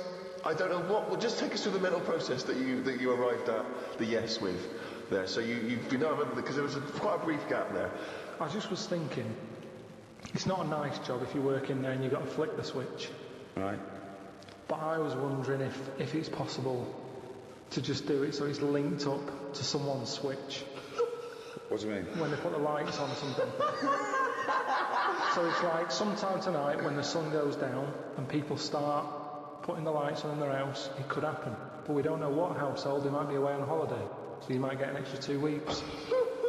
But at least that way, because for me, the worst... What did you say that? This is not... The question I asked was whether... We were talking about the morality of whether you put someone to death. But he was thinking about... literally the practicality of flipping the switch. Well, no, I think that aren't you talking about the integrity of the person who knows or knows not that they put someone to death, like a firing squad, like what they used to do sometimes in the First World War when they had 6 riflemen, but only 5 were blanks and one had and no one knew if they were the person that killed them. Yeah. So, but my point is that you do agree that someone should be put to death for a terrible crime, do you? You've got to have something there to stop them people who don't care, haven't you? Nature's done it in a way with bees. They've gone, we'll give you a weapon, but if you use it, you die. And that's like the bee. So they're worried they're going to go, that's what we do, won't we?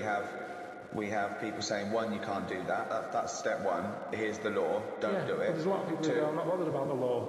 I'm not bothered about annoying people. Yeah, that's true. So for them, at the end of the scale, you've got the chair, and you stick the wires on their head, and they'll fry your head. And they go, oh God, I don't want that. That doesn't always work, does it, with being put to death? Because as a deterrent, most of the crimes aren't just crimes of gain with that. Some of them are crimes of passion, where a deterrent doesn't count because you see red and you go crazy and you're angry and you kill someone. I think a lot of those crimes, the deterrent isn't relevant. You know, things like armed robbery maybe, where it's a risk. What can I get versus what my crime? Maybe then it might be a deterrent. But then, of course, if you start to get a capital punishment for crimes that aren't murdering someone, then that thing brings in you might as well murder them because then you've got more chance of getting away with it. So it's very delicate what you make people be killed for. You've made an interesting and reasoned argument there, Rick. I'm looking forward to hearing the riposte. Right. When I was younger, I used to nick Mars bars. Okay. Right. Now, I did that then, and I knew that even if I get caught, what's the worst that's going to happen? Yeah. I'm not going to go to prison over that. But it was worth nicking because the Mars bar, they were like 45 pence. Sure. When you're a kid, you can get a lot of chewing nuts for that. Chewing nuts? I don't know what you're talking about. Yeah, they like caramel coloured in chocolate. Last ages. Quite hard. Oh, I know. Yeah, you shut the chocolate off and then you've got to chew them until they're... Yeah, I know, yeah. Now, I could afford them at 10 pence a bag. They'd last me sort of a morning. A Mars bar was a proper treat. There's a lot going on in there.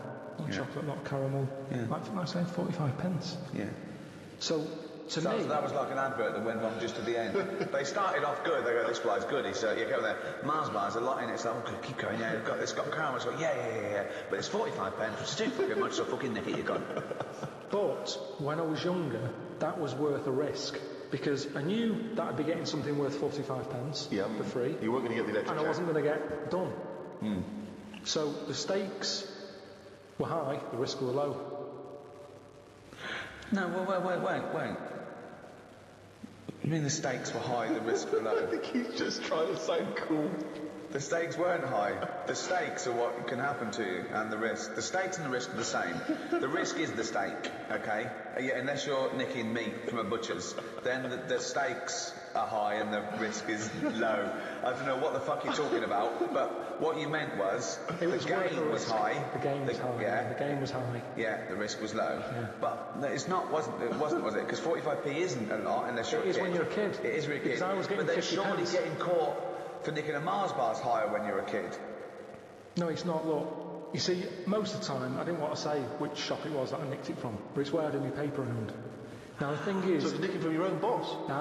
But listen, I used to wake him up. That is terrible. No, because That is terrible. This is awful. That Go is- on, hang on. that is really No, I want to hear him bad. rationalise his Because that terrible sweet crime. old man who used to give... It's not an old man. I used to go round and Sweet wake him old up, man. right? He hated running that place. Right. If anything, I'd say I was his best asset. Well, not really. Yeah. Because I You don't know were nicking from him. He was thieving from him. I don't know how much he made on papers, but he'd probably go 45p profit. Hold on. They got their papers really early because I got up early. Yeah. I used to go round to the Well, you shop know, at Mars a 4:30. day helps you work, rest, and steal. So I used to go round there, wake him up. He'd be like, "What are you doing round here so early?"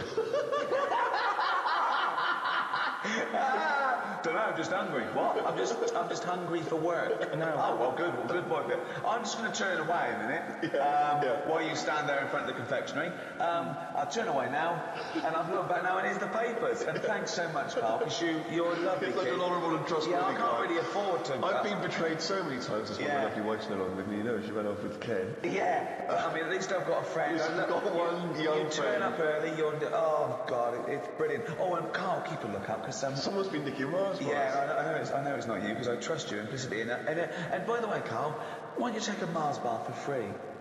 Oh, thanks. Well, that never happened. All right. So, I'm getting 50 pence a day for delivering papers, but I needed the energy. Right. Now, if I spent my 50p on a Mars bar, Yeah. 5p profit a day is not worth it. No. So, help yourself. I knew I was doing a good job for him. No, so help yourself. That doesn't follow. So help yourself. Get another job, leave that job, negotiate a pay rise. Not help yourself. That doesn't go. That's ridiculous. Where does it stop? If you worked in a nuclear power plant, well, they're not paying me much. Have a little bit of uranium. A lovely little bit of uranium. Yeah. I do. That's a strange analogy, Rick. Some lamp straight from a bloke nicking stuff from work. So he works in a power plant, he's having himself a bit of uranium. What's he doing with the uranium? Well, you know, Mars a day and all that, and that's for energy, and so's uranium. But more energy than a Mars bar. Yeah, I never nicked because I couldn't bear the shame. Even as a kid, I knew that was shameful. I want a clear conscience. I want to go to bed and sleep at night. And I do, Carl. I haven't got restless leg syndrome or people shouting out my window. So I sleep at night because I've got a clear conscience. And that, to me, is what guides me. Well, it's like when I first moved to London and I was travelling, when I was living in Oval, I was travelling across London all the way to Shepherd's Bush every day. That's a big, long, 45-minute, hour-long journey.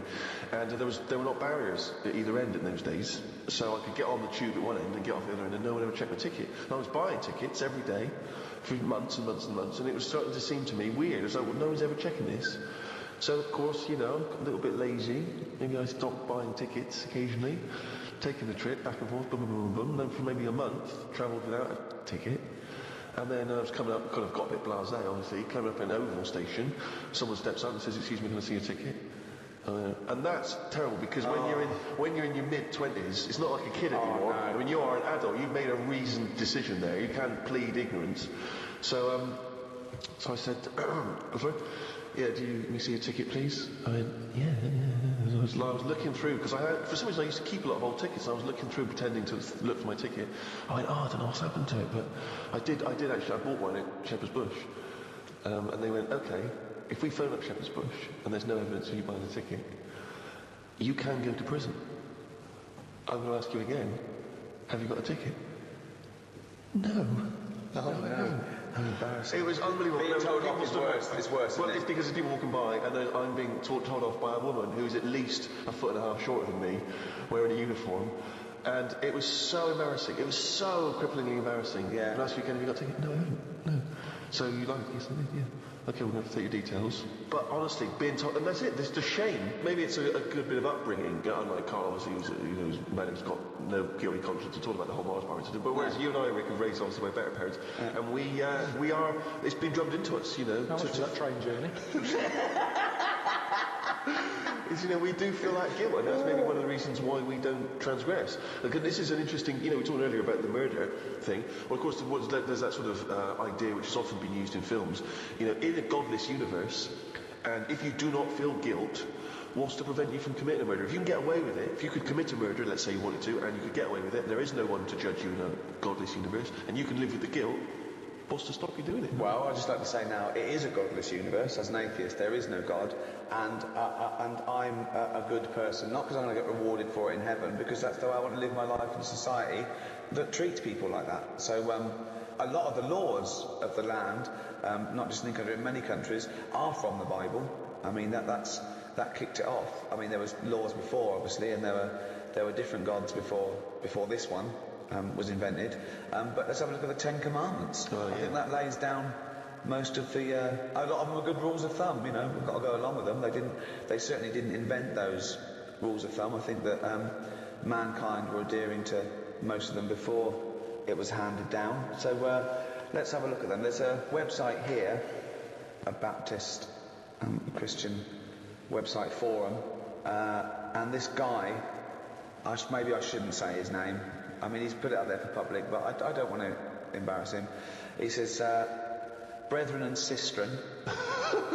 What? Yeah, so Never heard that before. I've learned a word. Yeah. Brothers and sisters.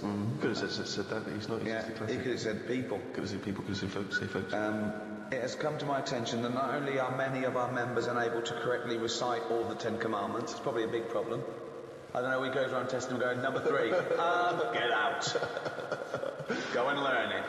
But those who can remember, even a few, invariably get the sequence wrong. Is that important? Oh, well it is. He says, let me set the record straight. The commandments do not come in a random sequence, with the exception of 7th commandment, an obvious anomaly. Why? Well, he reckons that thou shalt not commit adultery at number 7 should really be 6th in terms of severity. Let me explain. The commandments appear in order of severity. Right. The harsher the punishment, the closer to the top. I hope this handy colour chart will make the intrinsic beauty of God's word more comprehensible to all. So this is it. He's laid it out. Commandment number 1: thou shalt have no other gods before me. Okay? Alert level, severe. Punishment, genocide. Whoa. Entire cities with men, women, children and animals must be killed. So that's a lovely, nice Christian view there. So if you worship another god before the right God, he doesn't name him by name, he just uses the term God. Sure. But there's only one according to this Genocide. Yeah, anyone who worships another god, genocide. Entire cities with men, women, children and animals must be killed. I don't know what the animals have ever done, but yeah, okay, so that's number 1. That's the most severe, worshipping the wrong god. Sure. Okay? Number 2, thou shalt not make unto thee any graven image. Okay. No graven images. That's I assume so. Druids, devil worshippers, anything like that, isn't it? Well, I think it's also just, I suppose it's kind of images that mock or degrade the Almighty.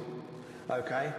Severe. What's the punishment there? Genocide. Genocide again. That's his favourite there. Genocide.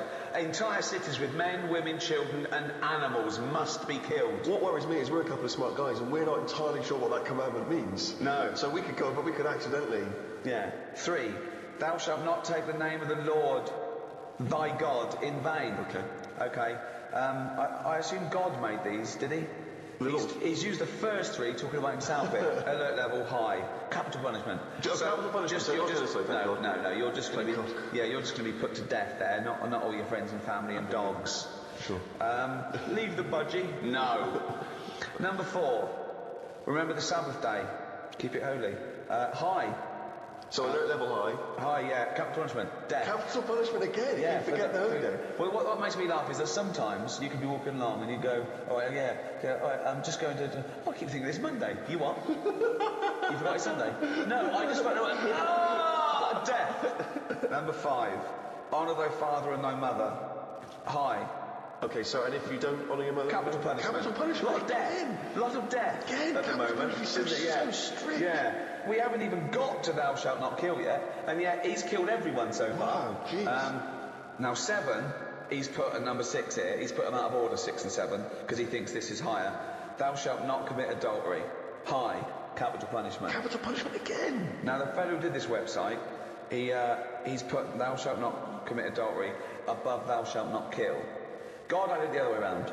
God had thou shalt not kill, but this fella, I reckon his wife played away. Right. So he went, right, I'm putting them in a different order. Because before, let's see, number 6, he's put thou shalt not kill, alert level, elevated, capital punishment in some cases. So if you murder someone, you can sometimes be killed. If you commit adultery, always death. Get killed. So I think he's made that he can have his wife put to death, right? Or he could kill her, but maybe get off with it. Right. That's why he's done that.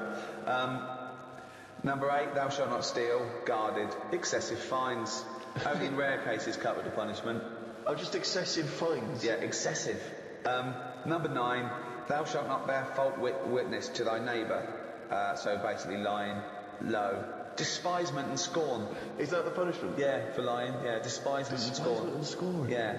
Thou shalt not covet, really. Don't try and get stuff. Don't be jealous of stuff and try and Punishment? get it. Despisement and scorn. Despisement and scorn, sure. I'm just going to go through. I'm just going to go down these, see which ones I commit. Thou shalt have no other god. I don't have any god, so I haven't broken that one. 2, craven images. No, I don't have any craven. I don't accept there's a god. 3, thou shalt not take the name of the Lord. Again, I don't take his name in vain because I don't believe he exists, so I'm fine there. Remember the Sabbath. I always remember Sunday. I know I've got a calendar and everything, so I haven't done that one. Honour thy father. Yeah, I do that. Never commit adultery. Don't do that. No, never killed anyone. Don't steal. I don't lie, and I don't covet. So I am an amazing Christian. Pretty clear. Yeah, you're a pretty clean living guy. Wow. There you go. Well, whereas, I don't know, Carl, have you ever... What's your view? I still open like post. That isn't for me. Let's see, that's on there. That's opening other people's post, alert level, low, punishment, embarrassment. You have to walk along with your trousers around your ankle, saying I'm a div. Why do you open other people's mail? But it's just a fella called Bruce who he's the bloke who used to own the flat before me, and I don't know. I started off and I thought, oh, should I pass it on? You know, because when people move, it's a lot of messing about tracking down where they've gone. So I thought, should I just leave them for a bit? And I collected some for a bit, and then there was one that sort of said, "This is important" on the front of it. So I thought, how important is it? So I opened it. What was it? Was it important? Not really. It was from the tattooists. What did they say? It was just something They about said, it. "Oh, we used the AIDS needle on you. Can you come in for a little test?" So I just started. I just kind of thought, oh, I'll start opening it, having a look, and it was weird because do you know like how you get fed up of being yourself? No, but go on. Well, I'm intrigued. Of course. No, you can just have days where you're like, I wish I was Brad Pitt, yeah. Well, you know, and Bruce Willis in your case, oh, isn't it? well, this bloke was Bruce. So I just go, oh, let's see what, you know, if I was Bruce, would I be happier being him? Do you know, like how I've said to you before, you never know if you don't feel well because they can't put you in someone else's body to sort of compare. No, well, most people can just use their imagination. Yeah, sure. So I sort of think... They don't actually need to physically go into someone else's body to understand that. Yeah, like Ghost. Yeah, exactly. So I think, well, would I enjoy being Bruce more? Sure. And what have you gleaned from Bruce? He's got a tattoo. We know that. There wasn't that much. So it was mainly busy at Christmas. A lot of Christmas cards, which were good because I. Yeah. So you put up these Christmas. You put up these Christmas cards. You had Christmas cards hanging in your flat to have a lovely Christmas, Bruce. Auntie Jean. That's Hang on a crazy. minute, because when you put them on your mantelpiece or your shelf or whatever, you're not looking at them every day. It's just a picture of Father Christmas. It doesn't matter who it's to or from. But why have them up at all? Why not just buy some make it a bit Christmassy? You can just buy some blank cards and put them up. Use them every No, year. I have to. Bruce has got a lot of friends. It was more awkward, right? Because the bloke downstairs, because I used to always collect the stuff for Bruce, I got talking to a bloke who's in the same block, and like he used to see me picking stuff up for Bruce. He'd always say, all right, Bruce. No. You've never told him that you're not Bruce? No point. In the pub I used to drink in, the landlord got it into his head that I was Steve, right? And you don't mean me? No. Exactly, Steve. yeah, no, it's just before I met you, this was like 25 years ago. And he called me Steve, and it got to the point I couldn't correct him. Yeah. Because it would have been embarrassing for him. And so after about 2 years, we were playing cards, and someone said, Ricky, and he went, who's Ricky? And I went, Ricky, and I just went red. He went, what do you mean, Ricky? I went, yeah, that's my name. He went, he said, what do you mean, fucking Ricky? I went, Ricky, and I looked at him, what do you mean? Steve. I went, no, it's not Steve. He said, well, I've been calling you Steve for 2 years. I went, have you? Like denying I'd ever heard him call me Steve. Oh, this guy, right? But hang on, did he? What happened? What was the fallout from it? He's just sort of like, he was a bit confused. Yeah. And then I think he still called me Steve for a little while, but sometimes it was Ricky, sometimes it was Steve. It was fine, right? But this guy, right? He was a bank robber. Okay. Yeah, he'd done 17 years in all. In prison? In prison, yeah. And I was a bit scared of him. I'm fascinated. He was fine. He was done now. He'd gone straight, totally straight, and he was running this pub. And I remember once he'd tell me stories about it, and he'd go on about his. He did it with 4 people, and they all did time. And he said, but you wouldn't recognise them now. He said they are the most respectable people you'd ever seen. He said, yeah, they're just lovely businessmen, higher sophistication. And he said, you'd never guess. Right? And then one day he came over to me. It was a busy pub. He went, Rick, Steve. He said, you know those geezers I did the crime with, the other 3? I mean, yeah, he said, they are in the pub here now. See if you can guess who they are. I said, you'll never guess who they are. I looked around. I saw 3 blokes in sheepskin coats with tinted hair covered in gold sovereigns and gold necklaces. And I went, no, who? He went, those 3. I went, you are joking. You are fucking joking. That was his idea of total sophistication. They had tinted beards, but they looked like fat Bee Gees covered in gold and sheepskin. It was unbelievable. I went, oh, that is a surprise. That is a surprise. I thought they were barristers. Oh, unbelievable. I was always terrified of being mugged when I first moved to London. And you remember, Rick, I had a wallet with all my stuff in, and then I took to carrying a fake wallet, which I had some sort of old library cards and DVD cards, video shop cards and stuff, and I put a fiver in there, And then I got really anxious because I thought, what if I hand over my fake wallet, and he goes, well, it's a fake wallet. Okay, then I got to hand over the real wallet, but maybe he also punishes me, takes out on me because he's angry. So then I took to carrying a second fake wallet. So I spent about 2 months carrying 3 wallets around, 2 of which were fake, right? And then, do you know the reason I stopped? Because I thought, what if I give him both fake wallets? I give him one fake wallet, he opens it, he goes, well, this is a fake wallet. I give him the second fake wallet. Now he's going to be twice as angry as he would have been if he only had the one fake wallet. And then I was thinking, what if I do give him the fake wallet, and then he just starts using the library cards and the video cards, and he could run up a huge fine. Yeah. I'd be in the same position where I give him the money. Yeah, I don't believe you'd ever put a fiver in the fake wallet. You wouldn't be willing to. Yeah. I had a run-in with crime. I was ripped off in a big sting operation a few years ago. I was at home and I was rushing out, and the phone went, and it was my bank. Yeah. And I went, is that Mr. Gervais? I went, yeah. He went, have you recently bought £200,000 worth of gold bullion? And I went, Jane, have we bought £200,000 worth of gold bullion? No, of course not. Oh, no. Well, someone's taken that money out of your bank account, fortunately, and they've purchased gold. And I went, right, okay. They went, we'd like your permission to get the CID involved. I went, well, yeah. I said, of course. I said, but hold on, you know it wasn't me then. So do I get the money back? And they went, yeah, all the money will be put back into your bank account. I went, fine. I said, yeah. I basically went, yeah, fill your boots. And they went, and can you come down? I went, oh, yeah. So I arranged the time. I went down to the bank. There was the CID there, waiting. And it turned out it was sort of an inside job. Someone who did some sort of random checking of facts. They phone you up and say you're happy with the service.